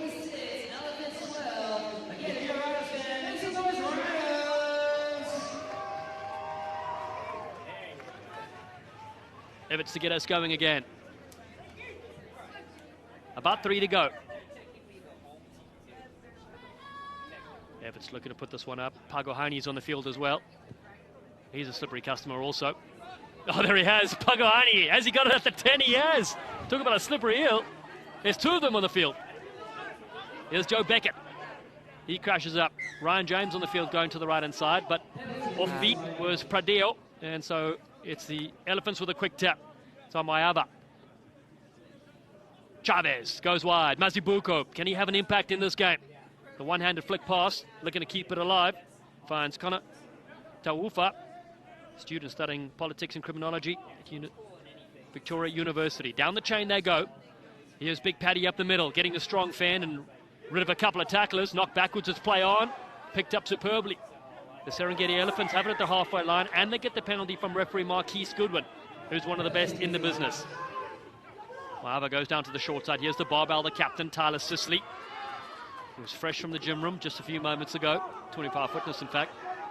Ball out in front. Matt Lube looking to clean things up. Pradeo dives all over him and draws the penalty because he's on his feet, but it's Chavez that gets pinged for losing his feet. Yeah, been a few off-feet penalties, so just need to clear up these rucks and make sure that they're driving through rather than diving off their feet. It's a nice shot there from Everts. So here's the goes to ground to get it, and then it's supporting player, yeah, off feet you can see. Not supporting own body weight, tries to do the clear, misses. Now, Gavin Diamore, he's on the field. The chicken smoothie is Katualo, who interviewed him at the last game as well. The reason why he's called that. The US Eagle to throw. Goes to the front of the ladder. Pagohani has it. Drop down on his back. And the penalty. Yeah. Got to be so careful to make sure you bring your player down. He's got a penalty for his side, but I'm sure he'd rather not be dropped in a line out. Definitely not with that stash. Got to protect that at all costs. Yeah, Pagohani's one of the great characters of the game. Yeah. He's done some broadcast work as well, some sideline commentary.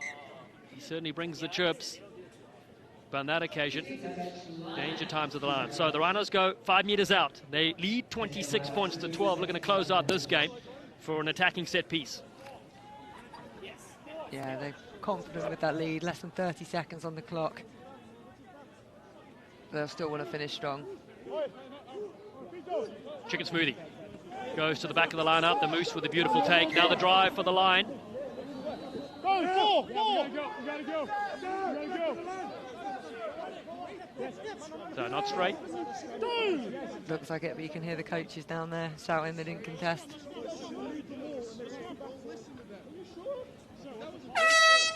Siren sounds. Serengeti Elephants won't be able to win this game.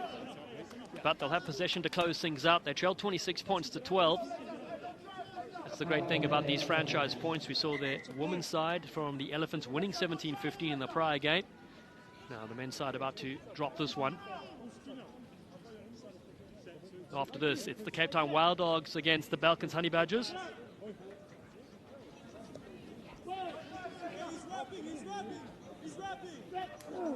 Tyson to feed. He picks. Goes open side. Mayava with a beautiful dummy. Almost through the half gap. And the Rhinos come flooding through the lanes. It's Junior Nuffer is there. They've got this game wrapped up. More points on offer potentially as they look to go up the middle. The offload is there. It's loose. Been scooped up by the barbell. Tyler Sisley throws it to Mazibuko. And they lose that one forward. That's the full-time whistle from referee Marquise Goodwin. And it's the San Clemente Rhinos that come back here in the second half with some brilliant tries. They beat the Serengeti Elephants by 26 points to 12. We'll get a word just now pitch side, but what a great second half, particularly here from Junior Nuffer and his side. They've got some unbelievable players on display that link superbly. Lance Williams had a standout game as well for this Rhinos outfit. Pick up some valuable franchise points in this competition.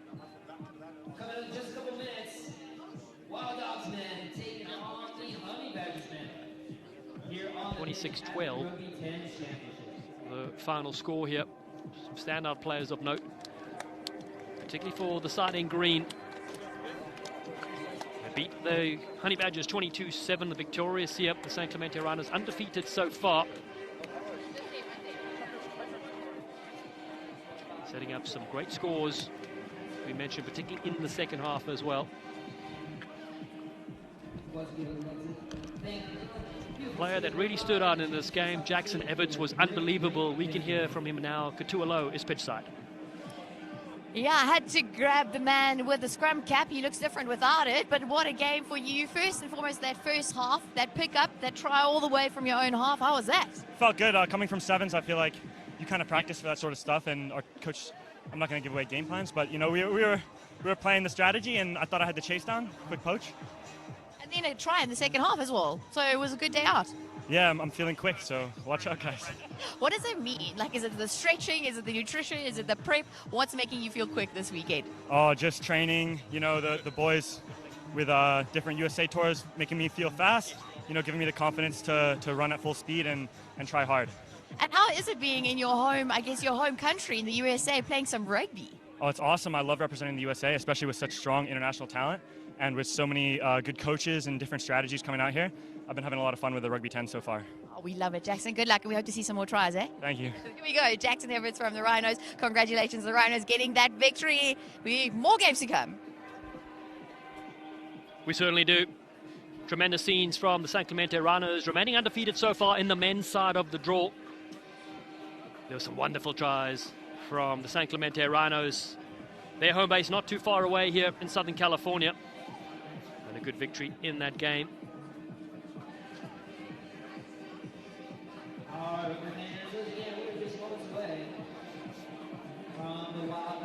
So we take a look at the different points standings, of course, and on the men's side of things. It's the San Clemente Rhinos that are doing superbly. With the academy side, the Balkans Honey Badgers leading things, and on the women's side as well. It's the Balkans Honey Badgers. We'll get full point scores there. You're going to have to get your calculators out as the teams get ready now for the next game. And alongside me, World Rugby Hall of Famer, Canadian International, Gareth Rees. You've been all over the world with this beautiful game, but 10s really just bring such a wonderful festival nature, doesn't it? Yeah, Dallin, great to be here. I can't say I've seen this much cross-gender, cross-age grade support. These franchises really mean something to these athletes, and Rugby 10s is doing a great job of providing opportunities, providing mentorship through all of these relationships. I'm really enjoying it here. And one of the scenes is obviously as the teams get clapped onto the field. Great atmosphere here, and it's a great host. We've got a busy week ahead of us for the championship in 2025. No, we certainly do. And the sun is out as well. Now you're wearing your sleek merch. So here we are. Fans can go to rugby10s.com, catch your kit there as well. Whatever team you support, we've got teams all over the world. And right now it's the Cape Town Wild Dogs that take on the Balkans Honey Badgers. The Cape Town Wild Dogs winners here last year in Southern California in the Rugby 10s Championship. The Vulcan Honey Badgers have won back-to-back in 2022 and 2023. But of course, it's the Cape Town side that lead the rankings from last year. But there's been some big games a bit earlier. Honey Badgers have dropped a game. Wild Dogs won 14-12 earlier. Yeah, Honey Badgers went down 22-7. That was a tough loss for them. But what a game. Probably the game of the day so far as we wait for the teams to come through these great tunnels here. But the Cape Town Wild Dogs stole one at the death against the Elephants. Elephants had a chance to get the ball off the park, and they didn't. Anyways, incredible result for them. 14-12, they won that over the Elephants. Festival nature continues here, singing and dancing from these different teams supporting their sides.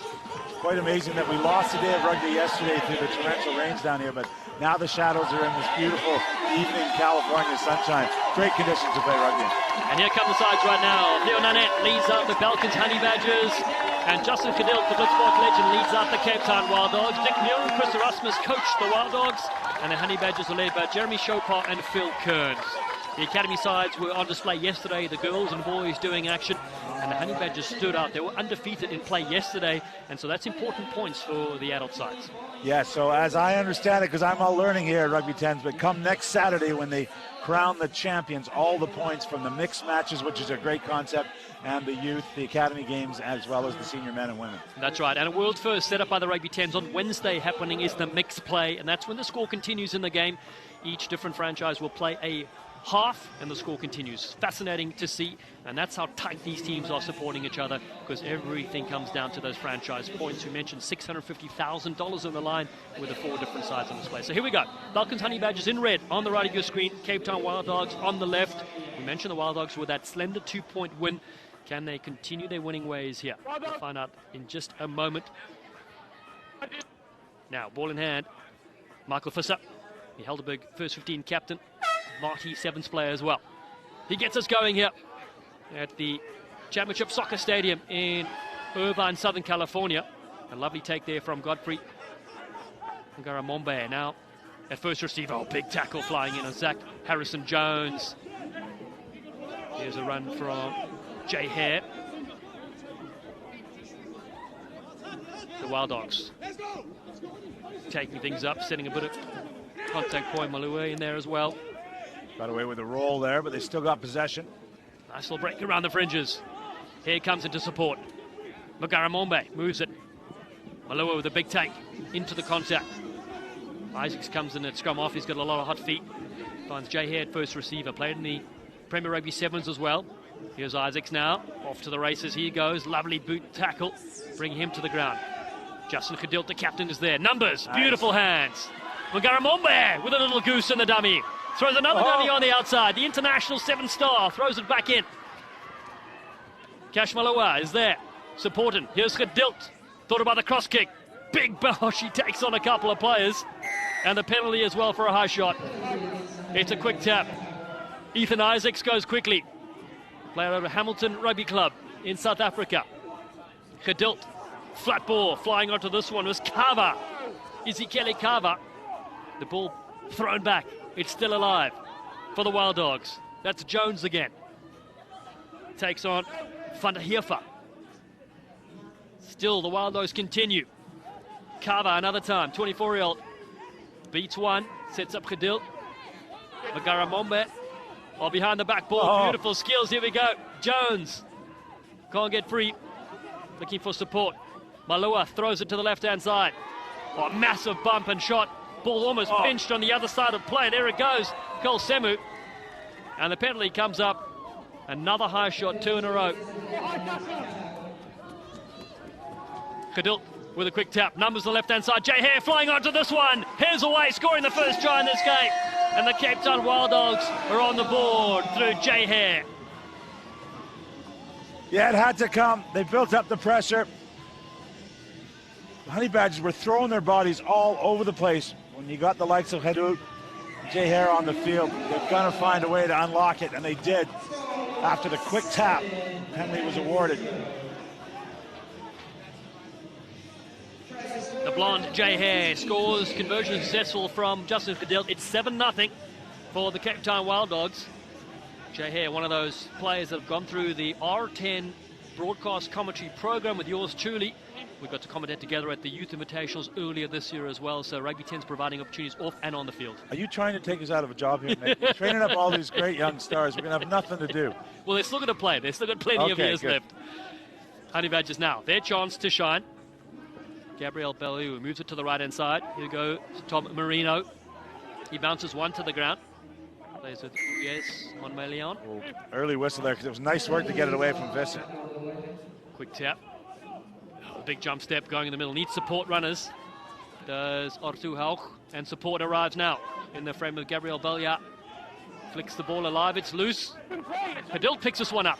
Justin Khadil almost get away with that, but it has been knocked on by a wild dog hand.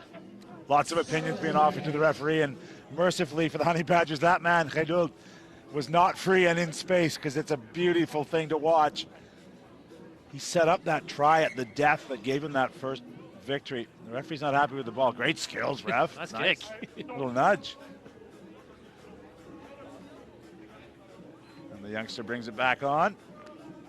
So it's going to be a really good attacking opportunity here. Midfield scrum, so 5 of those wild dogs have to be tied into the scrum, as well as the lurking Ethan Isaacs in scrum half. So he's trying to organize the defense there.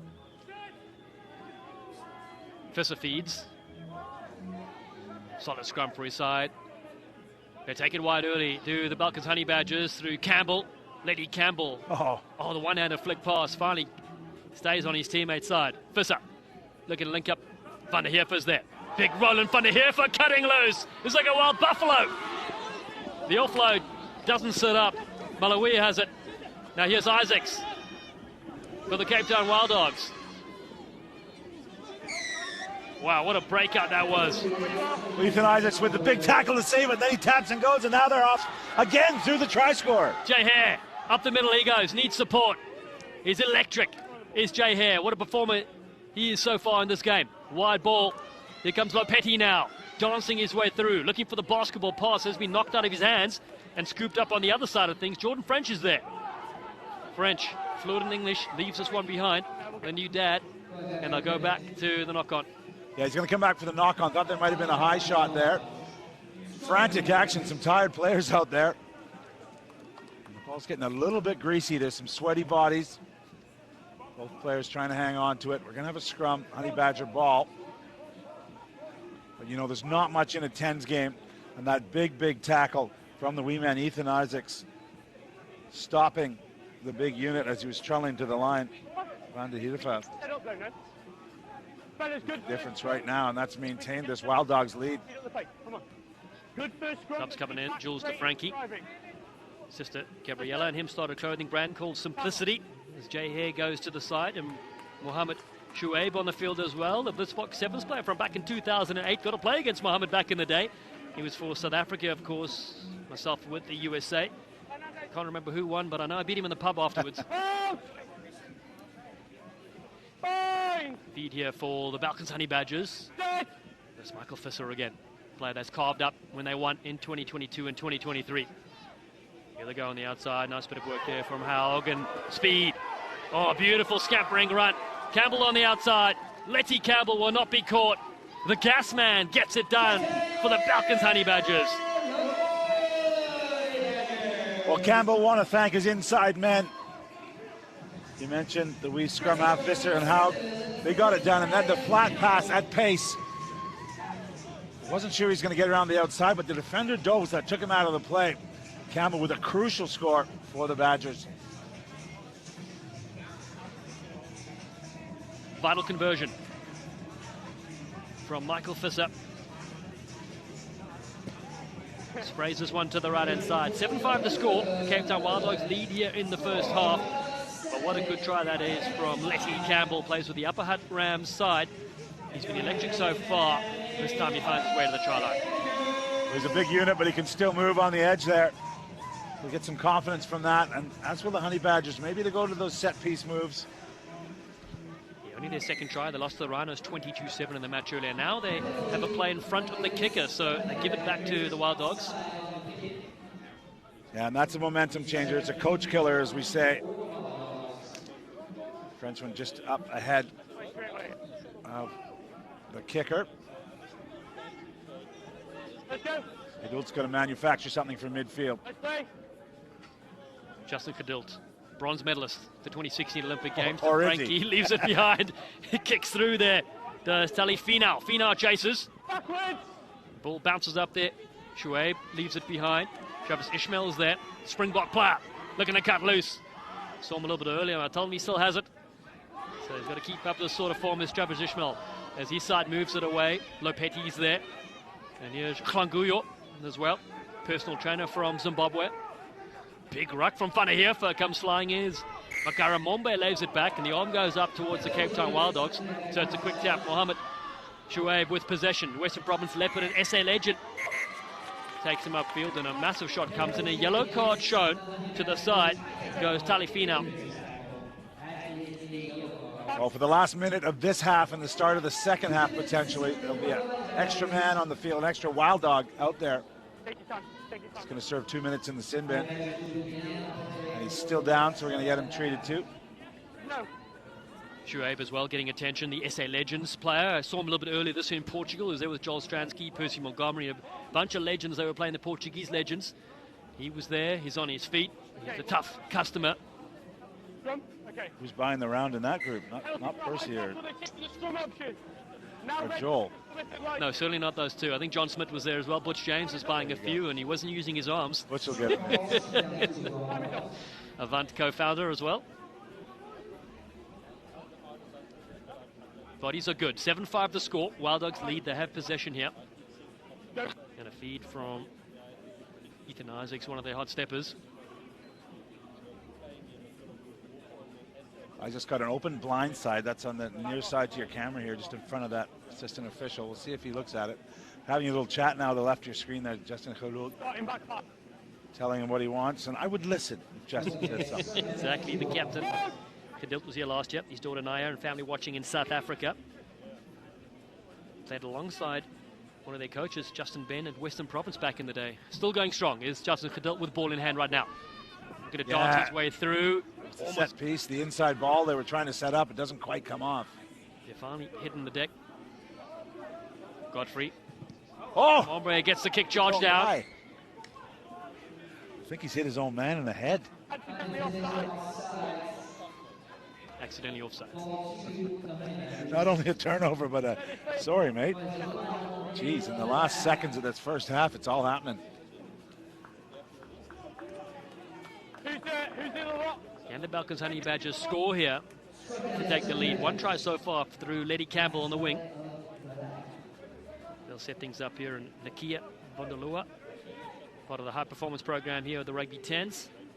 Got his first 15th cap for Germany in November on the 5th as well, so his experience will be vital here. Scrum time. Fisser. Haug, the dummy, throws on a big one over the top on the outside. Good footwork towards the halfway line. Nanette's there. Another big ball to Van der Heerfer. Drops one to the ground. Van der Heerfer yet again. The Wild Buffalo in open field. Takes on Ishmael. Siren sounds. Fisser with his hands on possession.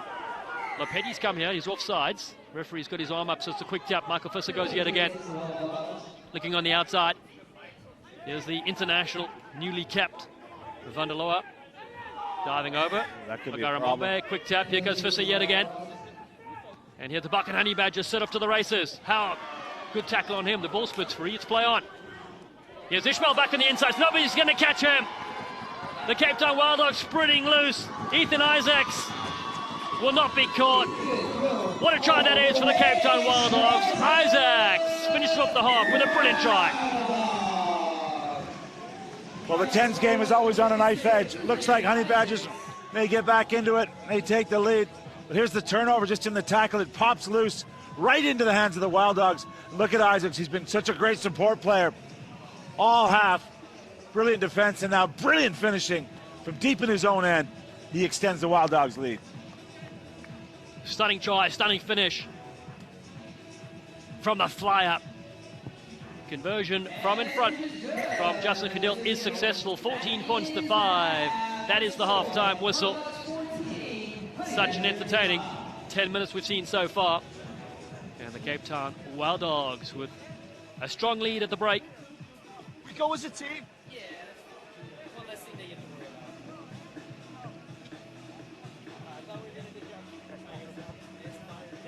team is better. Hey, this team is better than you. Man, still bullshit team. Like, hey, you are much better, okay? You are much better than this team. So now, wake up, okay? Only 14-5. Score first, okay? And score again, and score again, and score again, and no try, okay? And this game is for us, okay? Let's go, guys. Keep the ball, guys. Keep the ball. Just keep the ball. Energy, energy. Let's go.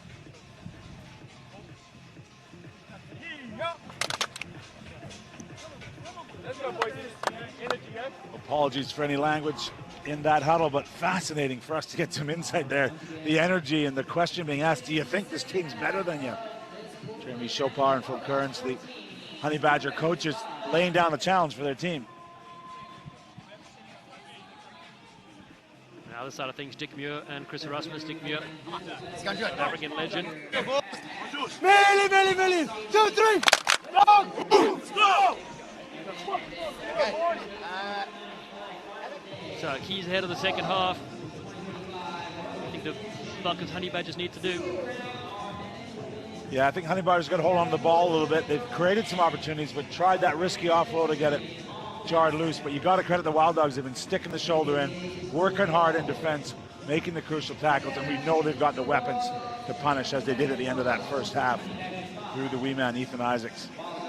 Quick thank you to our partners, Pool RX, the #1 mineral algicide for pools, less chemicals, healthier lifestyles, 24-hour fitness, and Pepper Pod as well. Second half about to go here. Justin Gedilt kicking off from right to left. They lead 14 points to 5 to the Wild Dogs against the Balkans Honey Badgers.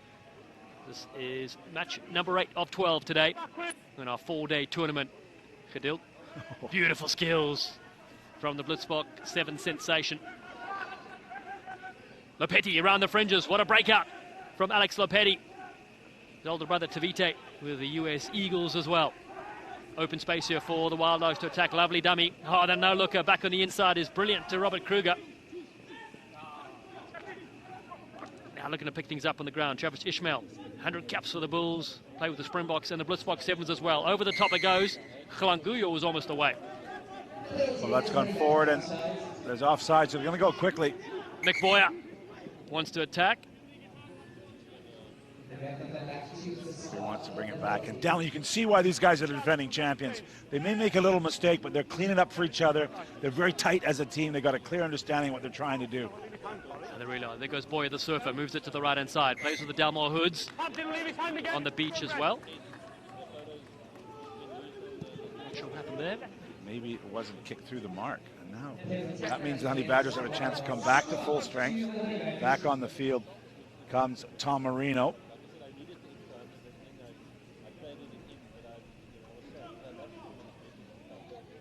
Evening shadows here. It's 3:15. Great facility here and great work from everyone here. Orange County and Irvine Stadium to get us able to play on these fields despite the ridiculous rains we've had over the last week here in California. That's right, the Championship Soccer Stadium. The Orange County soccer team got to watch them a few weeks ago. We had some of the R10 players. Each one brought a different jersey from the franchise that represented. Todd Clever was here as well. How was he at soccer? Todd, was he any fouls or was he smashing people? Yeah, there was some shoulder tackles as well. We got honoured at halftime. Well, the team did, and some nice little photos and some own goals from Todd Clever as well. Awesome. Yeah. Well, we appreciate the support from the Championship Soccer Stadium, Irvine and Orange County soccer team. Without it, we wouldn't be here. These athletes, world-class athletes, wouldn't be able to show us how it's done here in Irvine. Penalty for the Balkans Honey Badgers, scrum time. Quick tap from Fisser. Now Campbell scored the try so far for the Honey Badgers. Needs help with him. Van der Heerfer, their first receiver. Takes the direct option. Still not down. Frankie comes in as well to help out. Fisser, quick hands, they got numbers. Haug moves it across. Ball's loose. Spits up there to Van der Lower, has gone knocked on. That's what we talked about at the half down, just forcing that extra pass. That one knocked on. They need to be aggressive. They're down here by 9 points, but got to maintain possession as well. There's enough men on the field in the 10s game. It's not like 7s. We got to risk that last pass.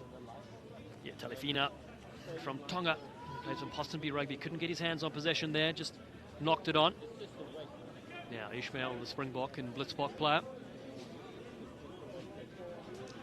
He looks on as Nick Boyer, US Eagle to feed. Scrum off for many years in Major League Rugby, as well as the Casanova Sevens at Rugby Town Sevens. He sets off on a run. Here's Geduld drifting across field, throws one dummy. The offload is scooped up. Here come the Wild Dogs now. Robert Kruger, South African Legends player. Geduld yet again linking up. Here's Carver, looking to cut loose. Knocked on from the Wild Dogs. A good defense there from the Honey Badgers in the end.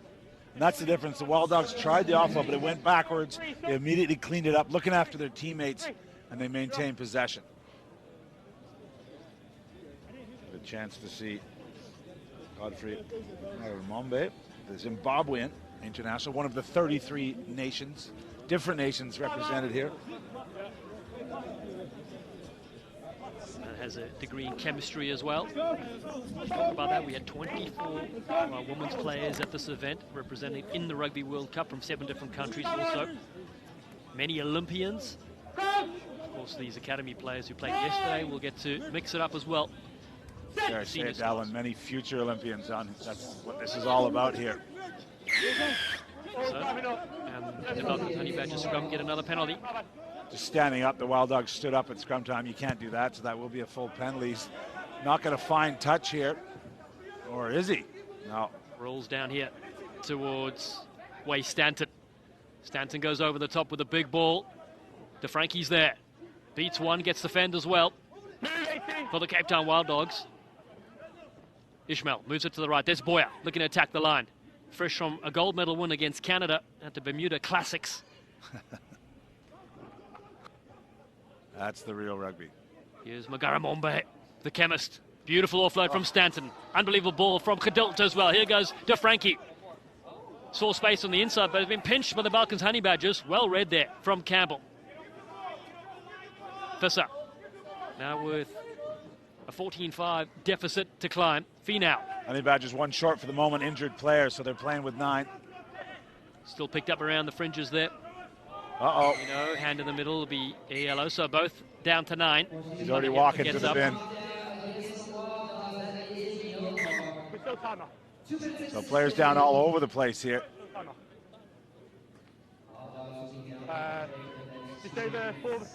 4 minutes to play in the second half. Wild Dogs going to be one short for the next 2 minutes.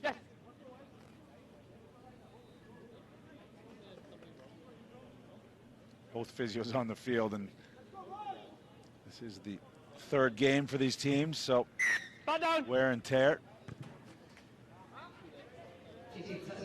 Well, their second game. Second, apologies, yeah. Just keeping you on track. Rounding out the second round here. That's a lot of rugby. 20 minutes each game, of course. 10 minutes a half. They allowed 10 different substitutes of the 8 players who are on the side of the field.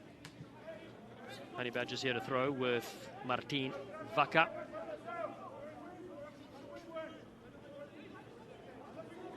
Three in the line out. Little loop. Nice play. Haug takes it to the line. Just knocked on there. Geduld has it for the Wild Dogs. There's space and plenty. Here we go to the races. Shingi Klanguyo will score. The cheetah from Zimbabwe flies in for the Cape Town Wild Dogs. Well, it all started right here. It was the pressure, the defensive pressure. Way Stanton committed for the Wild Dogs. Disrupted the Honey Badgers' attack, and then it popped dangerously into Geduld's hands, and he finds the open man. He had options, both sides. But that's how they're turning that solid defense, that pressure defense, getting off the line into attack, and they get the ball and the 7 points. Geduld makes it 21 points to 5. And Kwanguyo, the USA Club champion in 2025 with Belmont Shore in the game of 15s, can do it in the game of 10s as well. First Belmont Shore mention I've heard there, Alan. Well, you haven't been on every game. There has been a few more Belmont Shore mentions. Those that don't know, that was my old team that I used to play for. And it must be said, not because you're sitting here, one of the great clubs in North America, produced incredible athletes over the years. Very much. You take the $20 underneath the table. A few minutes to go in the second half here. Short break after this, and then we'll continue with our final 4 games, 2 women's matches and 2 men's games to close out Our second day of competition, first for the men's and women's sides. This one loose for the Balkans Honey Badgers. Little flick on there from Fidan. Oh, nice feet. Looking for support, looking to link up here. Here's a bit of space to operate. Vaka now. Big bump here from Van der Loa. Here's Campbell. Oh, Campbell again, showing the goose and the feet. But a great try. Brought to the ground. The Honey Badgers now knocking on the door with Visser. This time he puts a kick pass to Fina on the far side. It just went up a few seconds too early. Just overcomplicating things. I think Campbell had done so much good work. He sucked in 4 defenders on this side of the field. There's the turnover. Quickly. Honey Badgers with a quick tap. Here we go, Otto Haug. Again looking for a half break. It's not there for him. It's a pick around the fringes. Boya stops that attack. Aside from the Balkans, trying to move it to left. Gedilt is offsides. Haug again with another quick tap. This time they march into the 22. Here's Visser. This time he moves it down the chains. There's Fina with a big jump step.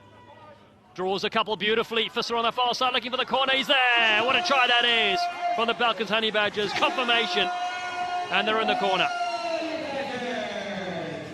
Good work from our officiating team, getting together, and incredible athleticism, diving.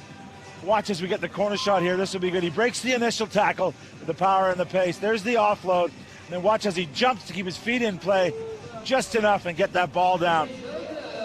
Instinctive finishing. Visser have them on the board, 21 points to 10. Sideline conversion unsuccessful. We mentioned what a standout this player has been in South Africa when the Balkans Honey Badgers went back-to-back in Pretoria, Stellenbosch and the Strand. Nice response from the Honey Badgers. Their women's team have put up 65 points already in 2 matches, so they're in great form. So they just want to stay close here. The Honey Badgers keep scoring if they can at the end of this half. Full time is up, but they're going to have one last chance here, although that kick is going to cost them.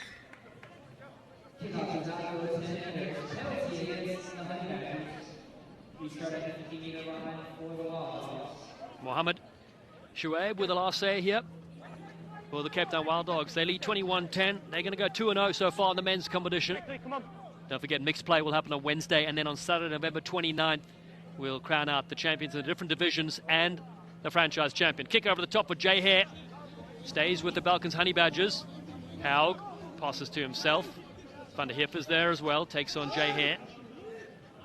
A big frame, dropped down by De Frankie. Now look at the goose. Here's Jean-Charles Finand. Apparently makes the best homemade pizza. I could go for that a bit later. Flick from Van der Heef, is loose though. Has been knocked on.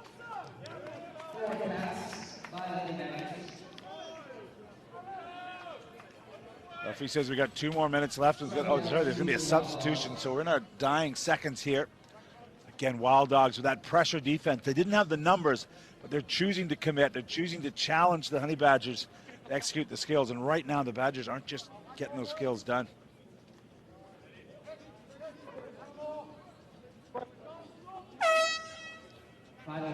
One more game still to go later for each of these sides. The Wild Dogs will take on the Rhinos at 5 o'clock local time.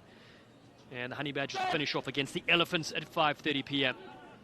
here at the Great Park Stadium. There's Nick Boyer, throws a delayed pass to Stanton that keeps it alive to Gedilt. And now they're looking to go wide. Malua cuts back and bumps one. Beautiful stuff. Cash Malua. Oh, did he get it down? Has got it down, and the ATM says, yes, please. Referee's having a little chat with the assistant official to see whether he got pushed out the back before he got it down. Let's have a look here. This would be a great shot from our crew. Look at the power here. Boom. He gets pushed, right? Oh, he got it down. As long as his foot's not on the white line, he's good to go, I think. Great try from Cash Malua. Said bowling's his first sport. Well, he's a brilliant rugby player, that's for sure. Just been playing for 3 years. That kind of sums it up here, this one. The Wild Dogs showing their athleticism, their power. The referees are just having a look in the big screen in the stadium. You know, we could have helped them out because it's not as close as I thought it might have been. clearly gets it down. And although this result won't be affected here by this score, but it is all part of the franchise competition. So they're just looking up at the big screen to get another look at the replay to see the try. Here it comes. Now it's displayed. It was coming. There it is. Well, we know he does the damage here. Look at that. Get out of my way. And now, as he's going to score, he's got to touch it down before he gets foot on that white line. He's good to go. The refs are happy. They're sprinting back to award it. Cash time for the Cape Town Wild Dogs. 2-0 so far in this competition. Nick Boyd comes to congratulate the try scorer, Malua. Try awarded. Kadilt will look to add the extras to make it 28 points to 10. Full-time whistle up next. There it is. Convincing win in the end from the Wild Dogs. 28-10. Dispatching of the Balkans Honey Badgers in this game. Yeah, great work from both sides. Thoroughly entertaining. The Wild Dogs just having that edge. Able to put the Honey Badgers under pressure.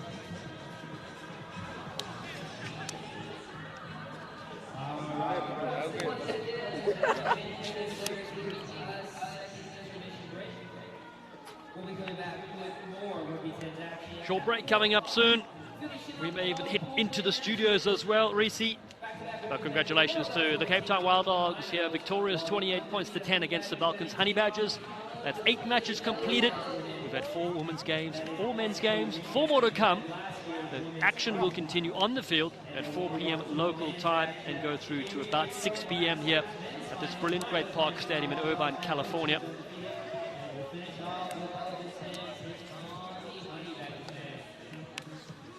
Once again, action coming back at 4 o'clock.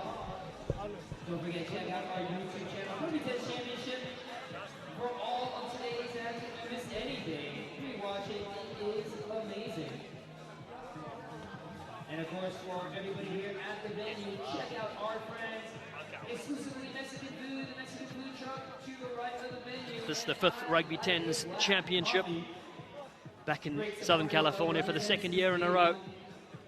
Despite the rain earlier this week, sunshine today has been brilliant here in the Golden State. Match day is still to come on November 26, November 29. All these different matches, you go to our website, rugby10s.com, check the different standings, the different divisions, and of course the franchise standings, which are most important. Special thanks to our partners, Pool RX, Pepperpod, and 24-Hour Fitness. Our 3 brilliant supporters who have brought you 10s through the summer. We had events in South Africa and of course here in Southern California as well.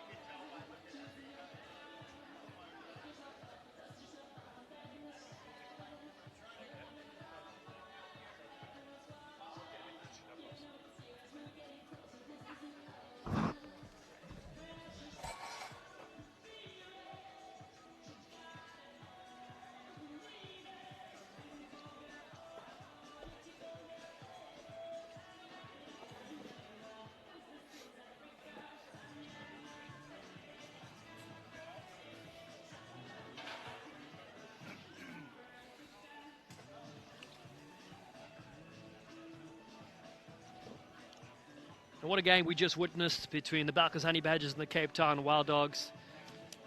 Beautiful score from Campbell to get the Honey Badgers on the board, but then all Wild Dogs. Yeah, I don't think people quite realize this is truly world-class athletes, the very best at finishing. And look at that for athleticism, just kicking his feet in the air and knowing he wouldn't put his feet in touch and got the dot down. A hotly contested affair. They can do it again on Wednesday in the mixed play, which is a great thing that's been added to this tournament, and then next Saturday. That's right, Reese. So much to play for here between these different sides, so much on the line as well. But we mentioned what a great atmosphere this is, of course, for the academy sides. They played yesterday. Yeah. They're going to be in the action on Wednesday with the mixed play, a world first. Yeah. So have you ever seen this before? I'd never until I've seen it in the 10s. No, never. And just to explain, so one team will play the first half, and then the women will take over the second half, and they adopt that score. Yes, so it if the continues. boys have let them down, they got a lot of work to do. And that's why you see such unity here, and they're genuinely cheering each other on. It's a brilliant way of doing it, and it does provide, create this unity amongst the franchises here. Yeah, what I love about it too is, of course, the academy players that are playing in the girls and the boys supporting the adults. But we mentioned Olympians on display. Yeah. You've got international stars. We get 24 women played in the Rugby World Cup that just happened from 7 different countries, and they're all gelling here together, and these young stars get to see them. Julian Bogue, who just played in one of the women's games, her last game was in front of 82,000 people at Twickenham. Now she's here in Irvine, a few less here, but equally she's playing alongside players. She's passing on those experiences. And I think that's the thing. And you and I have worked in North America for a long time now trying to grow the game. Just to see how the very best Justin Hidould, who just finished that match, how he lives, how he prepares, the things he does on a rugby field. You just can't measure what the young kids are learning. And what I got a chance to do is I got to visit some of the high-performance players that are here in Southern California. They've just finished the Rugby Village in South Africa as well. So now 2 locations that players can train all year round in the format of 10s, whether you're 7s or 15s. The game itself is a passport to see the world. And, you know, young people, there's so much going on in the world. We're all complaining about social media and whether if there's a place that's home, it's safe for them. They can go after their passion, something they love doing, training and preparing for rugby. You just can't understate how important it is what Rugby 10 is doing, the 2 rugby villages that exist, and hopefully more to come. Just the opportunity, and you don't know who's being kept out of trouble or who's being kept on the straight and narrow because they have this opportunity. All right, we can take a chance now. We can hear from Rugby World Cup winner Kat Merchant and Katua Low in studio right now. Thanks so much, Jens, Dallin and Gareth. Kat, so nice to have you on the couch. Welcome. Yeah. A beautiful sunny day in California, and we've seen top-tier rugby as well. The first one of, the 3-match series or the 3-day series we're part of. What do you make of it so far? I maintain every single tournament that I've come through in the 10s just gets better and better. Like we've seen kicks, like heel kicks over the shoulder. We've seen beautiful offloads, seen amazing tries, and just the teams are really connecting together, and you can sense that as well. You mentioned something just now in your commentary about 10s and what is important, I guess, about the rolling subs and certain plays. Could you sum that up for me? Yeah, so if you think about a few of the games that we've seen today, there has been turnover, and they've just been like loads of phases, really, really tiring. That's fatiguing. Contact's fatiguing, running's fatiguing, so they have to manage that really well. So you can't just have your stars playing every minute of every game because then they're going to gas out before finals. So you need to rotate, give everybody good game time to put yourself in the best possible position. And we've got 4 franchises. The Rhinos have been looking good. Yeah. The Serengeti Elephants, especially from the women's side, have looked good as well. So what have you made of our 4 teams, men's and women? Yeah, so I reckon Rhinos men scored some amazing tries. Really liked what they brought. Honey Badgers women have been incredible. They really have shown what they're made of, and it's only day one. So those sides, and all have shown glimpses. And I'm normally a big fan of Wild Dogs and the way that they play. Elephants have been putting in some huge hits as well, both for the men's and women's. So yeah, I'd say standouts for me: Rhinos men and Badgers women. That's cool because in terms of the standings, it makes it very interesting because we had the boys and girls in action yesterday, and I think the Honey Badgers, or I believe the Honey Badgers men, or the boys rather, were really, really good yesterday. Both were the youth sides, and now the ladies are keeping that up as well, which is cool. So there we go. The Balkans Honey Badgers on top of the standings, played to 1-2. This is on the women's side of things, obviously, and then we've got the Serengeti Elephants, Cape Town Wild Dogs, and the San Clemente Rhinos. So that's also interesting, is you mentioned the men's side being so well put together and doing well. What do you think is happening on the Rhinos women's side? Just don't look like they've clicked as much, but this is the great thing about this tournament. They'll have now until Wednesday together to evolve, to fix things, to grow together, and then and then again until next Saturday. So just because someone's awesome or not quite firing on day one doesn't mean that translates across the tournament, and you will see things change in terms of order. Okay, we've seen that before. She's seen this form before. Yeah.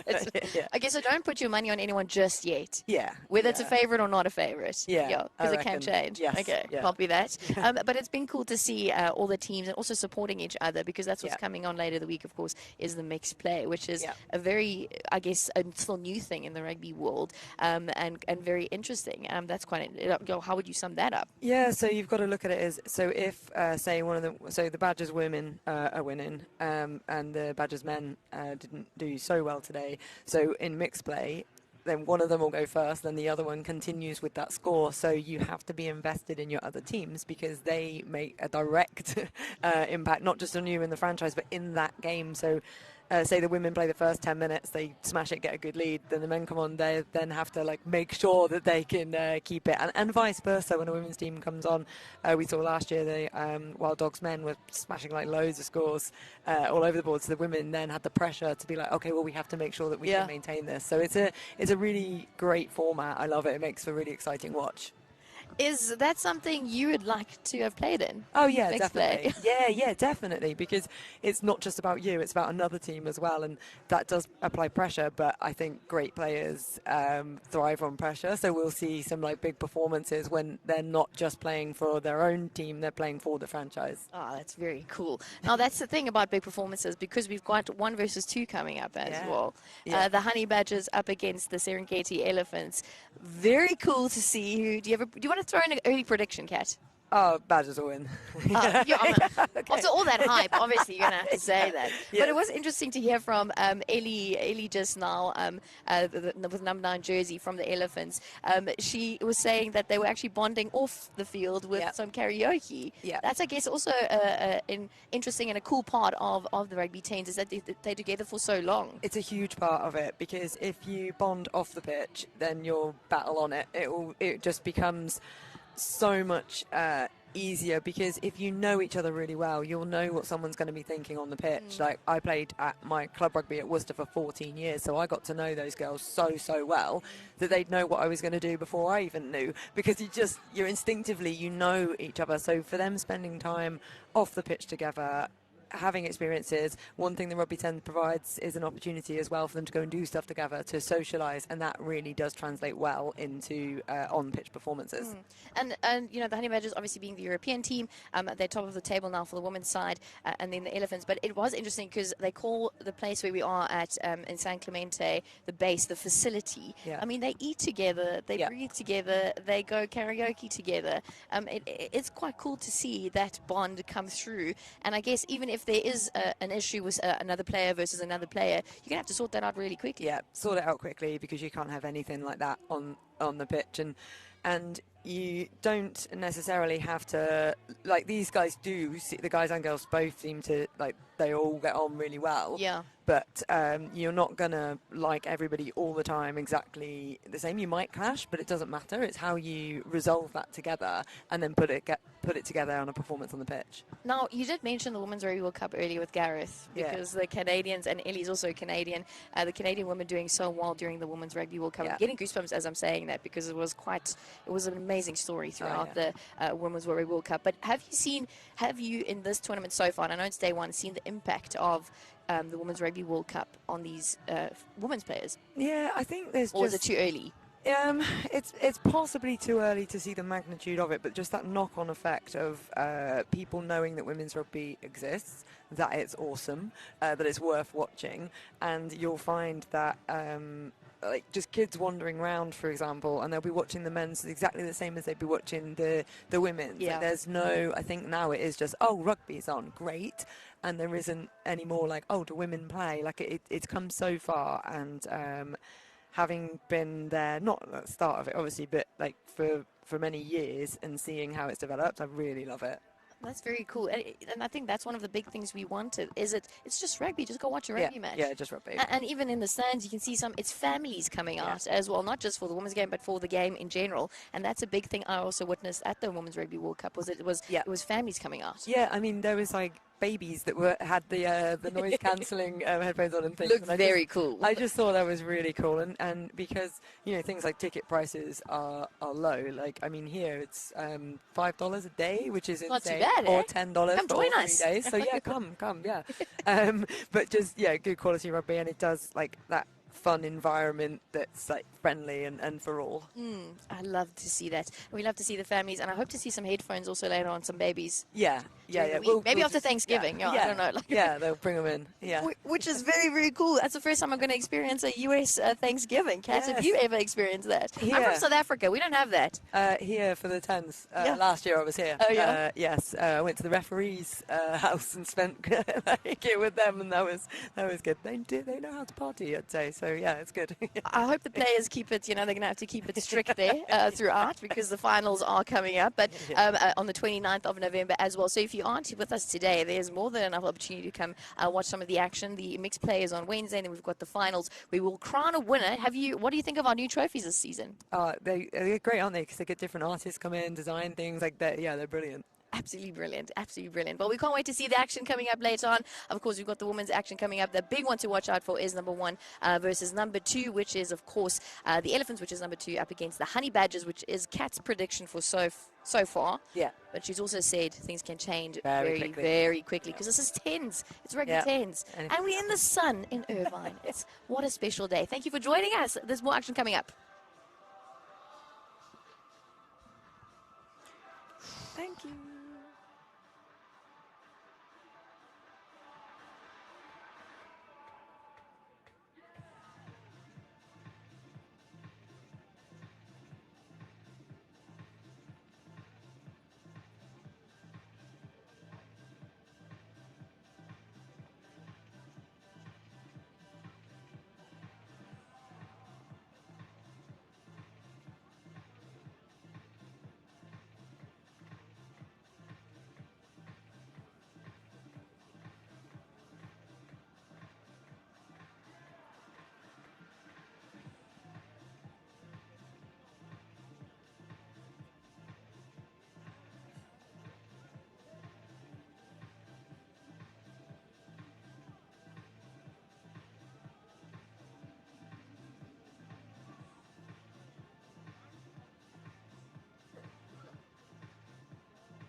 teams undefeated today, and then close out with the men's element taking on the men's Honey Badgers. Starting in just a couple of moments.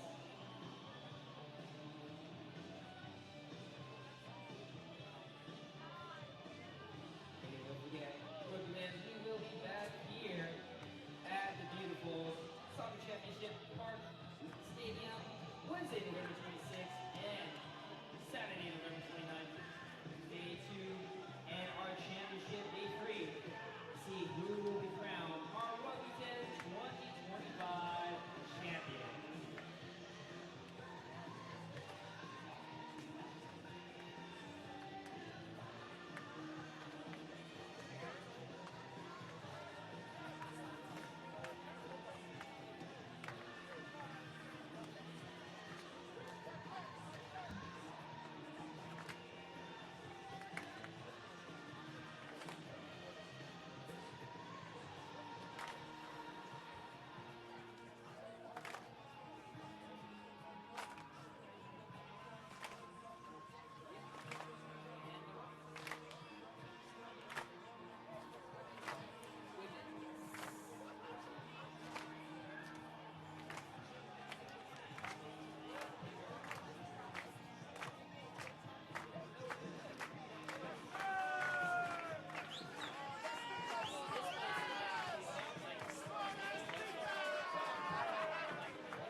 We're getting ready to bring on our two teams to the bench.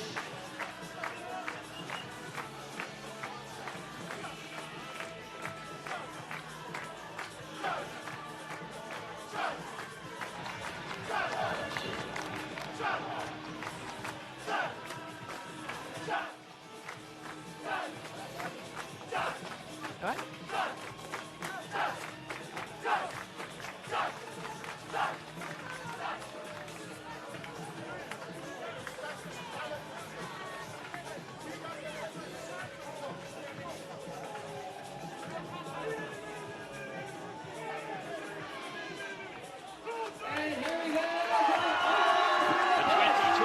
Rugby 10's Championship continues. Our final 4 matches, our second day of competition, and it features the Cape Town Wild Dogs women taking on the San Clemente Rhinos. How things sit currently, the points in the women's division: the Balkans Honey Badgers lead with 8 points, Elephants have 6, Cape Town Wild Dogs have 2, and the Rhinos have 1 point. So vital to see who wins this one. And don't forget, on display, 3 points for a win, a bonus point if you win by 14 or more, or if you lose within 7 points. I'm Dallas Stafford alongside Kat Merchant, Rugby World Cup winner with England. A fascinating finish to the day's play here. Both these sides have not won their prior 2 games yet. Yes, so they'll be wanting to improve on things that have gone before, but also you just have to focus on building one game at a time. So they'll be fresh, ready and raring to go, I reckon. This is their 3rd match today. Wild Dogs dropped a game to the Elephants 12-7 and to the Balkans Honey Badgers 34 points to 7. The Rhinos also, they lost a very close one against the Elephants by 2 points, and they were well beaten by the Balkans Honey Badgers by 31 points to 5. So here we go, all important game. Sylvia Broughton and Larunda Brown Duplessis are the coaches for the San Clemente Rhinos. Justin Ben and Chris Erasmus lead the Wild Dogs, who will receive this on the left of your screen. We're at the Great Park Stadium in Irvine, California, the Championship Soccer Stadium, with 33 different countries on display, 16 US states represented, and of course the great game of 10s. It is the 5th time we assemble for the Rugby 10s Championship. Kicking to the right-hand side is Nicole Kimball. Collision for possession, and it's the side in green that have early ball here. Ina Bailey, the US international, that has it. And now looking for support, linking up on the left-hand side.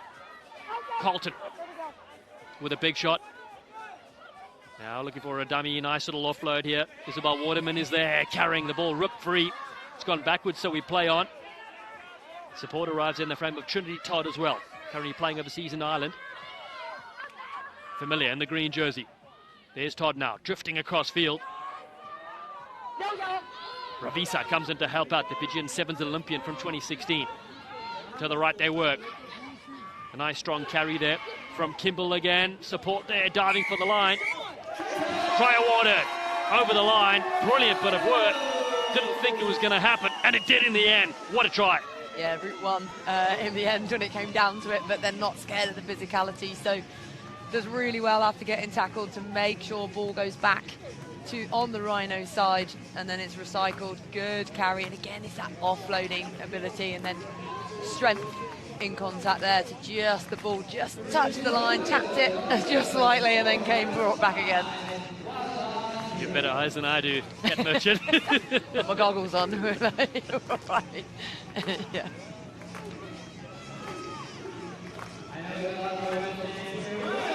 5-0.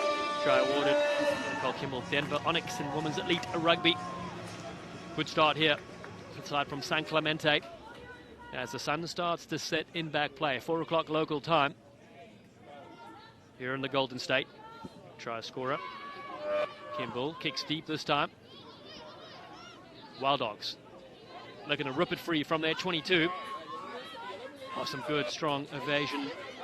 Lovely offloads as well. Ball over the top. Here we come with the support runners in Calawarren.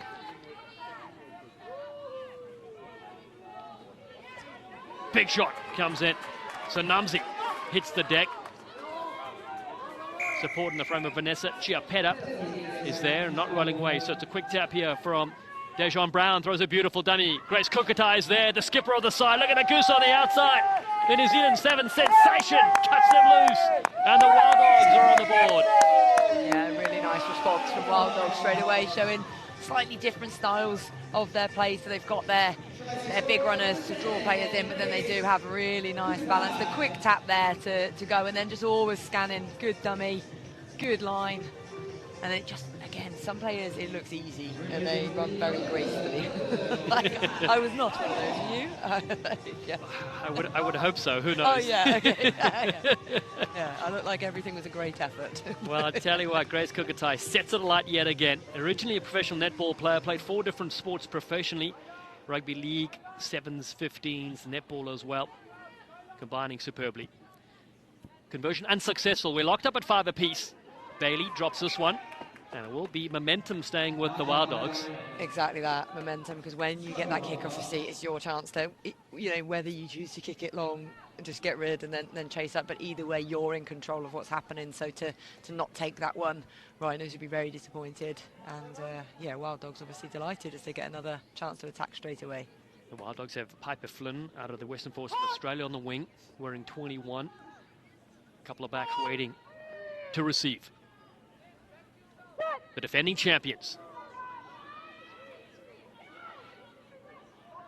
Solid scrum, little dummy there. Oh, beautiful break up field. Here come the Wild Dogs now. What a carry that is. And ripped free. Comes for the Rhinos now. Chance for them to get out of jail. Shannon Maru with a beautiful break, and the ball's been dropped, so possession stays with the Wild Dogs. So close to scoring yet again. Yeah, they're really close into there, but they were really tight, weren't they, off that last scrum? So it'd be interesting to see what they do here. I thought they might have tried to stretch, but yeah, there's that knock on. Scrum freed from Taina Tukuafu. Says she's the dark horse of the year in 2025. What has she got up her sleeve? Timaima Aravisa, the Fijian 7th Olympian from 2016. Waits at first receiver.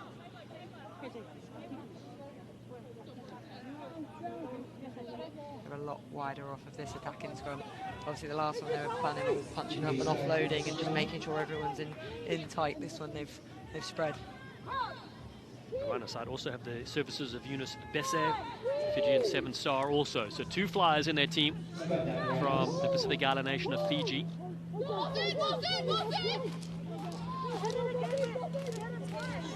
Now, comes out to Ravisa. Thought about putting the kick over the top, fakes that, and then gets a beautiful offload away. Catherine Johnson on that far side, the US Eagle, KJ, who struck a brilliant drop goal to win it for them for the Invitationals. Linking up now, Ravisa. Big hits coming in on the Rhinos. They're able to keep it alive. Now finally hitting the deck. Lauren Colton is there in support. Arm comes up for another penalty, not rolling away, so the Rhinos can get out of their half here. Yeah, tactically right decision to just get further up the pitch. Get that line out instead of going for the quick, but they've missed it. Haven't gone out. Comes here Piper Flynn under pressure. Flicks it back in the field of play. So here we go. Vanessa Chiapetta sets off a run over the halfway line. Nice carry. Piper Flynn at ruck time. Sanamzi, big pass at a short angle, almost caught there from Catherine Johnson, who then turns and makes the tackle, but it's free on the far side there for the Wild Dogs. And possession has been pinched. The San Clemente Rhinos now with Johnson. And again, they shifted across field, looking for the looper. Colton crashes upfield. No advantage coming here for some offside play. So they want to be aggressive with their line speed and defence, but they've just crept offside there, which they'll just want to be patient with, as their discipline did let them down earlier on in the game, so they want to make sure that they keep that. But it's that one going out. It's a big long kick there.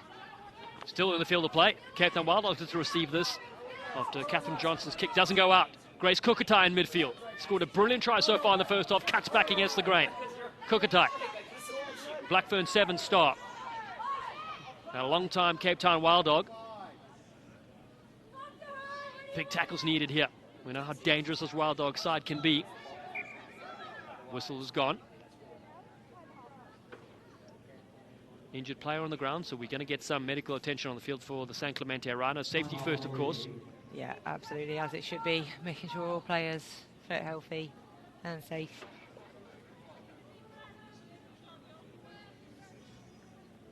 So, Kat, what's impressed you so far? Today's action? Oh, so much. I think the offloads have been brilliant. I still like that Rhinos try where the turnover and the 5-metre try-saving tackle and then all the way up the other pitch. That's the highlight of the day. But and some big hits as well, I'd say. Yes, some massive hits. Great skill on display from all these sides. It's a wonderful blend of international talent, represented 33 countries on display. 24 women we mentioned played in the recent Rugby World Cup. You were there. How was it? Yeah, oh, it was mind-blowing, like how great the rugby was, how great the crowd was. Just, yeah, it was absolutely phenomenal. Proud moment as well? Yeah, very proud, because there's some of the girls in that squad, of the England squad, they've played in the World Cup since we won it in 14, haven't won, and then so for them to get it, I was just so proud of them and so pleased. No, epic times to see. And great to sit alongside Rugby World Cup winner here, Kat Merchant, as the Wild Dogs look to go for a run right. It's a beautiful offload. Here we go. Ondo in space. The offload is there. Nice little pick up from Warren. And support arrives. Again, here is Piper Flynn on the outside. Tremendously fast. Good tackle from Rios. Wild Dogs have to keep it alive. Some good hands, good stepping as well. Shannon Maru actively involved. Bobo in support. Here's Brown now, looking for space out wide. Zanamzi, electric off the ball. Cutting back in beautifully. Here come the Cape Town Wild Dogs. Unbelievable play. A great switch and a change of direction.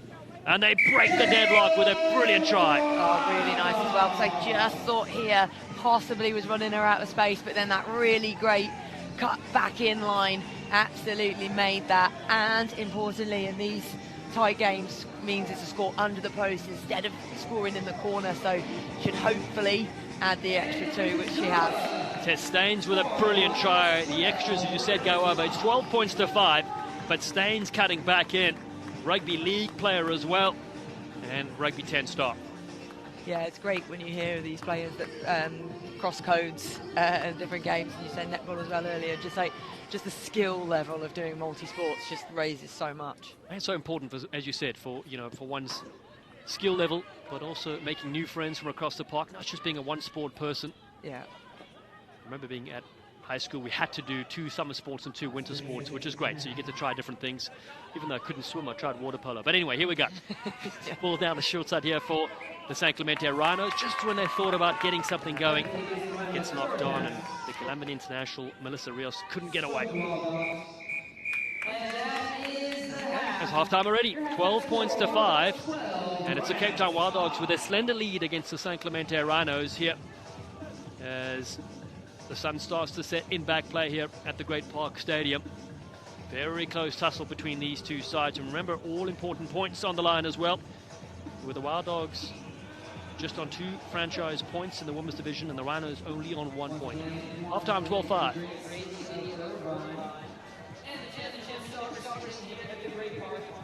A beautiful venue at home to us here for the very first time championship in 2025. Good. Okay, just 2 things from me, okay? One is defensively, we can come in from the outside. We've got to trust that our inside's going to do the work, right? And trust that we're going to get our fold as we keep our width. Every time they've got a break is because we're committing numbers from the outside into that ruck or into that next tackle, right? We got to trust our inside. And what's going to help with that is nominating your hits. So inside, you nominate your call. That'll allow your defender who's next outside of you to stay out, keep width on defense. All right? And phases, you can play attack through phases. Yeah. More patience, but a lot more. Okay. On attack, just play a little transit into that again, right? So just take our time, trust our ruck, and there is space wide. Right, they're playing tight and they're playing high pressure defense. So we just need to have a pull option so we can get that space outside that corner. But let's use it early. Let's get that ball early to our wings hands and then go. All right, find that corner and let's attack it and get that ball outside of it. You stay in the fight, ladies. Yeah. You stay in the fight. You got 10 minutes to go engage. Yeah. Let's go. On mental. Let's go.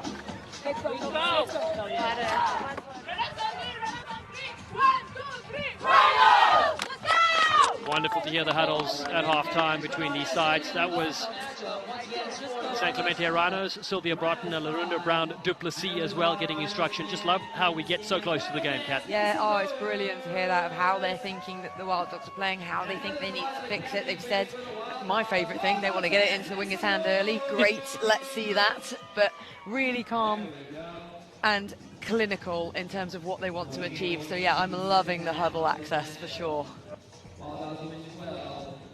So just waiting for our referee. There was an injury to our referee. Doesn't happen a lot, but it still does happen. 12-5 the score. The Wild Dogs lead here. Oh, I missed the injury to the referee. So did I, in fact. Right, okay. I was like, oh, yeah, but you did as well, okay. A subtle injury. Just had my assistant regional manager, Gareth Reese, tell us about the injury. So we're getting set up here for a new referee to take the field. Yeah. Oh, there we go. There he comes.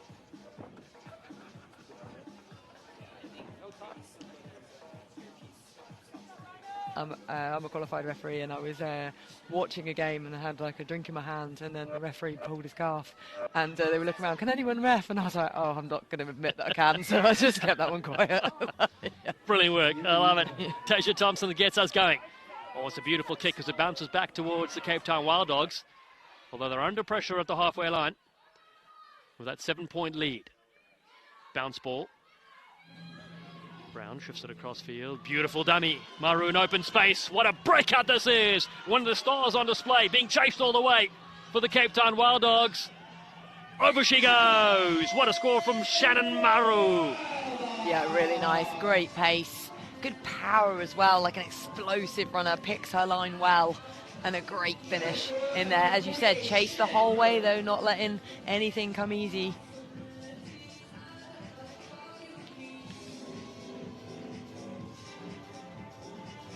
And I love that as well. Different franchises, but they're just talking as they go back. Like, it's great to see. That's right. Friends off the field. Foes just for the moment, for the 20-minute game. Stunning strike from Maru.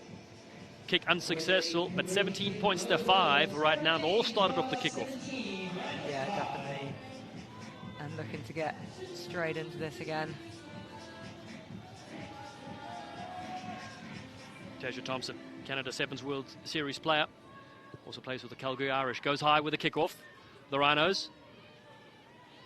Capture this one. 12-point deficit that they got to climb now here in the second half. Ravisa, short ball.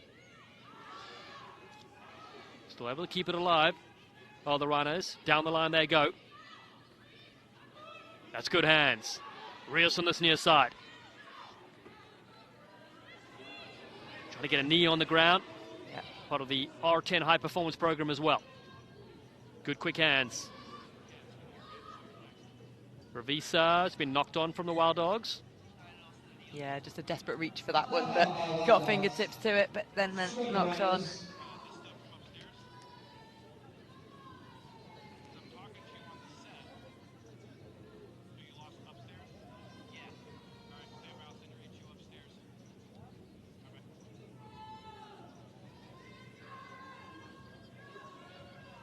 Amazing to be here at the Great Park Stadium in Irvine, home of the Orange County soccer side.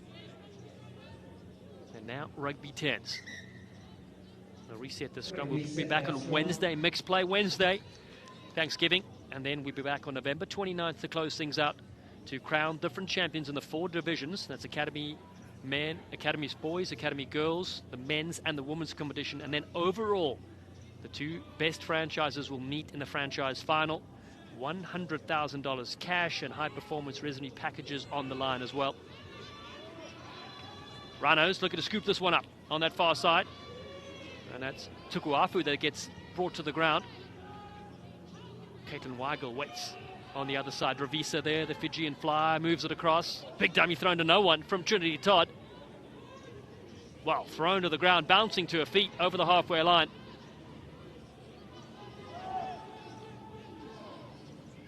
Weigel at a standing start, barrels through a couple of tackles. Great bit of work from the Boston Banshee player in the WR. Here's Catherine Johnson, the US Eagle, puts the kick over the top. Johnson fires one over. Here we go. The foot race is there. Beautiful scoop from Tess Staines. The electric try scorer. Piper Flynn, the big step. Oh, Rios is on the ground. Here we go. Looking for a strong fend on the outside. Piper Flynn looking to go the distance for another end-to-end try for the Cape Town Wild Dogs. It is sensational. From defense into attack. One of the best tries we'll see here this week. If your footwork's so good you make someone fall over, I think you can take a bow for how great that was. So she's just so light on her feet. Gets a great handoff there as well. And then just gas around the outside. But the footwork initially was what did it. She's very light on her toes, so keeps the defender guessing, and then so much so made her fall over. And conversion sails over. It's 24 points to 5. Melissa Rios takes a fall after that big sidestep. And Piper Flynn, Australia A, 15s and 7s. You can see why. A rising young star getting the high fives from her teammates. And it was Tess Staines that came through as well, then saved the day, sliding on that kick through. Definitely dived on that, then stayed calm, did the offload under pressure. Great play. So big lead here for the Cape Town Wild Dogs. Looking to get the 3 maximum points here. And a 4th one if they can win by 14 or more. In midfield, here come the Rhinos though, looking for a say here in the second half. 5 to play. Looping around, drifting across field. Big tackle on the ground. That's Isabel Waterman. Canberra Raiders club. Ravisa turns it back in. Here's Rios yet again. Melissa Rios looking for work off the wing. Penalty. Penalty against the Wild Dogs, not rolling away. There's some shouts for knock on, but it was off her knee for sure. Sophie Purse on the field, the USA 15s international, 3-time collegiate All-American. That's Ina Bailey. Kapuina Bailey takes it to the line. Also US Eagle, number 330. 5-time national collegiate champion at Little University, but ball will go to the Wild Dogs. Across there, so Rhino's just not quite managing to pull the phases together that's needed.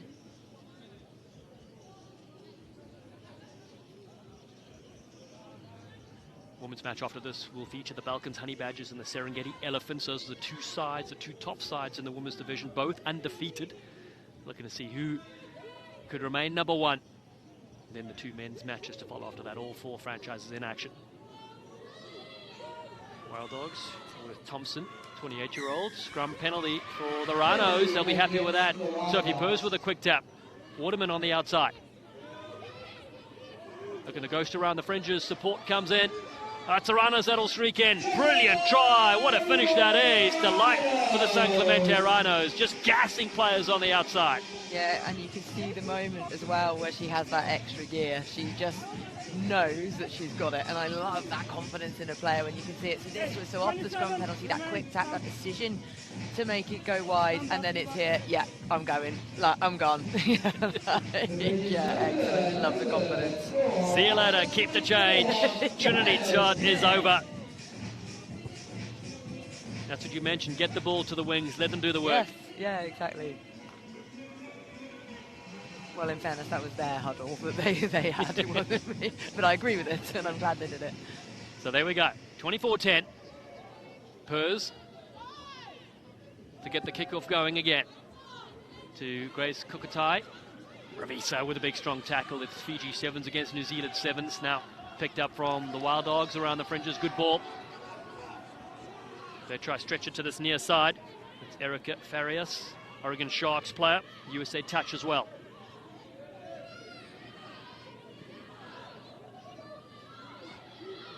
Creating damage in midfield. What a run that is. Ondo. Brilliant skills from Alexandra Ondo, the 4-time All-Canadian player. They tackle football for Team Canada as well. Big step. This time, cutting into grain. Maru. One score already to her name. Holly in 39. Goes across. Blom. Holly again, linking up here. Grace Campbell engages. Oh, it's a good tackle. Ravisa cutting down low, but support is there. Furious again, moves it to the right. It's a little kick through. It's an option of note as Deshaun Brown chases this one, but it scoops up superbly in the end. And Sienna Jordan is there. Jordan, the All-Army Armed Forces Tournament All-Star in 2024. Penalty against the Rhinos, not releasing the ball.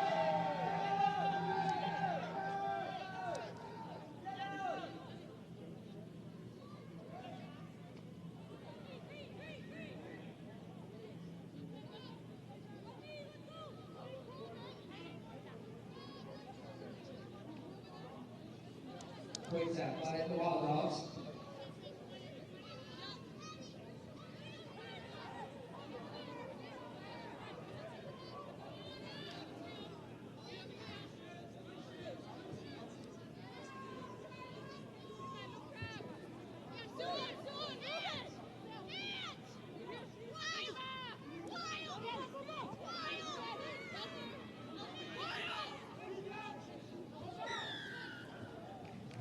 Penalty against the Rhinos, high tackle.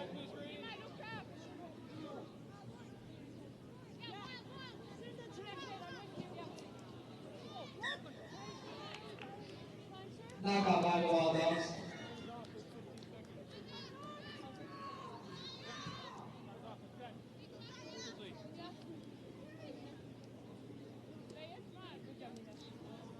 Time off for substitutions.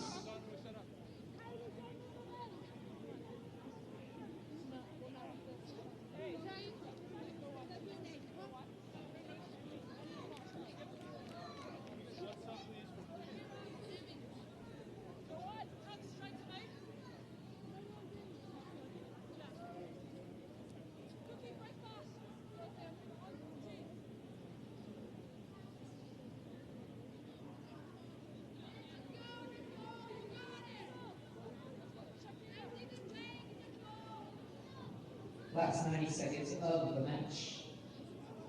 Scrum down the Rhinos.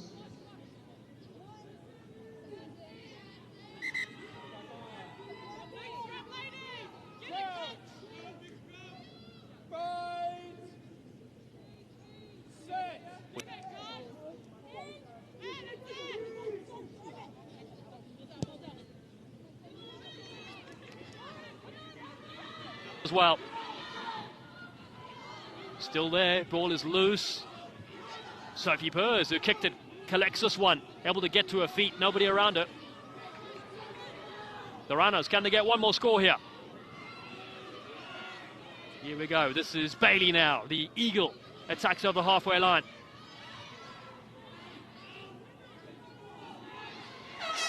Lays it back nicely. Here we go.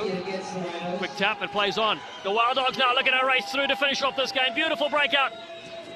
This will be a try. Sinclair Swane, the international flyer, scores and puts the exclamation point on the game. Yeah, really great decision there as well, just to go quickly, tap it, get that extra point, because it really is gonna look how speedy she is. She's wrestling it on the floor, and then immediately she knows the penalty tap goes, she's gone.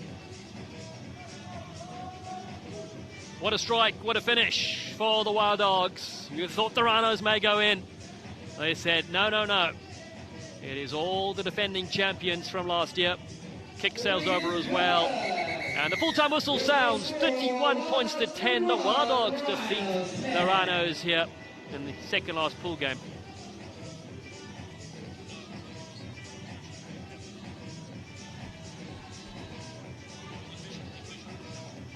R10 just level 1 will have our final women's match of the day.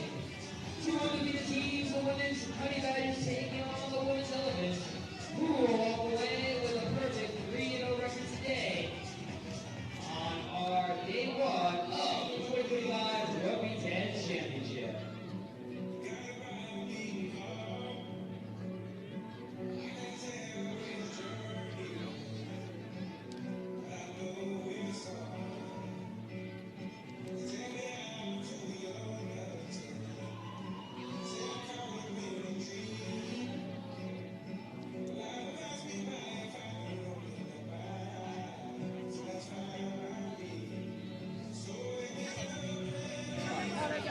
Sorry, like, hi mom, hi dad. Hey mom, love you. Like, thank you, sorry, great mom.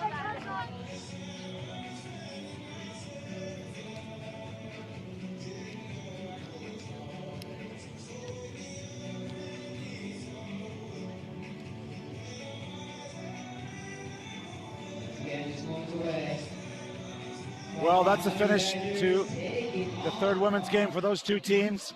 Gareth Reese joined by Kat Merchant. Delighted to be here at Rugby 10s, but what a final women's match we got of the day. Two undefeated teams here. I can't wait to see this one. I'm just looking at the team sheets, and there's so much quality from both sides. Both have played some amazing rugby. I think Badgers in particular, I've been excited about what they can do, so this is the game of the day. The Honey Badgers 65 points in 2 matches, but of course the Serengeti Elephants 2 closer matches, but 2 wins. You do get a bonus point in this for winning by more than 14, so that's why the tables will reflect that. But really high standard of rugby here, and especially on the women's front. We've been inspired by what happened last summer, and this is a big part of it, that you see the teams welcoming on their women's sections of the franchises, these massive tunnels, and it's so inspiring for the players. Oh, definitely, like every single time, and it's almost like a competition between the tunnels, who can sing the loudest, who can cheer the loudest, but yeah, here they go. Big, big game. And of course, all the youth players, the academy players who were playing yesterday here in Irvine, California. Wonderful hosts here. Home of the Orange County Football Club. We thank them for cleaning up this field, letting the water drain away, and giving us a chance to play here in the city of Irvine. This is the final women's match of day 1. You've been involved in several of the championships so far. This is the first day of action on the senior front. How does it stand up so far? Oh yeah, good, really good. I think every single year I'm impressed by the standard and how it just constantly is pushing and improving. And yeah, we've seen some great games already, but yeah, I'm pumped for this one. Those are the Serengeti Elephants in the orange jerseys. Dramatic win from them, 17 points to 15 over the San Clemente Rhinos. Great game of rugby, and they will be kicking off here, playing from left to right. The wind has died right down. It's evening conditions, just about 4:30, right in time for kickoff. The Elephants kicking off. The Honey Badgers receiving. They are plus 53 points so far in their work today. We'll see if they can resume that, or if the Elephants can get in amongst the Badgers. Strong carry there. Midfield, and we've seen real confidence. Oh, there's a big Bosch from the Honey Badgers players, attacking through the middle, also comfortable going wide. seen the outside backs do a lot of damage. Good go forward there from one of the stars of the day from them. And that's Plowny Kiewit. This ball's loose for a moment, going to be cleaned up by Tanika Willison. Rugby World Cup winner with New Zealand, Black Ferns. Great to see that level of experience here, surrounded by so many young players. There's a penalty, rolling away. And interesting, Badgers just pause, they look around, they're not looking to go quickly, they want to build into this game, although they might now decide to tap. That's the veteran head of Arabella McKenzie. Yeah, the Australian says, we're going to have a go. You're wrong, Kat. Yeah, So. yeah. And now they go right up the middle, route one, and they've had lots of success. See, they've already gone 20 meters over the gain line. Now the looping pass into space. The offload is knocked down and prevented. Good work from Owino, the Kenyan international. Now some space, driving the legs is Lutken, the Dutch star. He's got a couple tries already today. The ball in one hand, looking for the offload, wasn't to be, and immediate pressure at the breakdown from the Elephants. Recycle ball. They're getting into 6 phases now, which is pretty rare in the 10s game. Now the wide pass out into space. The power just 5 meters short. The Sauso, who's been one of the stars of day one, is brought down. Yeah, she's been awesome. Big double hit there on Lutken. Good decision to not go wide. Trying to push her into the space, using the full width, using the fend. Could she spin around? Can't get that left arm free to dot it down, but the referee's going to come back for a penalty. Kaylee Simpson can't quite get it down, but it will still be advantage Honey Badgers. Yeah, good defense there to come across and make sure she was held up, because when you're that close to the try line, you have to say the advantage is with the attacker, and here they go.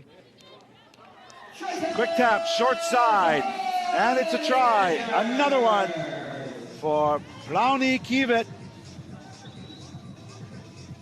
Yeah, things just really clicking for this Honey Badgers side today.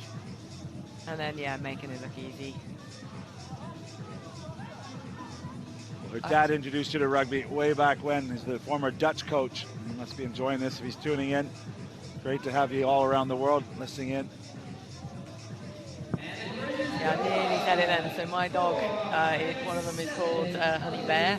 And sometimes when I say Honey Badgers, I go to say it, and I haven't this tournament so far, but I have in previous tournaments. So that was nearly it. Yeah. It's been all Badgers. 7 points on the board as the conversion's added. We'll be kicking off. Let's see if the Elephants can get their hands on this and put some phases together. Nice gather from Marbel Maestra, the Colombian 7-star. And going off their feet at the breakdown, Elephants going to be penalized. Yeah, that's crept in over the last couple of games, men's and women's game. Fair few penalties for off feet, so they're really looking to make sure that there is a competition for ball available. We'll keep an eye for the Matador play as well, where players are there to be rucked and then step away. The risky offload doesn't go to hand. Gillian Bogue, the Canadian international, gets her hands on it. Fair Canadian influence in the Serengeti Elephants team. Of course, their coach, Robin McDougall, and so much for Rugby 10s and 7s here in North America. Former international 7s player himself for Canada. The lateral run from Maestra, the 24-year-old. She's going to earn the penalty because of high tackle. Yeah, just crept up there, so middle of pitch. They can play it out of here now. Interesting call for the scrum, although they have had some good success with their scrum. So they're obviously confident with it, tie in.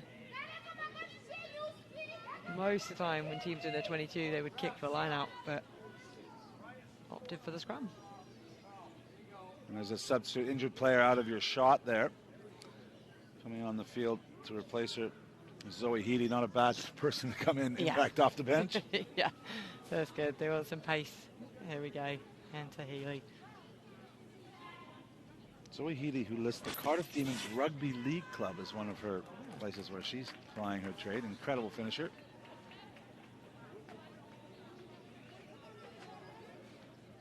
So the 5-person scrum will be set down.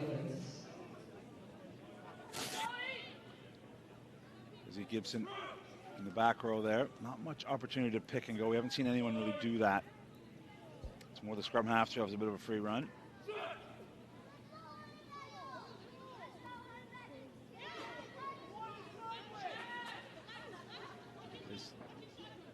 Quick hands. That one can't be gathered, so we're going to scrum it again. Good line speed though, and good pressure from the Honey Badgers. Yes, which has been, both of these teams actually, their line speed has been really good in the games in the build-up to this one. So they maybe haven't dealt with as much pressure either side so far in this tournament. Possibly need to get just a little bit deeper to allow for that line speed.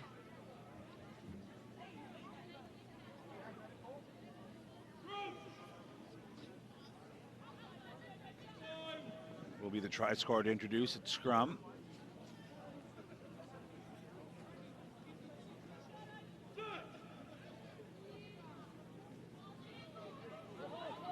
go with the flow. Set piece move. The Elephants are up to it for the moment, chopping it down and winning the penalty. Yeah, definitely the momentum shift. Yeah, huge. Because they did not want to let the Honey Badgers get in again. So important defensive shift there. Interesting tactic. They're having a chat. They took a scrum last time. It didn't work out for them. Yeah. Maybe yeah, I listen think. To you. Yeah, they'll go for touch this time. It's not going to work if they don't find touch. They give them possession right back to the Honey Badgers. Good initial break there from Kaylee Simpson.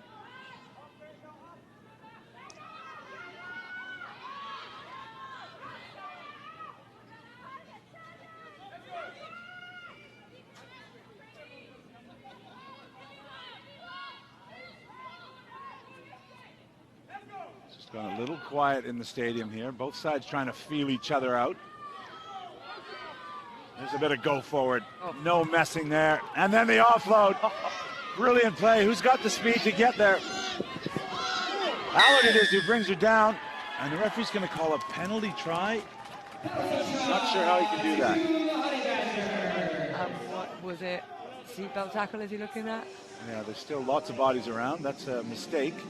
We'll have a look here. There's the fantastic offload. Yeah. And then I think it's going to be a covering tackle from behind. Seatbelt, yeah, she does touch the neck, does she? Left arm does, but there's other players who could have made that tackle. Yes. Yeah, it's not a dead cert she makes it because two of them could have made the tackle, but if ref deems that it's dangerous and gone for that, but yeah, slightly. So for the second game in a row, Allard will spend 2 minutes in the bin. Yeah. His father is here. He's had to take another day off work because of the reschedule. Big Yeah. shout out Yeah. to everyone up in La Belle Provence, the Québécois listening in. Of course, Megan Allard, Concordia University currently, playing lots of rugby. She will watch as her team try and hold off this powerful Honey Badgers attack. They've done it well so far. Only one try.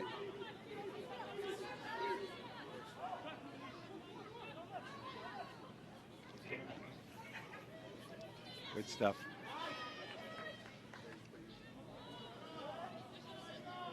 Good offloads. Yes, brilliant. Out of the tackle. Referee looking to make sure it didn't go forward. He's going to have a little chat with his assistant official. He hasn't awarded the try yet. Yeah, need to have a look at that one. And they have. So it was Meg Mambe, the French woman from Montpellier. Just this final pass is the one that may have gone forward. Again, some really good offloading. That's the key. They get in behind. Really good offloads. Adding the extra two there as well. Extending this lead.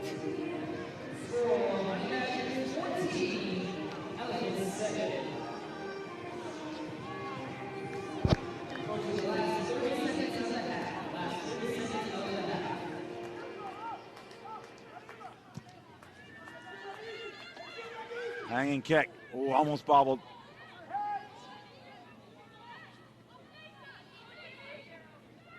All Honey Badgers for the moment can. The Serengeti Elephants find something. They're looking for the edges, but they spilled the ball again. Just now going to have to absorb this attack as they've knocked on. We'll have a scrum down. Full time is up on our clock, and there's the hooter. So we will have the final set scrum. Yeah, time for one more scrum before that half time.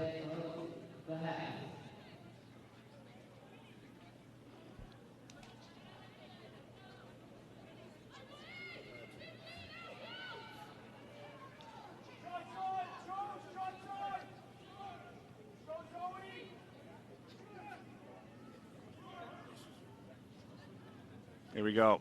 Last scrum. And the woman of the hour, Kiewit, introducing. Imposing presence of Arabella McKenzie, first receiver in the big white headgear, just out of your shot there. Now she's going to get it. It's been a pretty good general here. And once again, they're looking to double around. This time a much better defensive effort from Serengeti. There's the chip and chase from McKenzie into space. Who's going to win it? 50-50. The second nudge off the knee goes into touch. And that will do it for the first half. It's all Honey Badgers up 21 points to 0 at the break.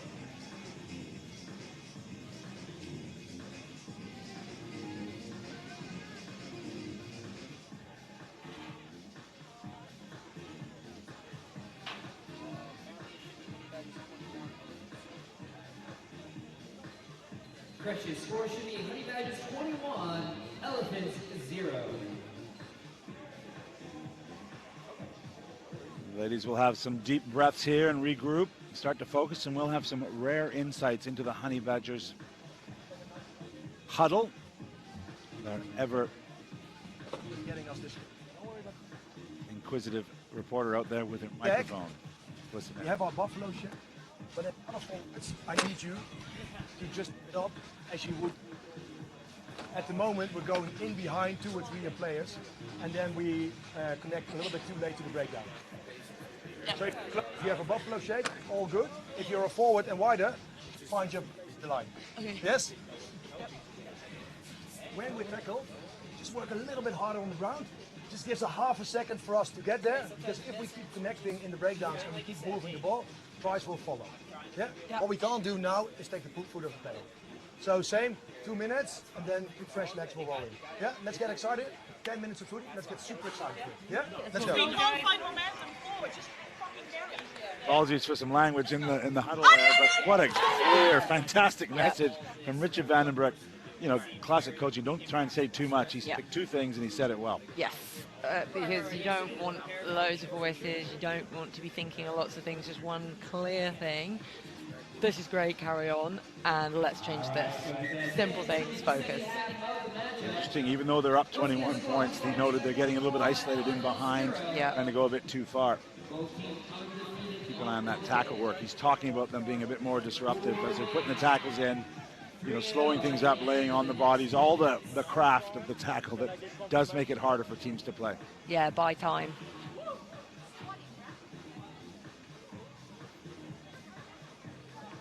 So it's all to do for the Elephants.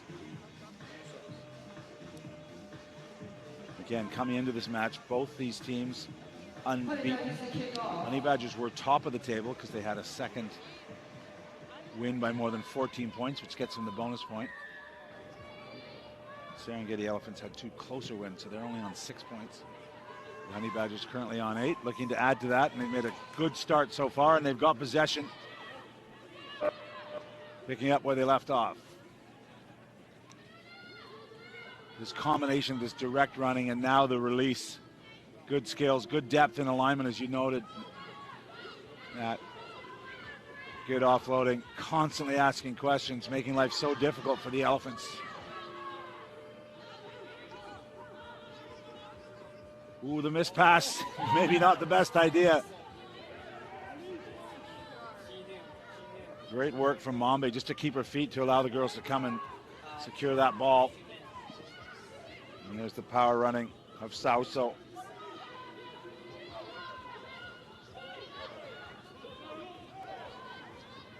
Referee's letting it go? No, he isn't. No, yeah. Hands will pass the ball when they're on the floor, so you wouldn't have the rights to do that. Well, it's interesting. We're going to look at the table after this, but it's the complete opposite on the men's side. The Honey Badgers men are struggling to get any points, and the women are just dominating. Oh, another big carry. Ruthless stuff from Crystal Murray.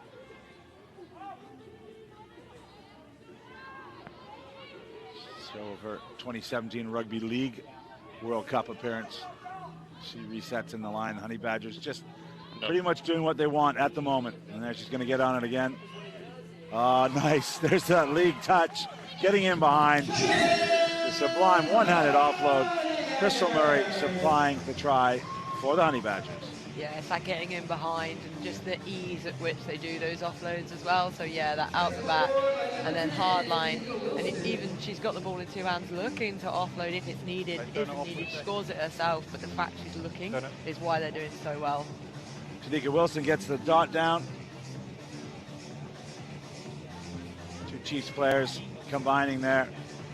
And the extra is added. So it's all going Honey Badgers' way.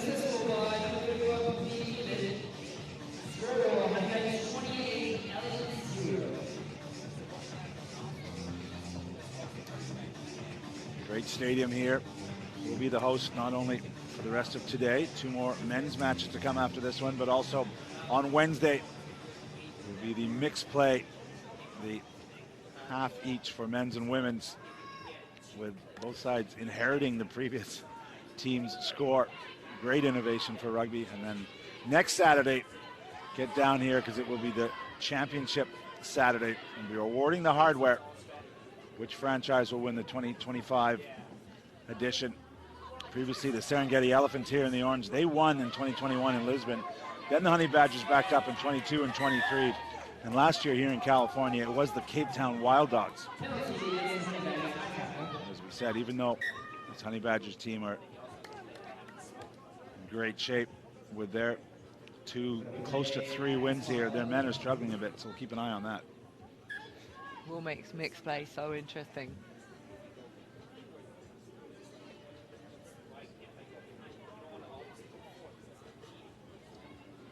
So really the Elephants just looking for any kind of positive just to end this day 3. This is their 3rd match. Team started at 11 a.m. this morning.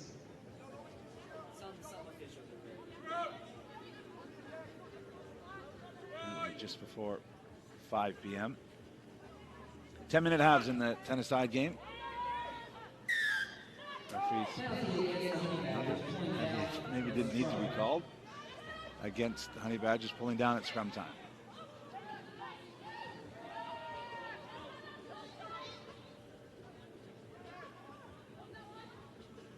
Again, just a swarm of red jerseys. Not many options for the Elephants ball carriers. She does finally get to ground, so we have a ruck. Oh, crushing blow midfield. Textbook tackle, and the result is possession for her team. Credit Lukin. She's done it in offense. She's now done it in defense. Finally gathered at the back after the chip through. There's some space. Many orange jerseys around, though. The offloading options. Now they do go wide. Good defense there, buying a little bit of time. Knowing there was a mismatch on the outside. They've given up some yardage, but she's got lots of the girls back to help her defend. The 6-on-6 battle. It's Mambe up against Wafula. And Wafula does just enough to bring her down. Nice direct line there from the Elephants. Maybe that's what they need right now because they're not getting any luck on the edges. And penalized for holding on. Yeah, really great. Quick over the ball. Forced that holding on. Great reactions.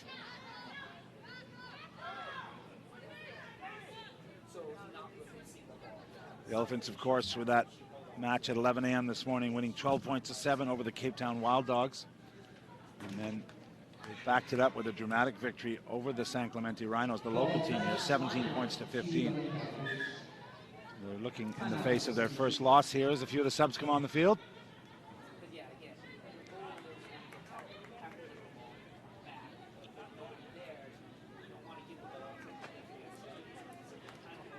And there's Margot Ducesse, the French woman from Bordeaux, who will be throwing in to this lineout. Again, these teams got into town on Wednesday, so they've had the time to work on a few options. Probably not 100 line-out options. It's a double around. But I credit the Elephants for getting off the line, going to meet the play and snubbing it out. And now they have the ball, but illegally, says the referee. Yeah, just a few penalties creeping in now, just as the pressure is building up. Well, this Honey Badgers team is one of the big conversations of the weekend, and some of the stars, maybe unlikely. Mariette Lutken, the Dutch player, and Clowney Kiewit have been outstanding. She's also Dutch, and they've come in and really given this Honey Badgers team a lift. Yeah, they really have. They've just clicked the way that they're playing together. Just they're all playing as one, which is brilliant to see this early on. On the field is Aoife McDermott, the Irish international. Double international in basketball and rugby. Quite useful in this lineout in the Big Four jersey. Let's keep an eye on her. If she's a lifter or a lifty. She's a lifter. And why not? And get her that much higher.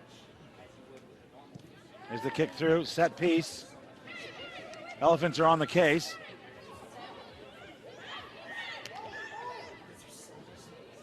This is all about pride now. I want to take that goose egg off the board. They're down 28 points to 0. The arcing run from Elena Strom. It's knocked loose in the tackle. The referee deeming it to have gone backwards. Well, they're not quitting the Elephants, but the bounce is just not going their way. That ball's going to find space. Where's the bounce going to go? Into touch. Yeah, nice option though in behind. Like, ask a different question of the defense. They've got enough of a lead. They can now put pressure on this line out. Yeah, I like that. Big thank you to all our officiating crew, young and old. They're gaining experience just like these players.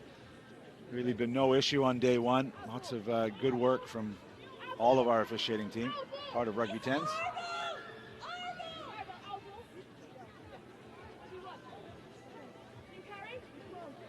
Only 3 in the Elephants lineup. It's a flat throw that's actually stolen, but knocked on. Yeah, they'll be disappointed not to be able to utilise that possession, but when the scoreline's 28-0, I'm sure they're not too concerned at this point. This one coming to a close. Next up, the Cape Town Wild Dogs and the San Clemente Rhinos go at it in the men's competition. We're calling that one with Dallin Stanford. Been some really impressive men's play, and we're going to round out the day with the Serengeti Elephants up against the Balkan Honey Badgers. As we said, pretty much the inverse on the women's side of things as to what's happening on the men's, which makes it really interesting. Combine that with the academy, the kids that played yesterday. There'll be some really interesting results on Wednesday and next Saturday when the 2025 R10's Championship Week concludes here in Irvine, California. Thanks for joining us on YouTube here at Reese with Captain Merchant, and delighted to bring you, especially this women's action. So many Olympians on show, so many internationals, 25 players who played in the Rugby World Cup just completed over in England, and so many future stars as well. Women have definitely done their part as we're about to close out the 6th and final game of day 1 at the championship. A bit of go forward for the Elephants, although there's no one there to clean it up. Kind of sums up the match, Kat. Yeah. Great bit of skill. Just doing the basics so well. Too much high risk and a chance for 3 of the other players to get on. That is Paulo Schultz, the German international. Going to go to the corner. And it will be the dot down for Gazina Adler. The Germans have had a lot to stay in this match. All the Europeans have. Yes, yeah, indeed.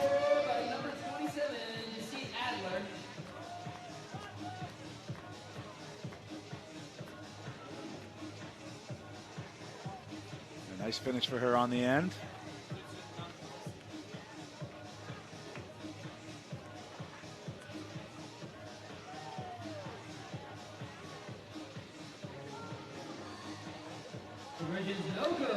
It just falls short here in the night sky, and that will do it here. Sixth and final women's game is Honey Badgers 33, Serengeti Elephants 0.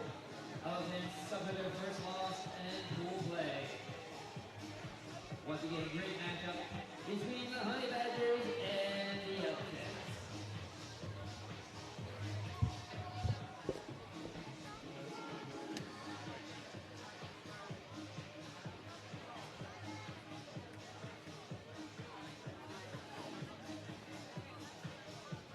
Coming up next onto the pitch, undefeated teams, Rhinos men taking on the Wild Dogs inside. And then we'll finish out the end of the match, end of the day, with the Elephants taking on the Honey Badgers of the men's side.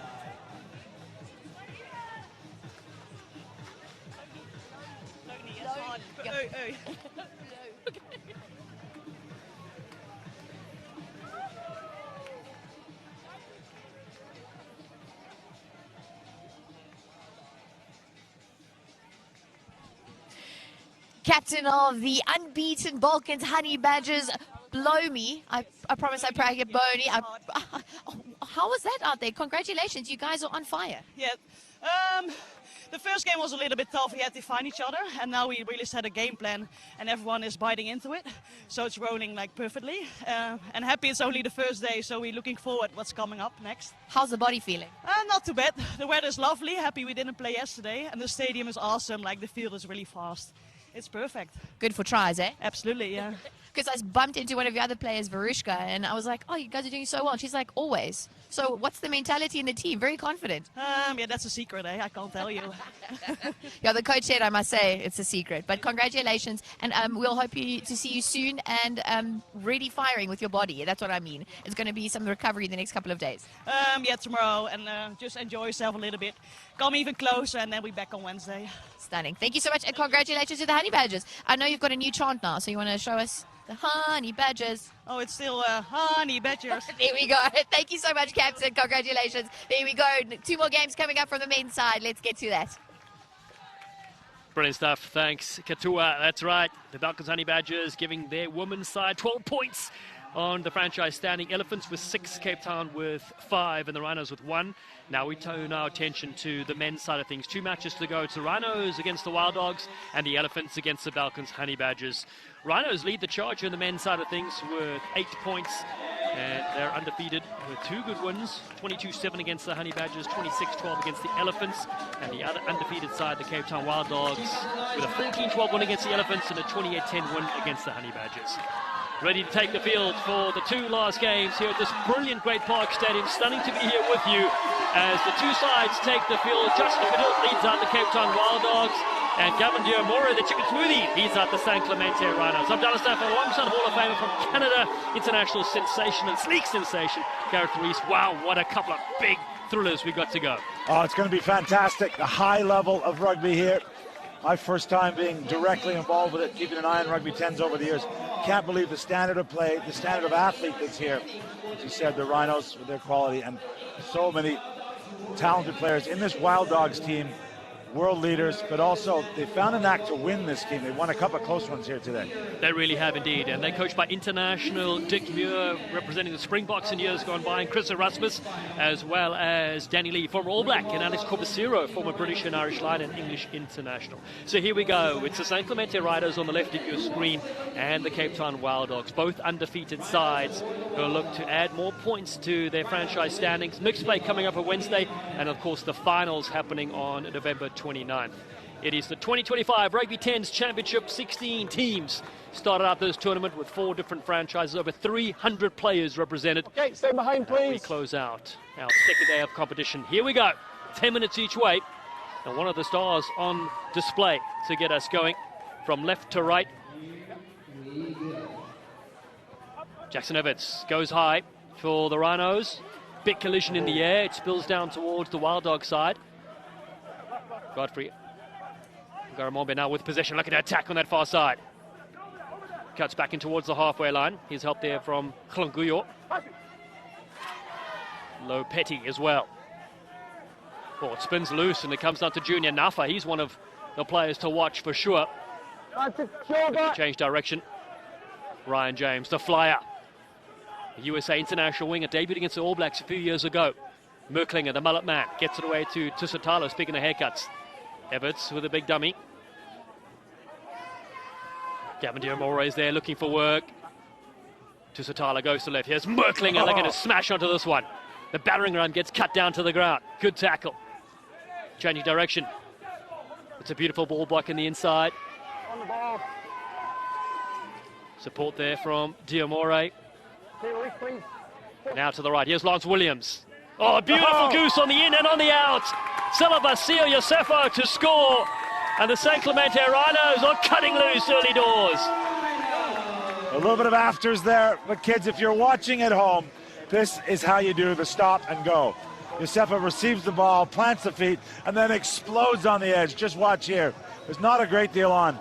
Catches it, stop and go. See you later. Around the outside. The Fijian flyer, just amazing work. A little bit of pushing and shoving, because it means something here. Well, he's part of the dream team. Denver Sevens selects 2024 Rugby Town Sevens as well. Silabasio Yosefo with Danny Tusitalo. Strikes this one to the right-hand side. Yosefo played as well with the Fiji under-20 side. Have them up 5-0. How about a big shout out for Merklinger? Not only did he make the big tackle that won the ball back for the Rhinos, then a couple of big carries midfield, and you don't get that kind of little bit of extra space on the outsides unless you do that work in the middle. He's such a youngster as well in his early 20s. Man from San Diego, California as well. This kick, short one, drops down and comes away for the Cape Town Wild Dogs. That's a nice take at the top from the international 7-star Godfrey Ngaramombe. Now at a standing start. Malua, such a tough customer, just been playing rugby for 3 years, 4 years with him. As Williams attacks the breakdown. Lance Williams, the preschool teacher, knows how to mix it up with the big boys. Well, they seem fired up, the Rhinos. The USA Sevens man doing it. Watch here. Fair tackle. Guess who makes the big tackle initially. And then over the ball. Look how he's keeping his own weight, supporting his own weight, and he gets hands on the ball. But again, it was Merklinger with the big stop. Great tackle as Jay Hare keeps into the field to play. Here's Kadilt, back to Hare. He's flying down the touchline. Jay Hare holds back one end. Keeps in the field to play. Tusitalo attacking the breakdown. Ferocious stuff. Boyer goes in to collect. The Beach Boy. Dummy thrown. That's Boyer on the inside. Big shots comes in. We've got Mombe looking for the outside again. High performance player in the Tens Academy. Massive shot comes on him. Ferocious stuff in this Tens game. Khlonguyo now. Beautiful breakout. And what a pass as well. Find some open space here for the Cape Town Wild Dogs towards the halfway line. Here's Kadilt at first receiver. Boyer with a man bun looking to go wide. Malua, Cash Malua goes down low. Yosefo was the one that had the initial tackle. And the penalty comes away for the Rhinos. Now reverse the call. Just out of your shot. After winning the penalty, just trying to wind up Jay Hare and actually rubbing his hair, and that's going to be a reversal of the penalty. Getting you talking to is Lance Williams. Both do have good mops of hair on their head anyway. Penalty given away. And now crashing up infield for the Cape Town Wild Dogs. Williams told to leave it. Boyer goes in. Changes direction. Little dummy, couple of steps. It's a nice little break. Laid back there from Jones. Been active in the last few minutes. Zach Harrison-Jones picks it up. Boyer again, links up, looks to go wide. Ngaramombe goes in and goes around the outside, throws it back in. Khlonguyo is there. Some big hits going in out there, Dallin. Massive shots, and the arm comes up again. Boyer with a quick tap. The Wild Dogs trail by 5. Nick Boyer, US representative in 7s and 15s, hits the deck. Lopetti bounces down one. Former Nola Gold player. Short ball, tackle without the ball. Another penalty, this time 6 meters out. Boyer again goes quickly. Gedilt, big step. The Western Province flyer has the pass away. It goes the other way. Tusitala now. Here goes Yosefo. Strap yourselves in. On the outside, Yosefo gets hair. What a tackle, what a ball though. Junior Nuffa over the halfway line. The St. Clemente Rhinos look to score. They go coast to coast. Junior Nuffa. That is superb. Well, Hare was fighting it to the death. He made a brilliant tackle on the outside, but watch, this is the breakout from their own try line. The big man said, looks inside, a bit of a dummy. And watch Hare, he does just enough here. But the wild pass inside goes straight to hand. Look at him, straining all the way, using every ounce of energy. Their third match of the day. And the Rhinos are on the board. Youngest of 7 siblings, everybody's tuning into this broadcast. Junior Nuffa lights it up. 10-0, soon to become 12. If this conversion sails over from Jackson Evetts. The 2 undefeated teams left in the men's competition. And it's a 12-0 lead for the Rhinos. Well, all that pressure from the Wild Dogs, they're hitting away at the line. It looked like Hedul may be in, but then that ball got spilled and they countered brilliantly. Game of small moments as Junior Nuffa, MVP we mentioned, the Rugby 10's Invitational, continues the form, playing with Anthem Rugby in Major League Rugby. Evetts has really been the glue to keep this side together as well. He kicks it up. Well handled here from the Wild Dogs. Garamombe has been active so far in the air. Another turnover. And it's pinched. You're right, they come around the fringes, barreling up towards a couple of big tackles.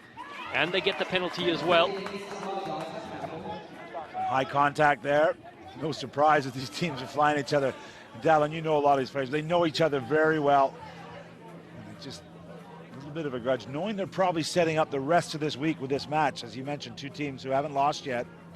Still with 2 days of action to come as part of the 2025 Rugby 10's Championship.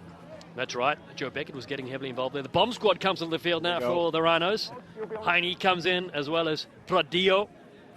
And another big frame in Levi Penta takes the field. But you're right, they're going to play some mixed play on Wednesday, and then they'll take the full action again between mixed play and the championship matches on Saturday. And just explain, that's not the girls and the boys playing together out there, but it's splitting up a match. That's right, exactly. So the women, let's say, will take the first half, the men will take the second half from the same franchise, score continues, or vice versa. Here's the chicken smoothie. Gavin Diamore finds Penta. Diamore getting away to Tusitalo. Short ball, another big shot comes in on Beckett again. It's all Rhinos so far. Tusitalo goes to the left. Evetts floats on over the top. It's been missed. Probably a wise thing to knock that one into touch. As the big man hadn't lined up, they go quickly. There's a little nudge, but that one slides into touch. Great to catch up with Tusitala earlier on, a man who's given so much to rugby around these parts. Great MLR career, back home for a year just to give the kids a bit of normalcy, I guess, with him being on the road so much. That's right, and he said this is just a wonderful addition, having 10s rugby. You can come from wherever you live in the world, come and play this brilliant event, and continue to go rugby in North America. Here's the chicken smoothie. He goes quickly to Penta this time. Tusitala again, speaking of which, another short ball to Beckett, same move as earlier, just setting him up for the crash ball. Here's Pagohani, US Sevens representative as well, a massive shot as well. These players you mentioned know each other so well. Here's Nuffa again. Yosefo spins off to James. He hits the ground. We're going to go back to the high shot earlier. Yeah, referee's on penalty advantage, so nothing coming for the Rhinos. Let's see what their decision is here. Down 12. Just less than a minute to play. Having a little bit of a chat. I think I'll probably stick it in the corner, see if they can work something off a set-piece lineup. Evetts with a 2-try lead. Hits for an attacking lineup. Danny Lee, Alice Corbisier, Danny Lee, the general manager of the side, of course, head coach. He has been a great addition in recent times for the St. Clemente Rhino side. So a little bit of a chat. They're going to change the hooker. A couple of different combinations they've got here. Formack throwing in. Pagohani has it. The double MLR champion as they crash for the line. Peeling away, they're over. Brilliant score from the St. Clemente Rhinos. And it's the chicken smoothie that pops another one in the blender. Well, it's a brilliantly worked set move. They just shift it one man to the front, and then they get the shoulders down and drive the legs, and no one better than Gavin Diamore to get on it. Look, he's just driving the legs, squeezing that ball like a running back. He bounces once, but then his second action gets him over the line, fully legal. USA Sevens player have them up 17-0. Conversion attempt to come here from Danny Trisotalo. And that's always sported that fascinating hairstyle. Half business, half party. The ink ain't bad either. Little number 9. Exactly. Neck there. Oh. It's kicking, let him down though. That's half time. And it's 17-0. It's all the San Clemente Rhinos that lead here at the break against the Cape Town Wild Dog. What a battle we've seen in the opening 10 minutes. So much more to come here as we hit the halftime break.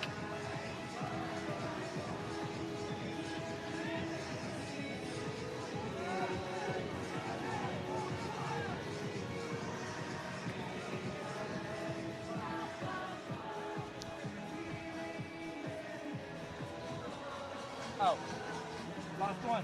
In. Oh. Right, wait. Allow them to do all the play. All right. Okay, we haven't even started playing yet. Yep. All right. So what we got to do? We've got to score first. We've got to score.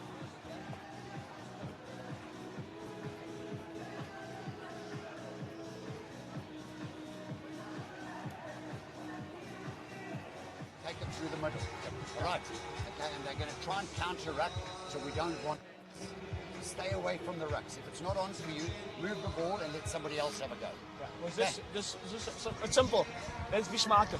They're expecting us to run it on the second and on the third guy. Let's play deeper. Let's get the ball to the outside channels, make them work. Let's make them tired. Yep. And then we run on a third last or second last player. We take it up there, then we send it back to the other side. But we play next to the ruck the whole time. It's just making ourselves. Yeah, come on. We're making the zone bigger than it is. We're making the zone bigger than it is. There you go. And now we got some Rhinos. Rhinos, let me hear you. Rhinos! There we go.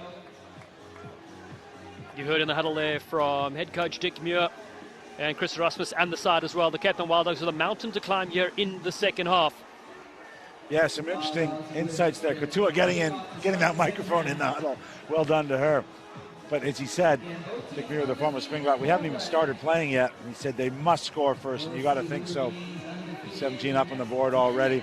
Maybe they're going to work a little bit wide of the outside channels, and it'll probably be nice to see that man who has the ball currently, Justin Khedul, in space. He's a magician, but he hasn't had a chance to create anything yet for the Wild Dogs. And just a reminder on the point standings that the Rhinos have 8 Wild Dogs, 7 Elephants, 1 Honey Badgers, 0 when it comes to the men's competition. 3 points for a win, a bonus point for winning by 14 or more. Here we go, Justin Khedilt, as they trail by 17, gets us going in the second half. Their final game today. Bounces into touch. That left foot that we've seen on the HSBC World Series so many times, just nudging the Rhinos back, at least forcing them to play in their own end. Rhinos with wins against the Honey Badgers 22-7, beat the Elephants 26-12. Just the Wild Dogs left to defeat in this competition so far. Pensa, he's normally the go-to target, through his hands. Great. That ball wasn't straight, but because the Wild Dogs were competing, that's the new law in rugby, that it will be an infringement against the Rhinos. Had no one gone up from the Wild Dogs side, it would have been fine to throw it not straight, which I know a lot of the old guys, a lot of the purists don't like that, but that's the way it's interpreted these days. I would have liked that as a sevens thrower back in the day. Makes sense with these innovations that we see in the game. And if you just watch the women's matches, we saw the Wild Dogs winning 24-10 against the Rhinos, and the Falcons Honey Badgers beating the Elephants 63 points to nothing. Fascinating on the other side of the draw with the Honey Badgers leading the points there. Here's on the ground now for Khedilt to attack with. Quick early ball. Not going to straighten the line. It's nice ball back on the inside. Quick hands. Travis Ishmael. Former Springbok. Has support there from Mohamed Shuaib. Magaramombe goes to the left-hand side. Oh, the little goose is loose. Now the Wild Dogs. A lot of work to do here. Khedilt turns it back in to Jules DeFranchi. Beautiful pass indeed. DeFranchi getting close to the line, carries a few bodies into the 22. Yellow jerseys everywhere. Hands on first. No. And a quick tap. Got to wait for a second. Now it's Gedilt with a quick tap going wide. Beautiful pass. They'll score in the corner. Wonderful bit of work. Ethan Isaacs gets it down, and they're running to the halfway line. Well, Isaacs continuing his tally, but it was Gedilt who created it. They've done what coach asked for. They've scored first. They give themselves a shot here, although it's a tough conversion, the correct side. And there was Gedilt finding the unmarked man.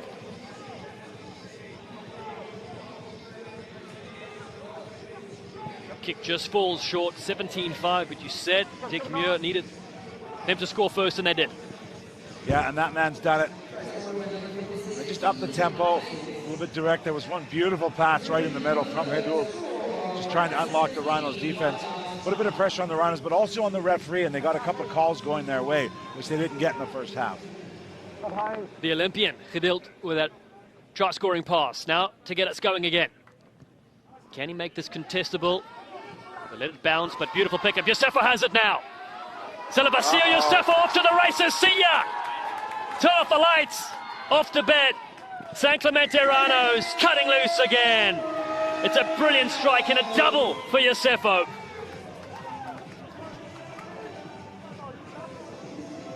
It's almost like they had a chat under the post after the Wild Dogs had scored. Not sure about the tactic for the Wild Dogs, that low flat kick that he jumped on immediately.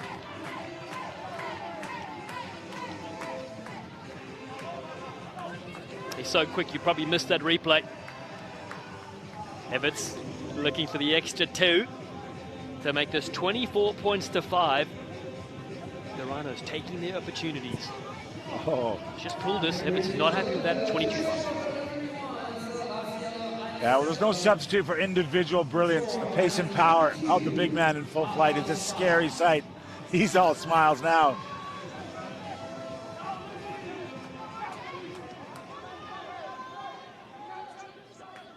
Everts gets ready to put it up high. Pagohani's pointing.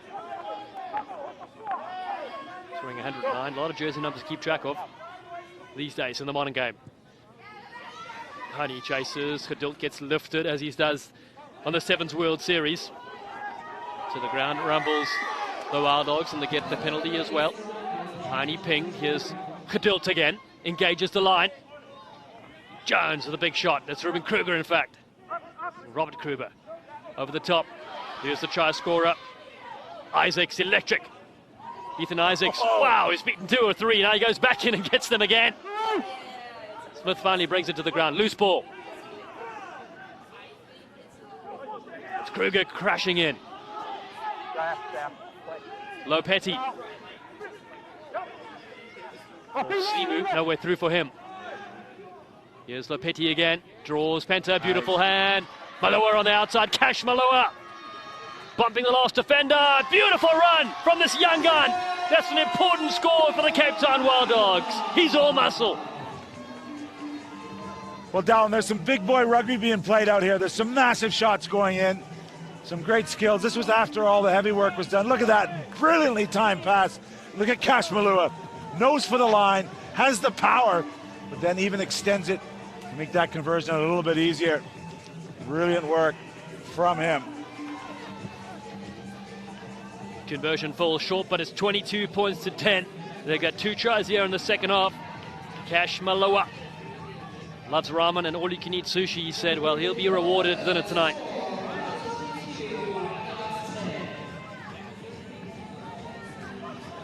This Wild Dogs team can strike from anywhere. They're hanging around here. They're running out of time. We're into 4 minutes of play left in the second half, but they're only down 12, 2 scores. Malachi Isdale jumps up for this one, the Paris Olympian for the USA Eagles. Kept 15-star as well on the wing. Everts, at a standing spot, starts, sends Smith in to the contact. Here's the mullet man, Merklinger. Gets rid of 1.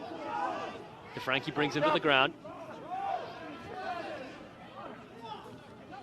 Now, changing direction to that far side. Not a lot happening there for the Rhinos. Oh, beautiful footwork here from Everts. Beat 3 players, still going. Oh, the offload. Hits him in the face, we play on. No advantage coming there from Yosefo. I think Yosefo was mesmerized by the footwork. He didn't expect that pass to come his way. Literally beating 4 Wild Dogs defenders and then like a ball into space. Look at it. 1, 2, 3, 4. Over the top. We've mentioned his name many, many times today. Jackson Everts lit it up at the Rugby Town Sevens of the USA under-23s. And now finding himself at home here in the Rugby 10s. They're looking to go 3-0 so far, the San Clemente Rhinos today, with wins against the Honey Badgers and the Elephants. Well, you and I worked Rugby Town for a few years now, but it's so great to see all these under-20s, under-23 players coming through and now just showing their world-class skills. And given the opportunity here as well. The kick through. The chasers are coming. Maloa diving on this one. The Rhinos. Important work there to get that killed. Lance Williams looking to slow things down. Yosefo yet again looking at Goose on the outside. Finds Ryan James, the wing 3-quarter. Ryan James, can he outstretch the defense? Beautiful pass on the inside. Silvasio, Yosefo. James comes in, but there are Wild Dogs everywhere. And hold on, we go to the pocket. And the Wild Dogs will go to the bin. That's a harsh one. Knock on, then offside. Knock on and an offside. Gone forward and was played by a Wild Dog. Well, the Rhinos aren't hanging around. They're going to go with the mullet man. Whoa! There's Chop with a hairdresser salon. Well, that's a cut and a half. Lance Williams wants to go quickly. Not sure what the call is there either. It's just a tackle. He's running at that kind of pace. There's not much he can do. He chops him. He wraps his arms. Oh, no, fair enough. I'll take that one back. Sorry, Mr. Referee. No wrap. It's all going here. There's the kick and chase. And it will be a Wild Dog scrum, and they'll want to settle things down. Well, it gives us a chance to get the calculators out as well. The Rhinos in the men's competition will go up 12 points. Well, not yet. They're leading by 12. We need to have a bonus point by 14 or more. So they will go to 11. Wild Dogs will get 0 points from this game. They stay on 7. Galen, don't we have AI for this now? You're right. I should put it into chat. Tell them to monitor the tournament. Okay, we good. Chat R10 is leading the pools. Let's not forget the academies and all the youth who played yesterday, a full day of rugby. On Saturday here, and they're all here supporting. Mixed play coming Wednesday for one more game of this. Elephants against the Balkans Honey Badgers, but here come the Wild Dogs to close things out. It's their fly. Goals Mayeva and Isaacs on the outside. Beautiful work. Cuts back in with a beautiful step. Ethan Isaacs. And the penalty goes up as well. Mayeza with a quick tap. Here's to Frankie. Slips out of one. Still going. Garamombo is there with him as well. Can the Wild Dogs get one more score here before time elapses? Thought about a kick. Ishmael gets rid of one. Yeah. And then smashed to the ground. Counter ruck there from the Rhinos. Referee's going to go to his pocket and end the game on a penalty. 356. The Wild Dogs need 2 scores. 36. Who is he? 36. Time's off. 36. Who is it? 36. Lance Williams, I think. Yep. He's been in trouble again. He's hiding. He's hiding on the far side of the field. He'll go to the side for the rest of the game, which is really just the last play. But a bonus point on the line if they can score converted try here. Malua. Big, strong contact there. It's still there for the Wild Dogs. Ngaramombe puts the kick through. Chasers are there as well. Oh, is that a try? DeFranchi salutes. Referee's having a look. He's try given it. order. Jules DeFranchi dives in. What an effort that is. 22-15. Well, that'll get them a point, if nothing less.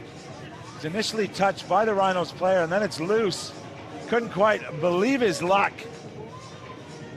As Jules DeFranchi, Tarzan, has got his prize. Isaac's looking to add the extras, but it won't matter. It's a great strike from him. Just pulled it in front of the post. And that's the full-time whistle. The San Clemente Rhinos go 3-0 today. And they defeat the Cape Town Wild Dogs 22 points to 15 in an absolute thriller of a match. What a finish. Bonus point for the Wild Dogs, who now have 8. And the Rhinos have 11 in the men's standings. One game still to come here with the Elephants against the Falcons Honey Badgers, but what a physical encounter. Yeah, fantastic. Great respect there from the players. Real intensity in that one. Sets us up well for Wednesday and Saturday, the 2025 championship.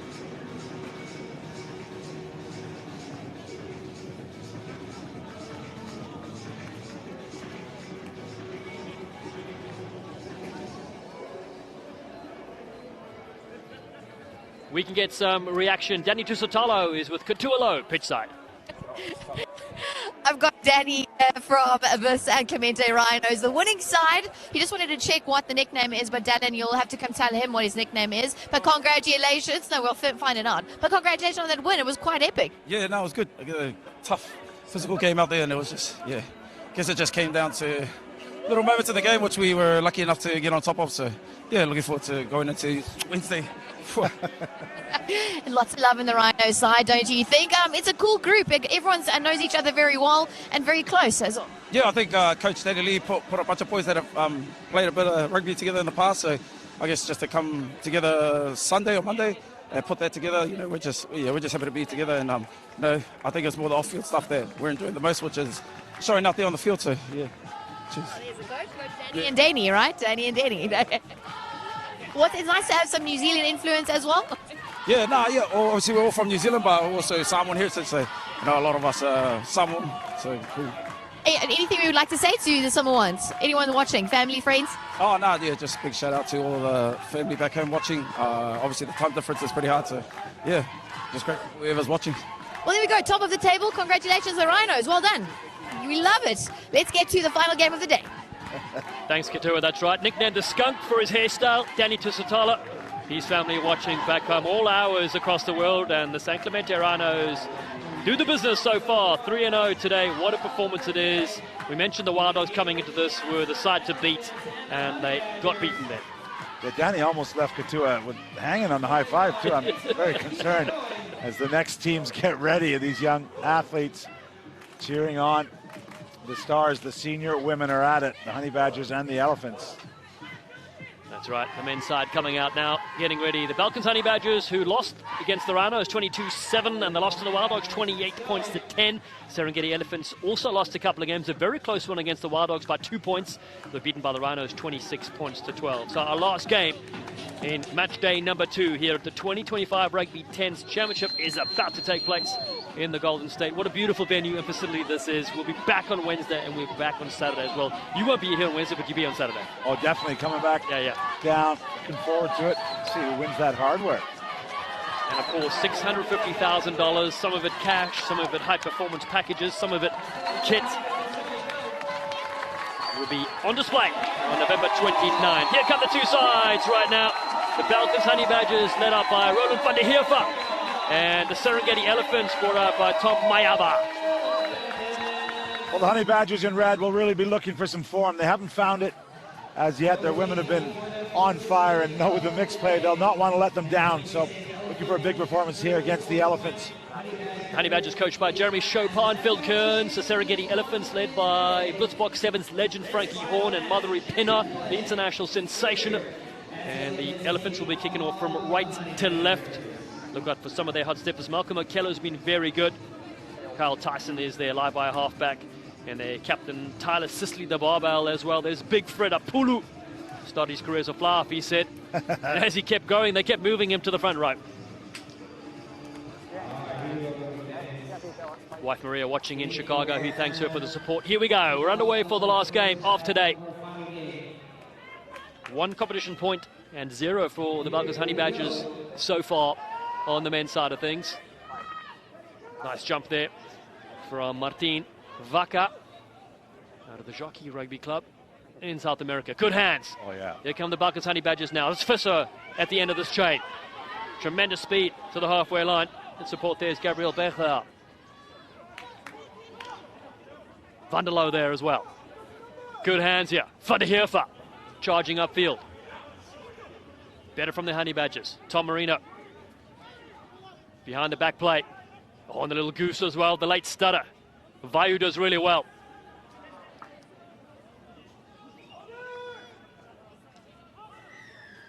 Excellent start from the Balkans Honey Badgers and a quick tap. R2 held. Referee not happy that wasn't played through the mark. Despite winning the penalty, Honey Badgers will be brought back to take it again. It's always a tricky one as a player. You do say to the referee, oh, come on, I was about a meter shy. One thing I think they could look at is maybe a second more of advantage. It's not necessarily an advantage to be given the penalty when you're on the front foot there, and they seem to have created something. As it is, they've taken the kick to touch, and there will be a line out for the Honey Badgers. This will be straight from the training pitch, either a drive or some kind of movement. See if they can get an extra set of hands on it. Let's keep an eye on this. The speed merchant, Letty Campbell, wearing 7. He's just tying his boots, as you can see there in picture. He'll be on the wing. This one dropped down, so not according to plan. The Elephants can't contain this either, so we'll go back to the first knock. It looked like they'd won the initial line-out, but then it just squirted loose for the Elephants, so a huge let-off there.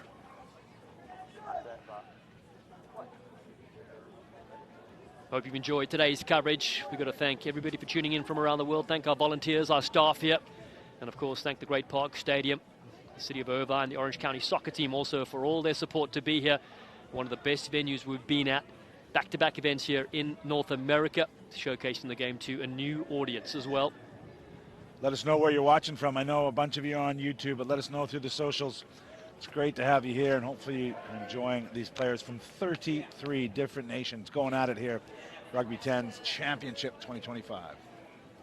Of course, don't forget to tune in Wednesday, November 26, Saturday, November 29. 2 full days of action coming into live and loud here on the Pacific Coast. The best coast, as they say here. Agreed. Tyson to feed. Well, Tyson, messy scrum. Mazibuku appeals through, but already the penalty at scrum time for the Elephants, and that's something Frankie Horn, of course, has worked with this side. Loved a scrum, even if it was in the game of 7s when he played. Yeah, that one got spun around, and illegally so, according to the referee. And the left foot, the big man. Well, Fredapulo, he said he was a fluff, trapped in a prop's body. I saw him trying to get his hands on the ball for a conversion earlier on. He was shoot away. But it's a brave man to shoot him away, first of all. That's a nice little nudge from him. It's a beautiful kick. Fredapulo, originally from Samoa. So, Samoa under-20 World Rugby Trophy champions. Tyson, looking back here for the Elephants. Look at that size mismatch between those two. Tried to go quickly, but the ref won't have it.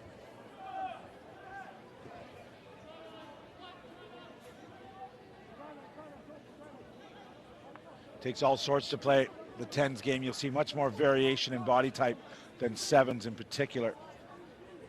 Yeah, very inclusive game. Better line out. Finau leaves it up. Looking to take it wide for serve. Beautiful initially, and then been picked up here by the Elephants. Numbers on the right-hand side. Here's the barbell. Tyler Sisley boshes one out the way. He's got a poster Ronald on his wall, he says. Wanting the penalty. And we're going to check something here. Oh, just a knock-on. It's a little scrappy from both sides. That's 2 lineouts the Honey Badgers have had. They did a bunch of the execution, but just the final pass didn't go to hand. Now it will be the Elephants' chance to get out of their own shadow of their own goalposts. Yeah, such a close game they lost against the Cape Town Wild Dogs. They were leading that game 12 points to 7, or 12 points to 5, in fact. And the Wild Dogs coming through and winning it with Justin Cadilt. Only themselves to blame, really. They had possession, could have taken it off the field. The Wild Dogs snatched it at the death.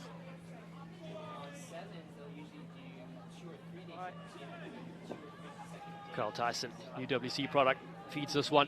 Hasn't had a lot of action with ball in hand. Now he goes from his 22. The big boot down the field from Mayava. Chases there for the Balkans Honey Badgers. Wicked bounce. Arrives first.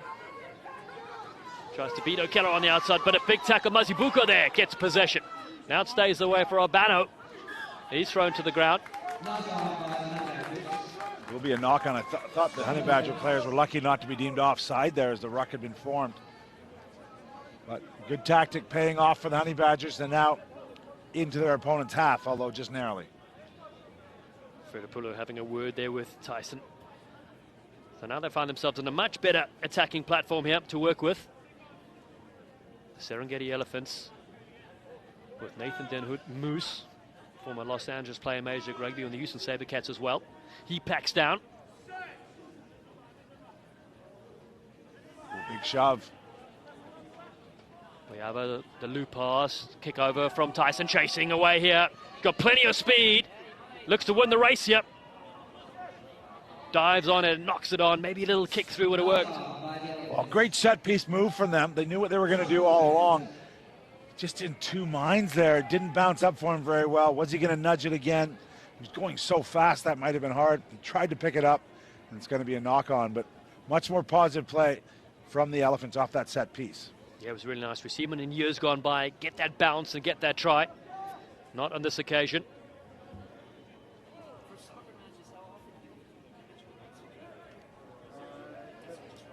We talked about Frankie Horn doing some work at scrum time. A good nudge on the last one from the Honey Badgers to see if the Serengeti Elephants, Frankie Horn's team, can resist.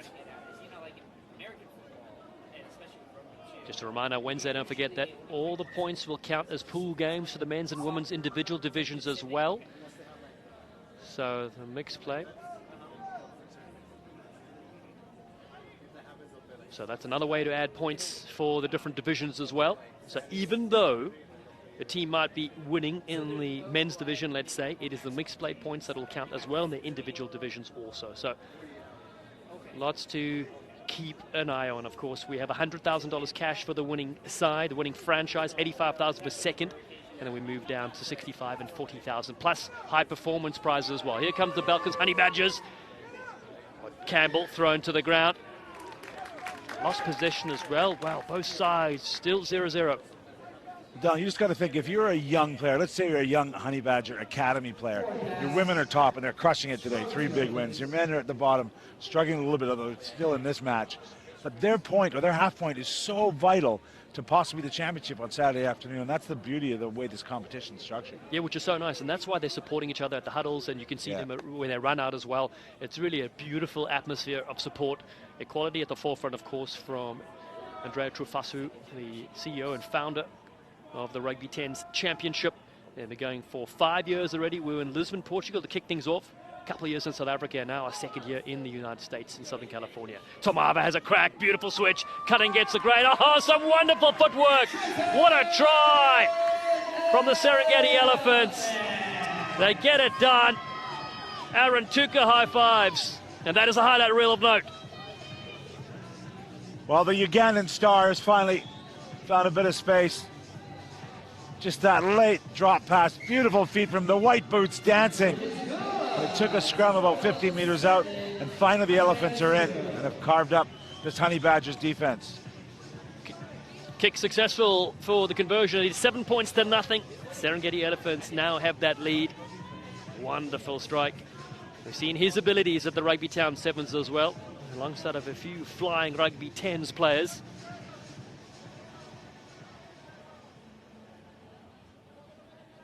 Tyson goes high. Wow, that's Great gone move up into to the attack. night sky. Den Hood attacks it, leaves it behind. Knocked on, so it's play on here for the Balkans Honey Badgers. David Vayu takes on Mazibuko. He tries to rip this one free. Ari Flinky's there as well. Here's Mazibuko now with possession. Finds Flink Fitness, as his business is called. Quick ball from the barbell. There's Tuka. Gets it away. Paddy with possession. Draws a couple. Tyson 2-1. Unleashes Okello on the outside. Fisser can't get him. And it's 2 tries for the Uganda Sevens Flyers. And this time dotting it down is Malcolm Okello. Well, it was Mazibuku who did the damage. Total disrespect. The man from Joburg picked up the defender, got the ball back for his team, and then they just executed. Draw the man and give, draw the man and give. Nice work there from Okello. Another Ugandan, so it's Uganda 2, Honey Badgers nothing. Malcolm Okello wants to mention his mom. And of course, Coach Talbot and the Kayando RFC and Uganda Rugby Union for all the support. Kick goes to the side, but it's 12-0. And that is halftime in our last match of today's action. And it's the Serengeti Elephants with 2 quick tries here. They lead the Balkans Honey Badgers by 12-0. Join us on Wednesday as we're back here at the Championship Soccer Park here in Irvine.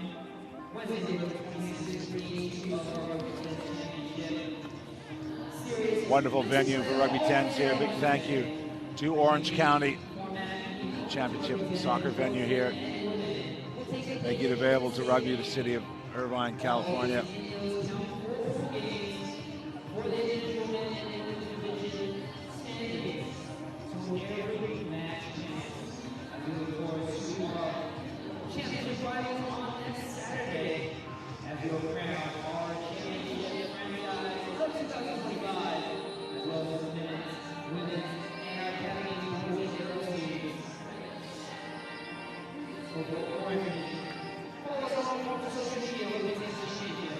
Like not releasing on the floor, that type of stuff, and then we go from there.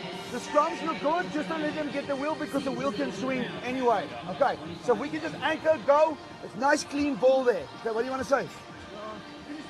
Okay, it's nice clean ball, the options are good. I'm okay if you guys pin them down there the whole time, okay? It's that bounces okay, see if you can anticipate that slide into the ball, the surface is quite wet now. Shorten steps, square people up, and then we work the side. Otherwise, just keep on doing what you're doing. Just don't break down there. Just follow whatever the breakdown and make a decision from there, alright? Be clinical, right?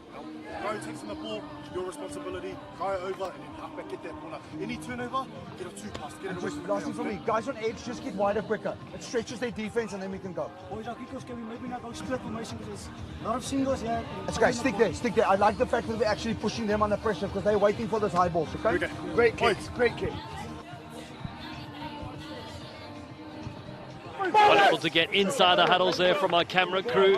Katualo as well, providing the audio for that huddle. It's brilliant to be so close to the action.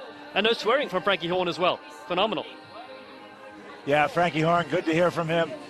How about the intelligence of a world-class, a world champion sevens player? Just the detail that it's an evening sky here. If you're going to pick up a ball on the ground, don't be afraid to slide with it because it's wet. I mean, that level of detail is what this level of rugby is all about. Yeah, so amazing to have these unbelievable coaches involved with the Rugby 10s Championship. 12-0 the score, the Serengeti Elephants lead. Can the Balkans Honey Badgers come back here in the second half? Michael Fisser gets them going. Off the shoulder, play on. And in red, Balkans Honey Badgers with Finau. Flies in, he gives away a penalty. He doesn't like it or agree with it. The man from Ponsonby is going to be dinged. So you heard another thing from Frankie Horn. He said, let's just pin him down there. So he's going to take his time here. They're up 2 scores, work from the lineup, but also in open play. Don't be afraid to stick it long. Force them to deal with it and put the chase on. Yeah, it's been an effective tactic when used well. Here's a line-out now. Again, it's Carl Tyson, SA7's academy player out of Cape Town. Den Hood, the Moose goes high. Finau drops it down towards his side. Brilliant bit of work. Scooped up there from Ferdinand. Oh, he's smashed to the ground. Big tackle from the barbell. Tyler Sisley. Whoa! Oh, there's a flop. Mazibuko. Come on. He's going to take the 4 or 5 up to Hollywood next. You play for Orange County soccer team. If you stand down after that one. So Piwi Mazibuko, performance of the year. Give him an Oscar. We're in LA. I hope he's not hurt. But that was we hope he's okay. Initially, it looked like he was just jumping backwards, so I hope he's all right. Ref's having a word. The Honey Badgers had won the initial penalty, but then that action may have had it reversed. We'll wait and see. Great work from Finau on the line-out. He'd given up the penalty to put them in that situation. He got his big right hand up there with his lifting pod and won the ball back for the Honey Badgers. Yeah, important pinch at the line-out time because there's Nathan Den Hood. He's going to go to the side, took a little bang. Sipiwa Mazibuko, he's one of their stars in this past year. He hasn't had a lot of opportunities in today's action, but he's definitely one of our favorite players as well. He'll go to the side, but the penalty stays with the Elephants. They're having a scrum time, and they'll attack from here. So again, these Elephants managing the pace of the game, walking to the scrum. Got to be a little bit careful, but it's the Honey Badgers who need a couple of quick scores here. Frankie to one side. They settle at scrum time. Got to keep the stability there. Tomoafa waits at the back, and they'll reset things. Well, it's a good battle. It's one of the features of the 10s game for some of the purists that maybe don't like 7 scrums. These are proper scrums, real technique required. And you saw the battle there. The referee's come around to this side. Good refereeing from him.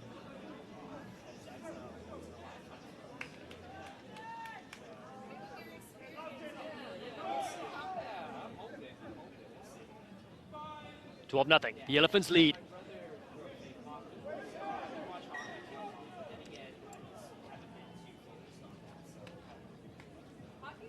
Gonna have a chat up front. Vital to get that stability and safety as well. Boys are having a bit of a chat up there too. It's pretty unstable on this side.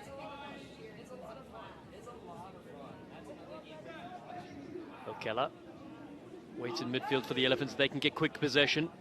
Nice hook. Here comes Tyson.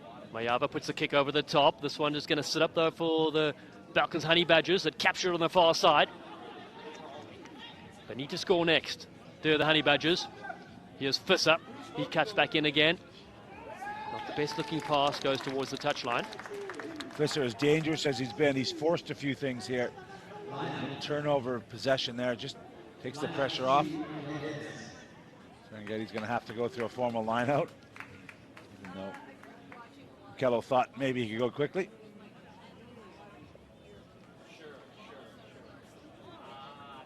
So plenty of big matches coming, as we mentioned, on Wednesday. That's the mixed play. Make sure you check that out. A world first by the Rugby 10s organization. Phenomenal way to bring everybody closer to the action and everybody to support each other and play for their franchise. Here's the Moose Den Hoot. And again, Fina. What a battle that is at line-out time. It's loose. The barbell comes in and gets a penalty. It's Fina that interferes at line-out time. Wow, that's a tough call. Fino had his hands on the ball, I thought. Great battle, though. They're going to choose a scrum here. Again, clock management. This would be a change for me, Dallin, in World Rugby. When you choose a scrum, the clock should stop at this stage. So you can't effectively do what they're doing, just letting it run out, walk to the scrum, bring in the prop from the wing. You know, I think it would be a good addition to the global laws. Yes, Big Fred Pulup takes his place there. Former Utah Warrior. Settles in such a big part of this tennis-side game.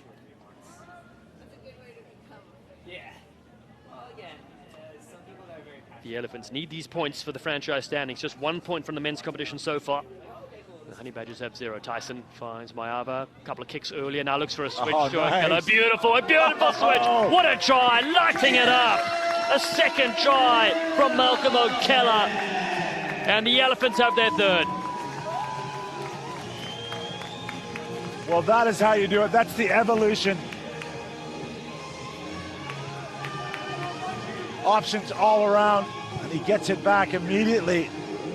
The give and go, really brilliant line and brilliant timing of the pass as well. That's what got him in behind the Honey Badgers defense. Yeah, Tom Mayava has done that twice in this game. Once to Aaron Tuka, and this time to Malcolm O'Kello. It is 19-0, and the Serengeti Elephants lead with those 3 brilliant tries. O'Kello, he owns his own brand, clothing brand as well. Man from the Pearl of Africa, out of the Victoria University. Kick goes up to the Moose. He's not 10. Here's the kick. So the Falcons Honey Badgers will have a chance, yep, at the halfway mark. Still lots of time, Dallin, with the weapons in this Honey Badger team, but they got to get a bit more direct and take care of the pill. Here they go with the middle. That's a beautiful run. Smashing 2 or 3 players in open space. Fidant at first receiver. Throws a dummy. Goes behind his own player. Wriggles his way free, fights to the ground. Support arrives there in the frame of R2 Haug. Kick through. Uh-oh. Lots of pressure towards the halfway line. The Honey Badgers driven back. Finau's in there too. Penalty comes up to the Elephants. They're really hungry and they want possession. There's Elephants and Badgers flying everywhere. In the end, it's going to be the Elephants who get the penalty despite the protestations of the Honey Badgers. Referee's going to have a little look. There may have been some foul play after a question from the Honey Badgers leaders. This will be time off. A little chat with the assistant official to see if they picked up anything. Can obviously intervene for foul play.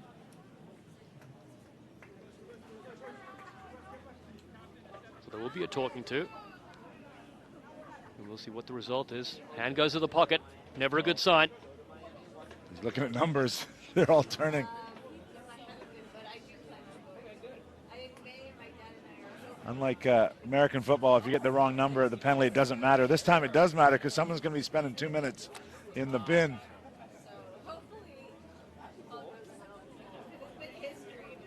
So yellow card shown.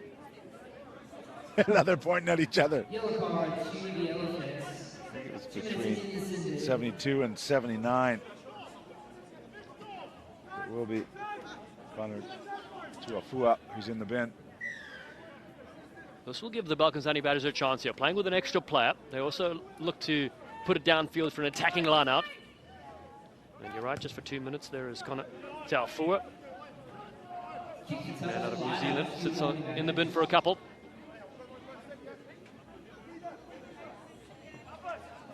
So they've got to be direct as they were on that last phase.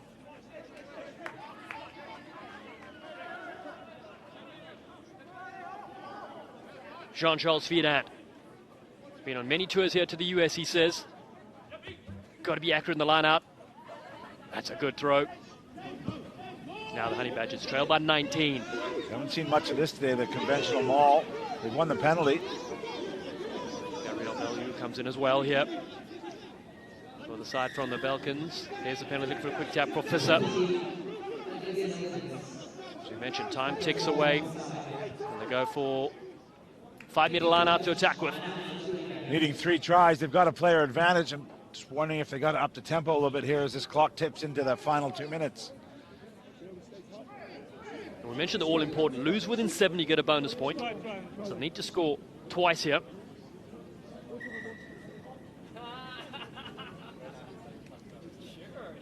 Referee's time off. Back on, here we go. Fidant goes to the top. They look to drive this one over. Balkans Honey Badgers. Fidant has it at the back. Now looking to rip it away, ducking out of one. Getting within 3 meters. Cross kick from Fisser. The kick pass, superb. Campbell's on the end of that one. Campbell looking to race in. He's not just a can of soup, he's a try-scoring machine. One of the worst crossfield kicks you'll see, although it stayed in play. Campbell was able to clean up the mess. They may even turn down the conversion. Need another score. They're going to take the conversion quickly from the sideline. Short. There's the kick. He had to go back 10 meters to get it.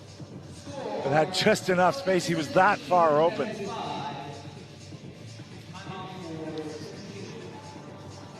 little timeout here for some subs. The refs are going to have a chat. I wonder if there may have been an issue on the previous play. Yeah, I think they're reviewing something before the try was scored, so will the try stand? Hope our truck's ready for the TMO that isn't necessarily in play here. Oh, we're gonna have a question again. Oh, referee's blown it up. Full time. It is the Serengeti Elephants that hold on here, 19-5 to beat the Balkans Honey Badgers to close out proceedings. A strong finish from the Balkans. And of course, the Elephants with 3 brilliant tries. Fantastic finish here with 12 brilliant games. And final score, Elephants 19, Balkans Honey Badgers 5. 3 brilliant tries. particularly from Okello, was brilliant. Tuka was fantastic also.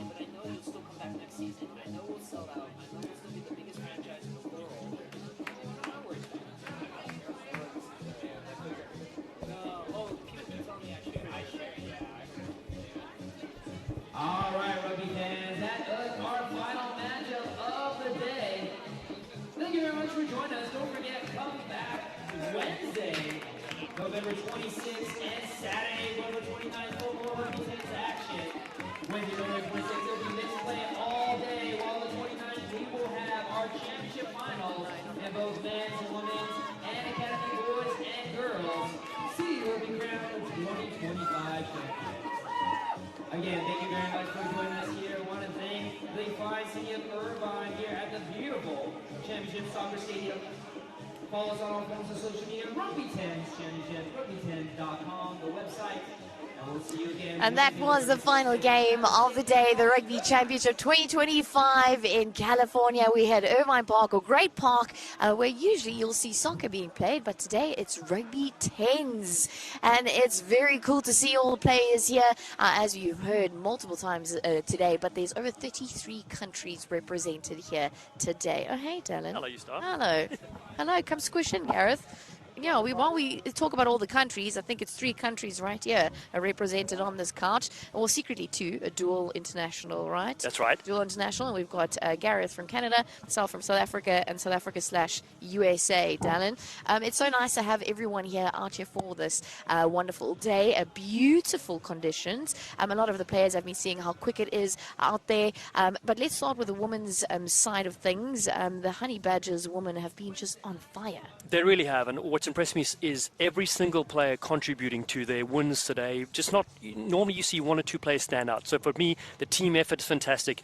Hard to play against a side that has talent across the board. They bring on the super subs, and there's no letdown in their play. And you can see it's tough to compete. They're winning on average about 28 points to nothing. Wow. And the Serengeti Elephants, which was their last game, it's 1 versus 2. Do you think they're very much still in the mix, the Elephants? Yeah, they are. That was the big matchup, and obviously the Honey Badgers produced yet again. They're scoring points going at will. But the difference about 10s, maybe from 7s, some people are used to, you need, as Dallin said, you need some depth, you need organized defense, and players that are playing together. They're not playing for individuals to score tries. So that's how I think it's going to play out this week, especially when we get to the mixed play on Wednesday, which is going to be superb. And that, very important to note, that mixed play, that counts to the pools for each of the teams. So every match matters for the franchise. So let's take a look at those standings, if we can pull that up, which is quite interesting because what the men do matters, what the women do matters, what the boys and girls have done on Saturday matters as well. Here we've got the women's standings. So as we said, the Balkans Honey Badgers at the top of the standings. They're unbeaten today, absolutely on fine. Then the Cape Town Wild Dogs second, and then the Elephants, which we did impress us, but they're in 3rd spot at the moment because of what the men are doing, right? Yeah, That's absolutely. the thing. And it's almost a flip from the men's competition, but 86 points to the plus. And for the Rhinos, the other end of the scale, not a great day from them, but their men have done better, and they'll look to improve that this week. What do you think? How does that work, the balance in terms of the women's and the men's, and then the difference in performances like that? Because it's the same franchise, you'd think, eh? Well, I can tell you what, they're doing, the commentators, us in the booth, an absolute joy here because what's so great is you've got the women leading the Balkans Honey Badgers, but then on the men's side, they are bottom of the log, right? So this is brilliant. So what's going to happen is the women's side, First time anyone has said it's brilliant that you're at the bottom of the table. I'm so sorry, Rhinos. But think about this. So the Balkans Honey Badgers women will take a 28-0 lead, and then the men's side will probably concede 28 points. So that what makes it exciting. And like Arisi was saying on the Rhinos, you've got the flip reversal. So it's going to be fascinating what happens on mixed play. A world first, as we mentioned, and it really is a joy to bring everybody together. The other thing I just said in that last game, if you're one of these academy kids, your matches are really, really important now when you got that kind of parity with the men's and women's kind of flip-flop. So it's really important for them. They're going to be able to provide somebody these great world stars that they're hanging out with, and they get to play their part. Yeah, and with the academy sides, yesterday we saw a bunch of it was all locally based players,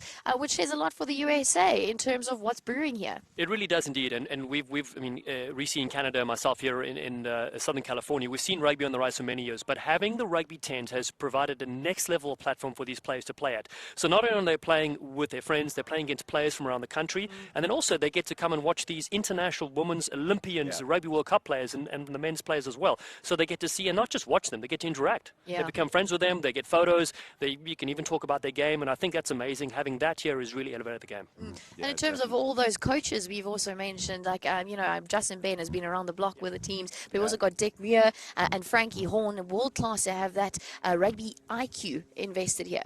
Yeah, you got All Blacks, you got Springboks, you got pretty much everyone out here. But no, I agree. It's one thing for a young player to be the best in your high school or best at your club. But now you're going up here and you're going to find out there's more things you need to be. And that's going to help North American rugby as we're all waiting to host the Rugby World Cup, men's and women's in 33. That's what we need. These kids need to have their eyes open to how good they need to be, not how good they are and be the top of the pile here. They got to challenge themselves and get to the very top, and that's when North American rugby will really be growing. And then what did you make of the quality today? Oh, it was outstanding. I just can't quite believe that they're all here. They're all assembled. You know, we have all the bios, obviously, of all these players. But, you know, to see an Olympian back in the day would have been, oh, there's one Olympian here. There's tons of Olympians. There's 25 women that were playing over in the UK at the Rugby World Cup, which was an incredible event. So it's fantastic to see. It's great for North American rugby, just them to be on soil here and plying their trade and doing what they do best.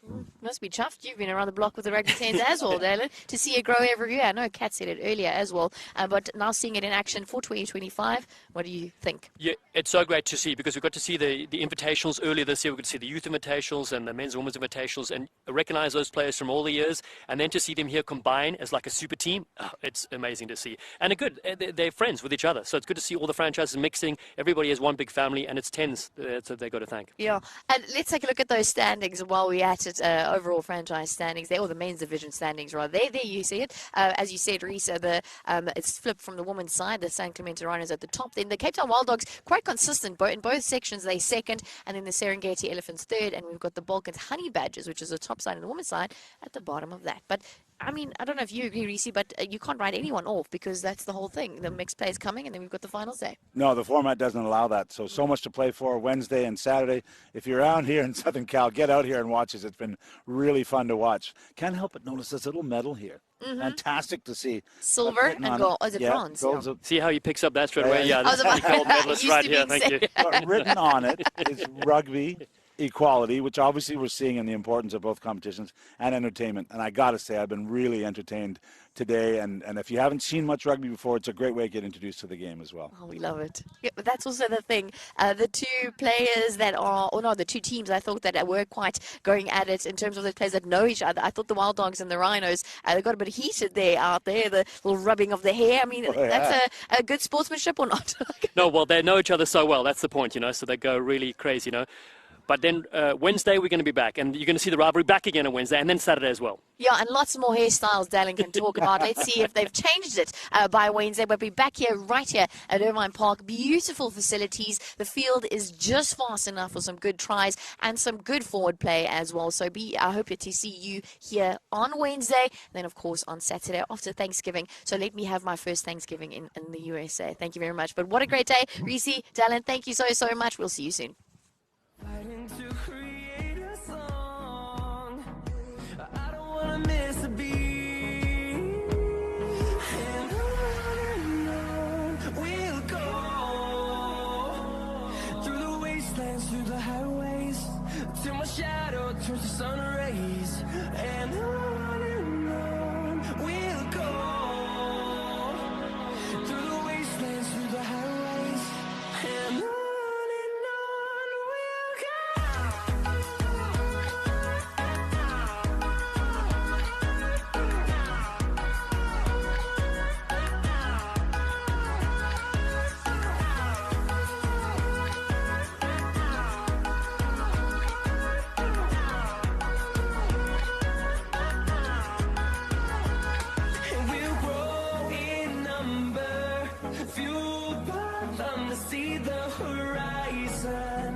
Turn us to thousands, and we'll grow in number, fueled by them to see the horizon.